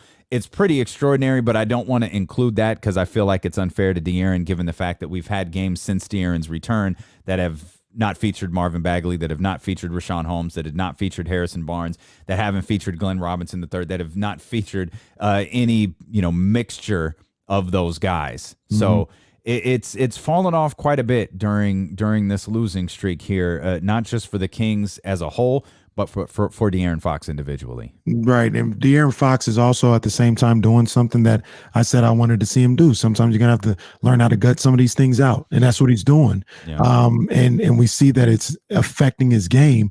But I think, as long as it's something that can't get worse, if it's just sore and it's kind of bothering him, he's playing through it, I think this will make him better. This will, I don't want to sound like an old school guy, but put some calluses on the body a little bit, where he'll go through this and be like, all right, I know that I can play through it. Now I got to learn how to play effectively or at a high level through something like this. I can't have a 7-point drop off or anything like that. He's figuring it out on the fly. I appreciate him going out and still trying to play through this right now. Or put some tussin on it and keep it moving. Is that what you're saying? If we're dropping old school references, that, or so what does Shaq say? Put some man up. Put some ice light on it, or that. And you do sound a bit old school here. Yeah, I hear it. You sound a bit old school. I mean, because sports science. It's a thing now that we pay a little bit more attention to in sports, and I think Luke Walton has acknowledged that the Kings pay attention to the sports science part of it. And heading into tonight's game, and we have absolutely no reason to believe that this is the case, and but there was a conversation. I talked about it. I think other Kings fans talked about it as well. Like, maybe, Brooklyn's a tall task. That's a big mountain to climb. Maybe you don't play De'Aaron tonight. Maybe if you can sit him, get a couple of extra days rest, get him ready for that game against, another back-to-back coming up on Thursday and Friday with Detroit and New York. Maybe that's the way you should go in this situation. I hear that, but I like Fox going out and trying to gut through this. I do. And I say that preference saying that with as long as it can't get worse, right? If the doctor's looking at it and be like, it's just a bruise, it's going to be sore. You're going to have to, gut it out a little bit, but you're not doing any structural damage or anything like that. As long as it's something where you just got to have a little pain tolerance, I like him playing through it. I like him being a leader in that aspect and saying, we're going through a tough time right now as a team. If I can get out there, I'm going to get out there so we can try and turn this around. I like that. I'm okay with it. And even if you are going up against the Brooklyn Nets, the 2016 Warriors, or the 96 Bulls, I don't care. We're going to go out there and we're going to try and figure this out and try and make it happen together. But the sports science says that maybe he should. No, I'm kidding, and I understand. Like I'm not turning my nose up that. I'm not turning my nose up at that at all. It's just one of those situations where you look at this team right now, and it's so frustrating. And that there was this stretch where they were playing really good basketball, and of course we want to believe that that's not a stretch of good basketball. It's the beginning of a turnaround, and it's partly because they weren't beating teams like, the Chicago Bulls and the Minnesota Timberwolves. They weren't playing the Cleveland Cavaliers. They weren't playing the teams, that make up the spots in our powerless rankings that we do on D-Lo and KC every single Tuesday. They were beating the Clippers. They were beating the Nuggets for the third time. They were beating Boston. They were beating teams that were like, oh, Kings beat them. They had just started to get attention from people like Zach Lowe. They had just started to get attention from the national media, like, hey, there's something going on here. You got this kid, Tyrese Halliburton, De'Aaron Fox. Is he playing at an all-star level? You've got, these different things going on. All of this is happening while Buddy Hield continues to consistently play terribly, and you have Harrison Barnes is kind of the rock that centers everything. Yeah. And not having him there has been tough. And that's it. And that's the question that I'm throwing at you right now. Is it as simple as the Kings were playing well, and then they got hit with injuries that has just derailed them, or is it more maybe we're overvaluing the way that they played in that stretch of 9 games or so where they were, I think, 7-2 with a loss to the Heat and a tough loss against the Philadelphia 76ers. I know some people will look at that and say it's a bad team that's played well for a little stretch. I don't think that. I think that they're a pretty good team. I don't think they're 7 of 8, like they're going to win 7 of every 8 games or anything like that. But I do think it's more so the injuries that has caused this team to slide.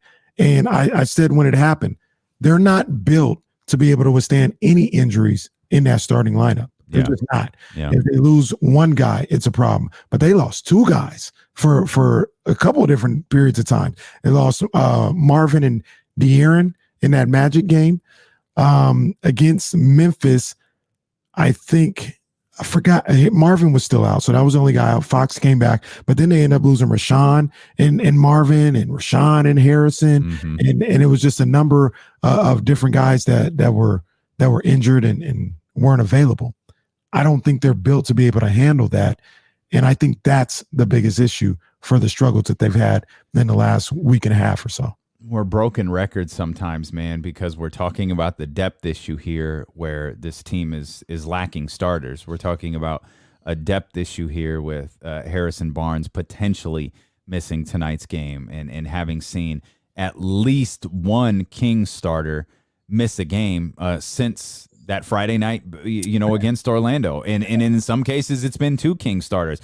The Rashawn Holmes thing came out of nowhere. Harrison Barnes, we thought was something was wrong only because he was playing poorly. He wasn't even showing or hinting that something was wrong. We found out later, it's like, he's got a strain in his foot. He's been trying to gut through it, but we need to sit him out. We need to get him rest. Yeah. We need to get him rested. And it's like, okay, now the depth issues are highlighted a little bit. Well, when you rewind back to that 7 and 9 games, we were talking about those 7 wins in 9 games. It was like, man, there's still a depth issue. There's still a problem with depth here in this team because you and I were strongly advocating. We want to see, De'Aaron play 37, 38 minutes a game, something along those lines. We want to say Marvin Bagley play big minutes. We've been seeing Harrison Barnes play minutes. We wanted to see the stars, the pillars, the anchors of this team play big minutes. But we also knew with that comes Oh, it's going to be tough when you have, what is it, 4-7 or 5-7 or whatever those tough schedules are. It's going to be tough when you've got multiple back-to-backs. It's going to be tough when you're out there on the road, man. And, depth isn't a new issue here for this roster. Depth was an issue when they were winning, and now it's just exemplified even more with one in most cases over the last 9, 10 days, 11 days, however many it's been. It's been multiple guys out of the lineup at a time. That's a good point. And another thing that got lost in that run of when they were winning games is I thought they were playing really, really hard. I thought they were giving like maximum effort. And when you talk about not having the depth, that's going to wear some guys down. We got a rookie in Tyrese Halliburton who didn't even get summer league, let alone a NBA training camp. You got De'Aaron Fox, who's been in this league for a little while, but he is asked to do everything. Score 25 to 30 points a night, have 9 to 11 assists a night. Then if the game is tight, you've got to guard the best guard over there, whether it's the point guard or the shooting guard. We need you to put him on clamps. And they were going through that stretch of 10 games where that's what they were asking him to do every single night while playing 38 minutes a night. It's a lot. You combine that with the injuries and that lack of depth, and it might have wore these guys down just a little bit. And I look at this team who is really limited to All-Star break. They really need to get the All-Star break. They're really trying to get there, and they would like to go there without this double-digit losing streak. But they need some time off again. They do. And that's always the moment that, Kings fans point to that, it kind of turned things around was the unexpected time off that they got. It was the postponed games against the Memphis Grizzlies. It was, those just happened to be at the start of a road trip that they didn't have to take.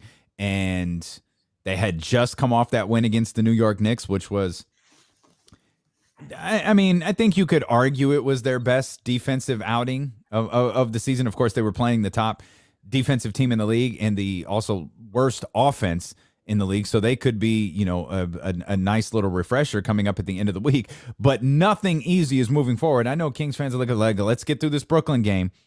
We've got Detroit and we've got New York at the end of the week. Or I guess I keep saying that wrong. It's New York and then Detroit.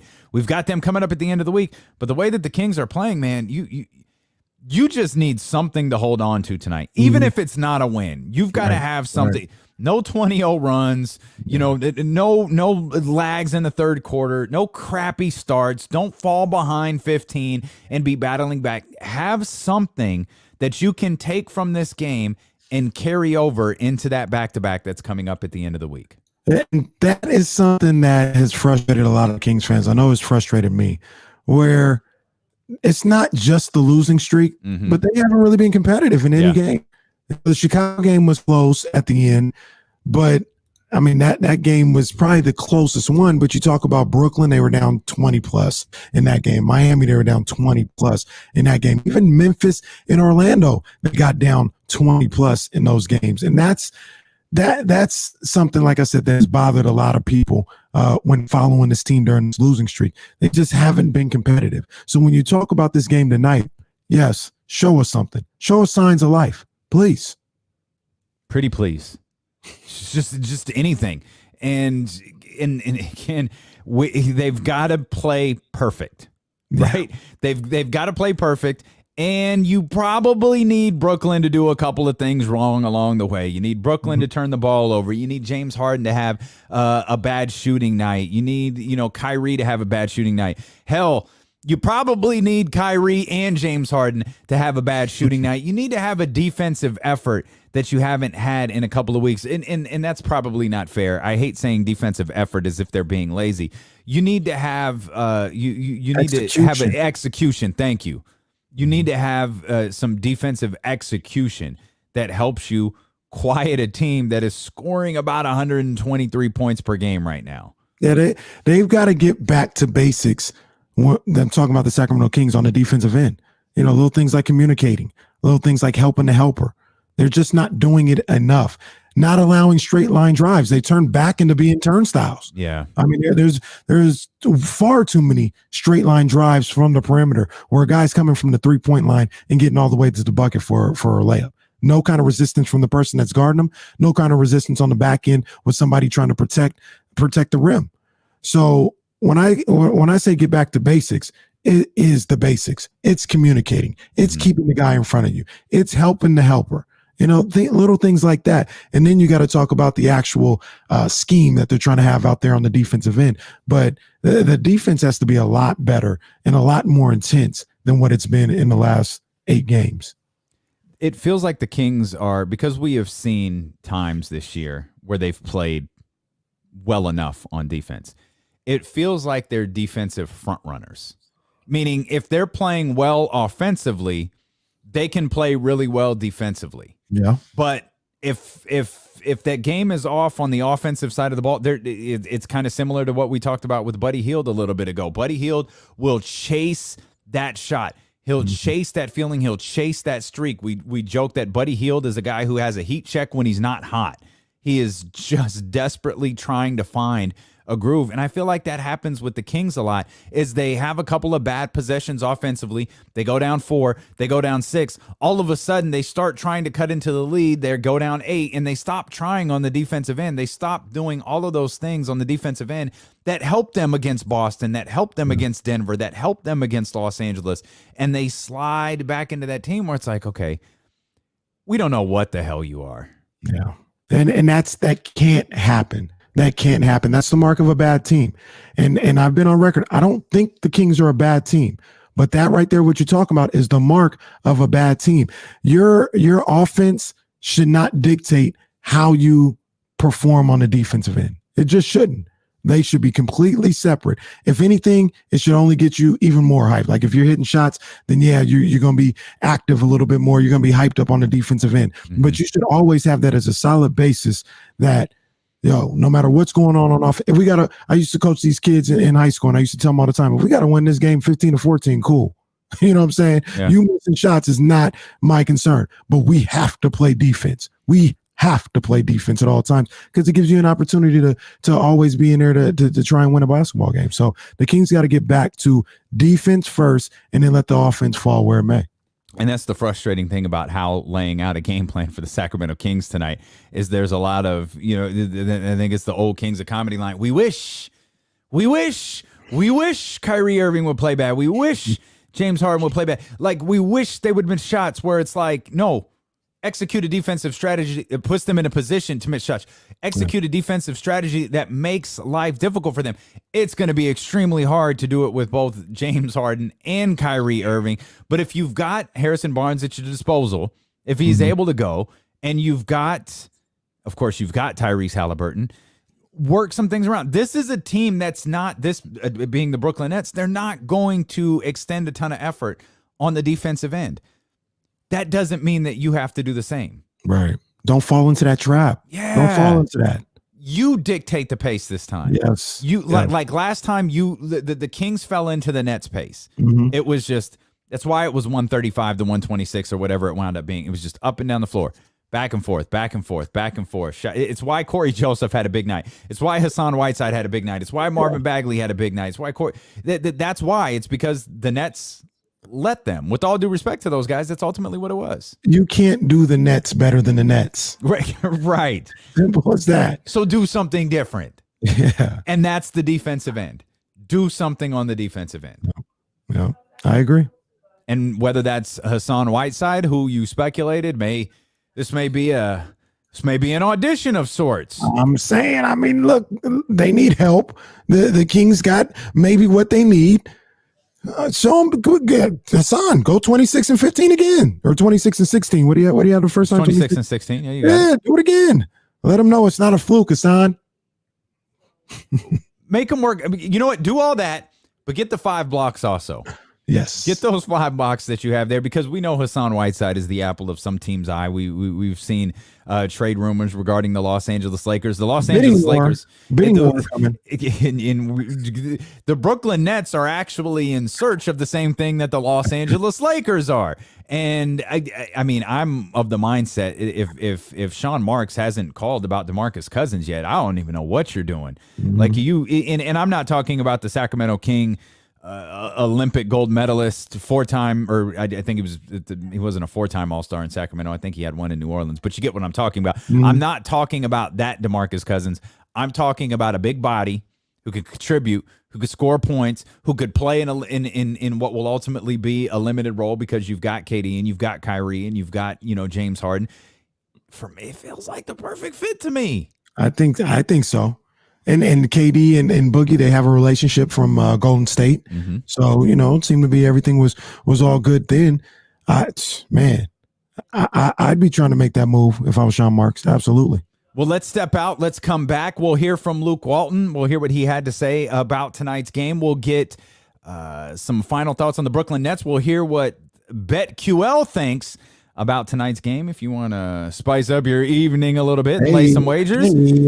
And plus, the biggest, it's the most important part of every show. Kenny's keys to a Kings victory. How can the Sacramento Kings beat the Brooklyn Nets? They ready. Kenny Caraway is going to tell you as Courtside with D'Lo and KC continue here on Sacramento's #1 sports station, ESPN 1320.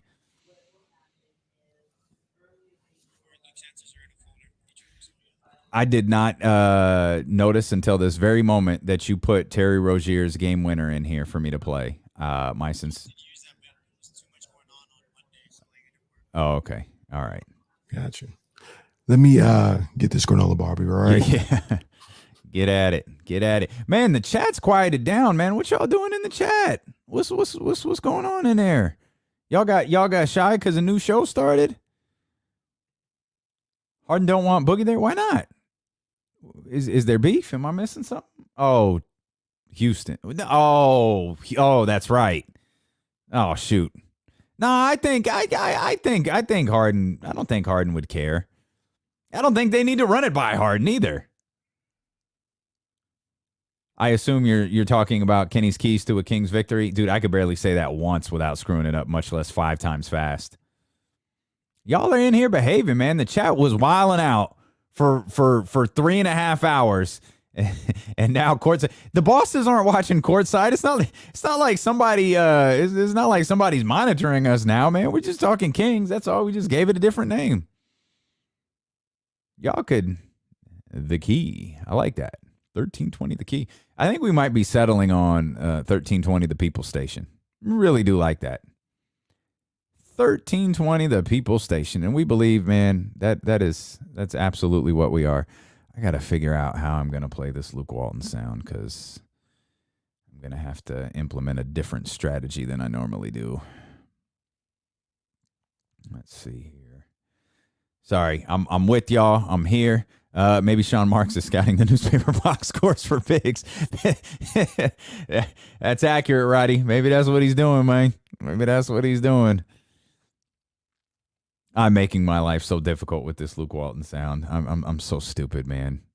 Do y'all ever make things more difficult than they need to be? Because that's what your boy is doing right now. I am making things significantly more difficult than they need to be. I feel like that should be my middle name. Go ahead, just make stuff more difficult, stupid. All right. Let me make sure I got this set up so you guys can hear Luke Walton when we go to him. I'm going to need this chat to turn up here the last 30 minutes, man. Let's go. Y'all need to get in here. I told y'all are a big part of the show. You're working for free, though. That's the difference. Y'all are working for free. What do we do here? I need to make sure y'all hear the sound. Boom. Got it right there. All right, everybody. I think we're good. I think we're set. I think we got Luke Walton's sound ready for you. Thanks, Jesse. Great work getting that done on such short notice. All right. What do we got here? Yo. What's up, everybody? Okay. It's Luke's fault for running like that. That's legit. That's legit. Oh, is that what he was doing? Oh, yeah. That's kind of what Luke does. I edit a lot of that stuff out. When I grab sound from him, I try to edit that stuff out because it does sound weird. But okay. Let's go. Volunteers like Pat Summit Squad. You know what it is, baby. You know what it is. I like that.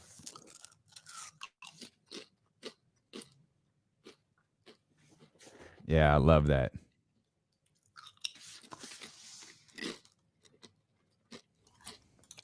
I think Javier was in this chat all day today. Was he? I thought he rolled out. I thought people were telling him to chill.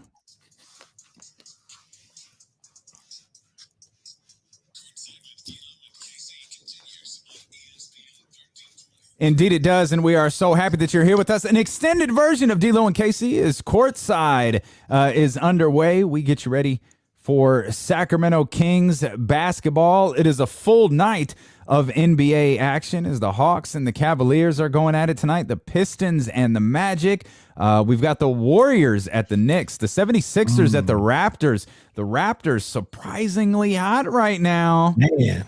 The Celtics and the Mavericks. The Celtics not hot right now, even though they've got a couple of all-star reserves in Jason Tatum and Jaylen Brown, two players that I absolutely love. They're going to be looking to take down the Dallas Mavericks today. The Minnesota Timberwolves, who are tied for the worst team in the league in my powerless rankings. That's ridiculous, by the way. I believe it's accurate. They're taking on the Milwaukee Bucks today. The Blazers at the Nuggets. The red hot. I'm going to go a step further. What's hotter than red hot? The white hot Washington Wizards. Oh, yeah. At the Staples Center tonight for the LA back-to-back. As they beat the Lakers last night, can they do the same against the Los Angeles Clippers? You have the league's leading scorer in Bradley Beal at 32.9 points per game.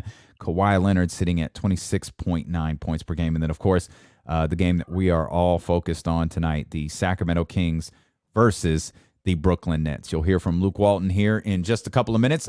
Did get confirmation, though. Harrison Barnes, Rashawn Holmes, back in the lineup tonight. Let's go. Man, now I know that Rashawn Holmes was already back. He only played 21 minutes. I was a little bit concerned coming out of that game, like, maybe he just kind of toughed it out and got through that game. Let's kind of monitor him heading into this Brooklyn situation. And he's good to go. Harrison Barnes is good to go. Harrison is huge, man. We need, because I've got my Sacramento Kings jersey on.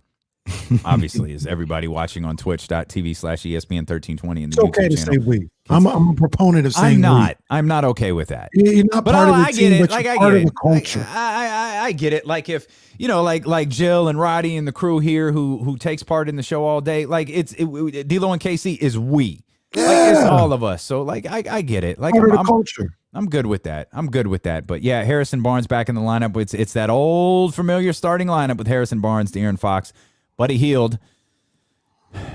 We'll get back to that in a second. We'll definitely necessary for that one. We'll get back to that in a second. And then Harrison Barnes, Marvin Bagley the third. So good stuff there. What does BetQL say about this? Oh, my boys. I'm going to go ahead and hit refresh here one time because I think I had that before the official announcement regarding Harrison Barnes. It didn't do anything. Oh, okay. Harrison Barnes isn't. You refresh it one more time. One more time. Harrison Barnes is. I'm telling BetQL. They might be typing right now. Oh, it did change. Okay. They just got to hit submit. Nope. The over under went down half a point. Oh. So the Brooklyn Nets. It's sack plus 6. I don't think I've seen a number like that since this is all began for us here on Courtside. Over under though, I think this is the highest over under I remember. Oh my goodness, are we in the threes? No, oh goodness, no. It is 241.5 though. That's a good amount of points right there. Like 122, something like that. That's it. The game's close. They have the game right now 124-119. That's their projected score. Brooklyn winning 124 to 119. It's not one of those. Like, look, I want to win. I want to win. But if they just what we just talked about before we went to commercial break, they came out of this. I'm like, lost my 5 to Brooklyn.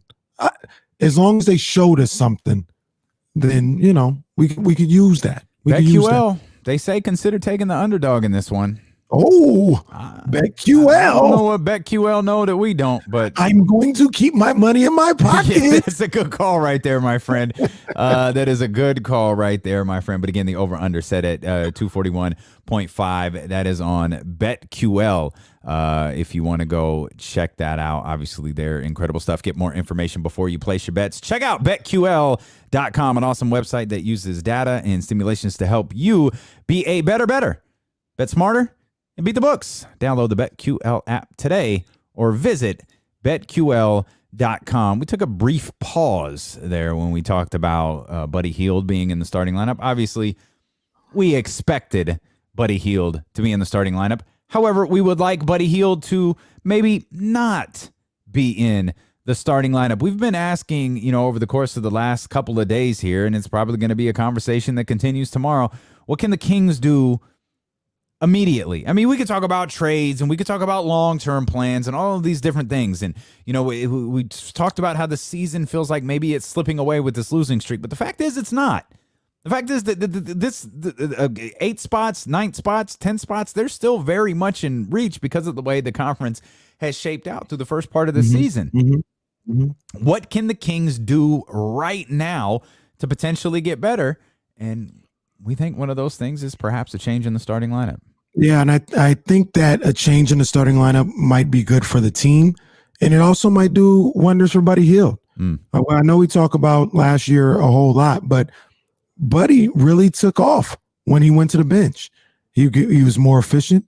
He had more points per game. It seemed like it flowed better. It was a better fit with him coming off the bench, and I try to go to that well again if I was Luke Walton. Absolutely, I would.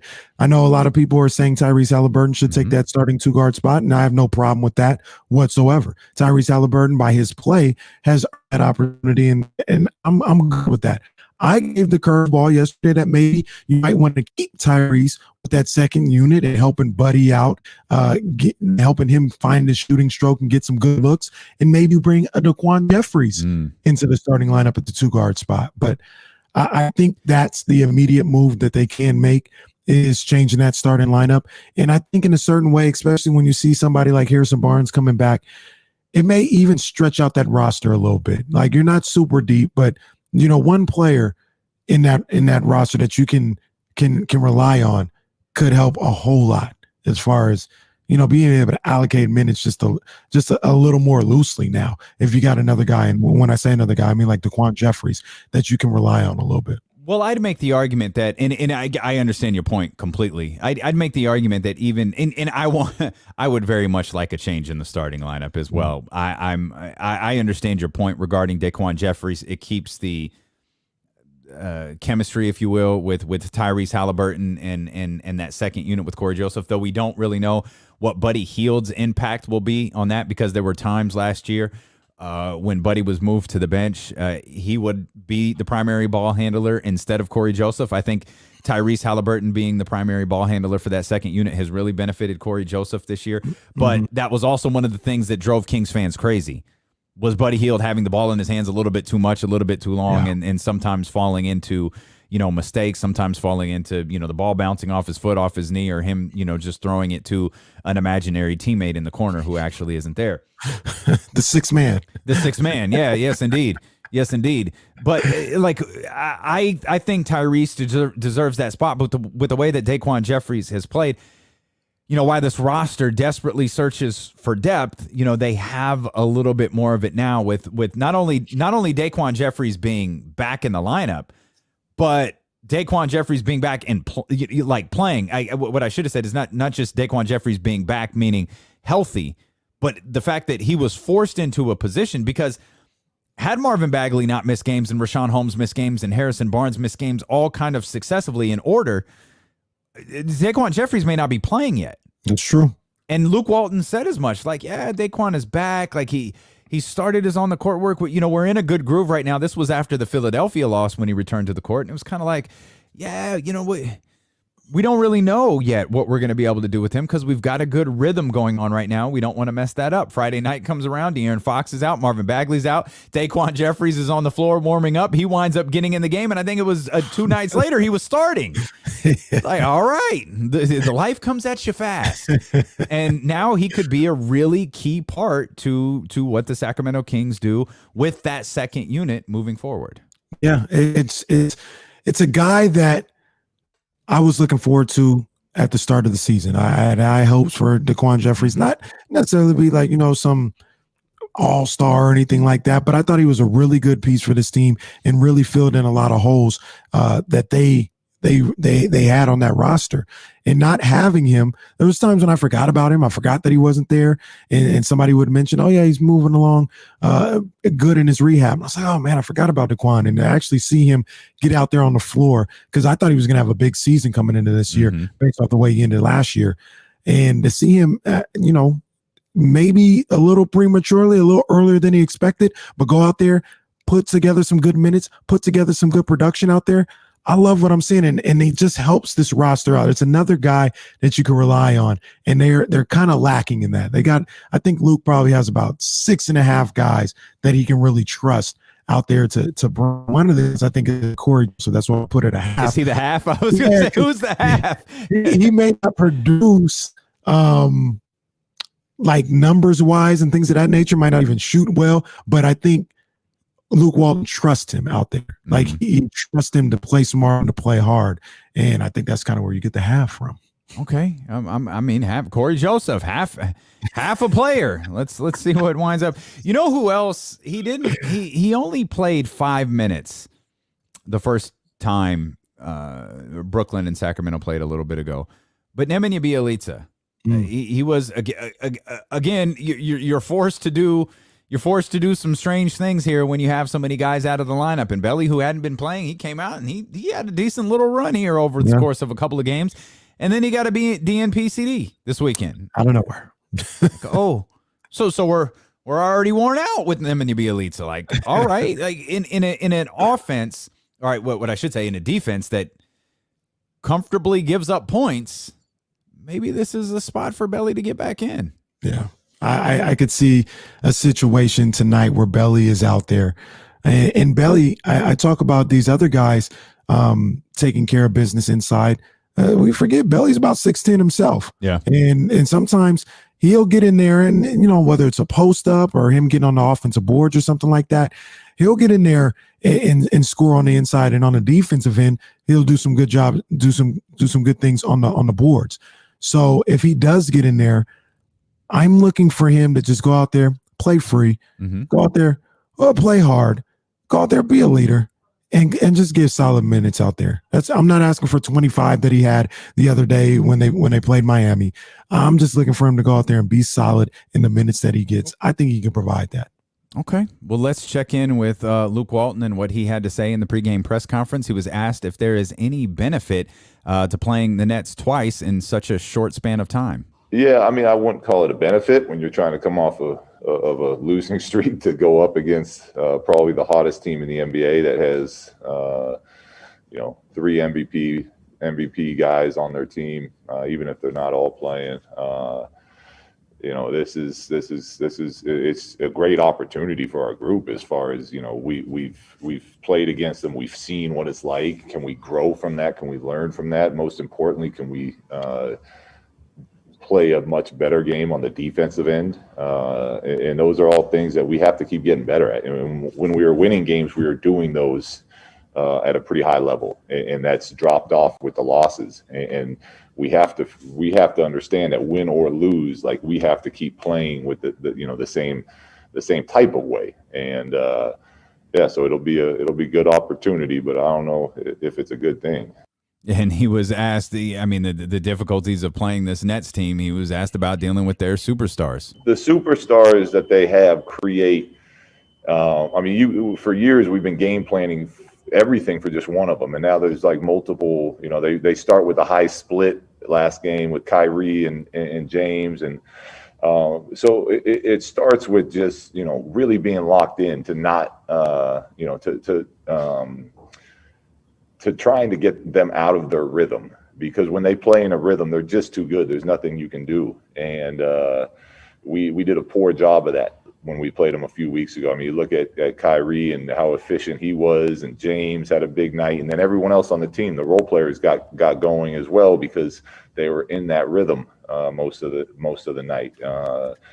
Hopefully they don't hit 27 threes again. Like, I think that's probably just a little bit of bad luck on that part of it. But for the most part, we have to do a much better job of trying to get them out of their rhythm. Otherwise, it's just too much shooting and too much talent over there to try to outscore that team. Too much shooting, too much talent. That's on the side of the Brooklyn Nets. How about the Sacramento Kings? It sure would be nice to see Buddy Hield get going. He was asked about his play and his inconsistency. Yeah, I mean, we rely on Buddy's 3-point shooting heavily. We need it. So we sit down and talk about what we think, are the good ones and the ones where the ball should move on. And, whether he's hot or struggling, like we need that 3-point shooting. So I want him in that. He believes in himself like that too. So it's not like I have to convince him, but we need him taking those threes when he's open, whether they're in transition, off pin downs. It's a part of what allows going back to creating that space for other players such as De'Aaron. It's a big part of us trying to win games. Sounded like a Royal Rumble broke out where Luke Walton was doing this press conference, for goodness sakes. Let's check in with, he was asked about Harrison Barnes, how he's feeling and what the team spirit is. Yeah, I mean, look, our guys are, they want to start winning again. They tasted it, and we're in a tough stretch right now. With Harrison, we are hopeful. He feels better, but he's got, he's going to get out there on the court again pregame and do his an aggressive workout, and we'll know after that. But we're hopeful to get him back, which would kind of be getting through the back end of, knock on wood, the back end of this injury plague that we've been hit with over the last week or so. So, yeah, we're hopeful. We'll find out soon. So Harrison Barnes is back. Yes. Glenn Robinson is not. What does that mean? What does it mean that Glenn Robinson isn't playing? Yeah, that's not my understanding of what is going on. I've been told that it's personal. I framed that poorly. I'm sorry. He was asked if Glenn Robinson was being held out because of a potential trade. Yeah, that's not my understanding of what is going on. I've been told that it's personal matters, and when it comes to personal matters, I don't really pry. You know what I mean? Like, I'm very big on us being close and open. But I also respect everybody and what people are going through, and this is tough times, and I know we're very blessed to do what we do, but from my understanding, it's been personal reasons, and that's why he's not with our team. So he doesn't know? Of course. Is that how you took? Of course. Okay. Man, of course. Okay. Not. I mean, I would perfectly be okay with a coach, and maybe Luke Walton doesn't have this. He's not even this type of coach, or type of person. I'd be okay with, is Glenn Robinson being held out because he's being traded? No, it's personal reasons. Well, can you elaborate? No, it's none of your freaking business. It's personal reasons. Like, when you take a personal day, your boss doesn't go, "Hey, what are you doing?" I'm taking a personal day. As simple as that. Leave me alone. What are you talking about? What am I doing? It's personal. That's what it's called. It's right there. Personal day. How does Luke not know? He knows. Well, then say it's none of your business. I don't know why. It's James Ham prying around. James Ham, it is none of your business. Or Jason Anderson or Jason Jones, whoever had. None of your business. Thank you, James. Once again, I don't know why you guys get so, and I'm not saying you, but yes, you are. They get so upset with Luke Walton. Like you don't know what he's doing. He's going to keep everything close to the vest all the time. All the time. He's not going to rip a player, and he's not going to. I'm not asking him to rip a player. Well, you're not asking that, but that's what people, we got to watch the tape. Like, of course he's going to say that. He's not going to say Buddy Hield sucks. Yes. He's not going to say terrible. Do anything to snap Buddy out of this like terrible season-long slump that he's in. Jeez, one more clip. What the team needs to do to get De'Aaron Fox going tonight. Yeah, we need our spacing. We need to get, we need to be setting, there's things we can do as a team, and then there's things that the player needs to do from an individual standpoint. But where we can constantly help them is to create that space, to keep our deep corners filled, to run into our screens. When they go under, no hesitation, flip the screen to bring them back the other direction. So, those are the type of things I'm talking about, what we can do. I think from a strategy standpoint, from a culture standpoint, I think he knows how much we believe in him and how much we count on him. So from there, I think it's pretty, it's where it needs to be. From a strategic standpoint, it's us giving him that proper spacing so he can, use his elite skill set. All right, Luke, I'm kind of over you. I need a pick me up here. Hey.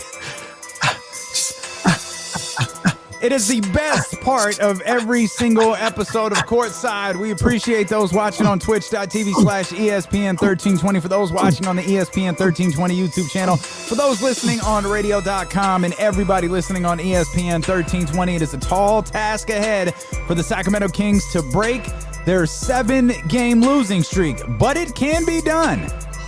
And Kenny Caraway will tell you exactly how the Sacramento Kings can beat the Brooklyn Nets tonight. Hey, man, it is a tall task, but with the news that Harrison Barnes in the starting lineup is back, I'm feeling rejuvenated. I'm feeling like some things can go down tonight. Okay. And the first thing that I'm looking at is I need the Kings to defend the 3-ball. Please defend the 3-ball. Now, you want to put a number on it. I could take the easy win right here if I wanted to, Damian. And I could say, if you allow less than you did last time, then you should win the game. Well, I'm pretty sure they'll allow less than 27. That's just my guess. It was only the third most in the history of the league. But you never know, because Utah did 28 last night. So maybe I don't want to put the cart before the horse. But I'm going to say this. If you can keep Brooklyn under 18 3-pointers on the night, then I think you got a good shot of winning this one. Ooh. Keep them under 18. That may be asking a lot, but keep them under 18. I think that's the number that you want to go at to beating the Brooklyn Nets tonight. The other thing that I think they can do tonight, dominate inside. Dominate the paint. All right, you got Marvin Bagley, you got Hassan Whiteside, you got Richaun Holmes, you've got Harrison Barnes, you even have De'Aaron Fox get in there. And what do the Nets have to offer you? Joe Harris, Bruce Brown, all right, and DeAndre Jordan. They don't even have Jeff Green out there tonight. I need the Kings to not fall into the trap of just shooting a bunch of 3-pointers. I need them to stick to the game plan and dominate them on the inside. Absolutely dominating the Nets on the inside. If they win points in the paint, I think they can get this win. I think that's where this game is won. Win points in the paint and win it in a big way. I'm concerned about a Bruce Brown career night just because of the way you said his name. Oh, he might have a career night, but he's still like 6'4". Marvin should put him in the basket. All right, Marvin should put him in the basket. Simple as that. Last but not least, when you're playing a team as explosive as almost said New Jersey, as the Brooklyn Nets, okay, you cannot give them extra opportunities. Simply cannot give them extra opportunities. That means you got to take care of the basketball. Low on the turnovers. You got to be low on the turnovers. Don't give them extra opportunities. If you keep them turnovers at, let's say 12 and below, because I think you need to be damn near perfect when you talk about the turnovers tonight. 12 and below, I think you got a great shot of winning this game. Starting lineup is back, so defend the 3, pound them on the inside, and take care of the basketball. You should win this game tonight in Brooklyn. I want a bottle. You got 18 made threes. That's the number tonight? Yeah, 18 or below, yes. Okay, for Brooklyn. Okay, they're averaging 15 on the season. They're 15 of 37. That's their averages on the season. The Kings, when they listen to Kenny Caraway, they are 1-0 when they win all 3 keys. Ooh. They are 6-1 if they just win 2 of them. Come on now. They're 1-3 if they only hit one of the keys, and then they're 0-3 if they don't hit any of them. Gotta listen to the kids. Listen to Kenny. Coach Kenny. Yes, sir. Coach Kenny Caraway, man. We appreciate you all so much for being with us. I don't know if the Kings are going to win tonight, but I'm not like doom and gloom about it. No, I'm excited. I want to see him play. Like let's see what winds up happening, and we'll call it a day. We appreciate y'all for tuning in. We appreciate you to subscribing and following on the Twitch channel and on the YouTube channel, and whatever happens tonight. Vibes tonight. Oh, you know what it is right here on Twitch and YouTube. That is an exclusive. It's not available on the radio, so make sure you're following on Twitch and YouTube at ESPN 1320 to catch the post-game vibes with Kenny Caraway. Thanks again for being with us. Go Kings. We will see you tomorrow at noon. Go Kings. I stole your line, man. What the fuck am I doing? Like, I've never said go Kings before. For some dumbass reason, I said it right there. Like, what are you doing? Damian saying dumbass, man. What is my problem? I was all flustered because I was eating blueberries that I didn't wash enough and looked at my bowl and there was fucking dirt in it. Like, hey, you idiot, wash these blueberries better, dumbass. So look here, you guys are up here talking about we look so bored with Luke. No, we're starving. That's what it is. That and I may have had to pee for like the last 45 minutes or so. Yeah, Leezy, I don't know what the hell I was thinking. It's like, did I just say go Kings? Like, Kenny, that's freaking Kenny's line. I was like, I hope Kenny doesn't like not say it. I'm the homer. I'm the dumbass, man. Little dirt won't hurt. Yeah. Isn't it wild? Like, it was only, it's legitimately only what, like 32 minutes of extra. It wasn't even 32 minutes sitting through that commercial break. Like maybe 30 minutes more work. And it's like, oh man, tired. Woo. Exhausted. I'm gonna lay right on. Talking is hard. It actually is a little underrated. KC need the 4x4. Get KC the 4x4. Queen B. Bruh. Get to that DoorDash. Come on now. Does DoorDash do the 4x4? Go. They need to. I read this exactly as you intended me to read it. Well done. Go, the Kings. Well done. That's good stuff right there. I read it the way you wanted to. That's good stuff. Oh, man. All right, we know y'all want to go, man. Y'all want to be done with us and go watch basketball. Thanks, man. I want to see the Kings win, baby. Let's go. Yeah, no doubt. You don't sound like you believe. No, I'm not sure I believe either, but I want to see them try. I don't know, man. I mean, I love that the lineup is back. Just get out to a good start. Let's start there. Get out to a good start. If they can stay competitive for a couple of quarters. Okay. When I say get out to a good start, I mean in the first quarter and I mean in the third. Don't give me one or the other. Give me a good start in the first quarter and a good start in the third quarter, and I think we'll be all right. Let's go. Roddy, appreciate you, baby. Appreciate all of you, man. Thanks as always for jumping in. You guys rock, man. Yeah, for real. Real talk. We'll see y'all tomorrow at noon. Holla.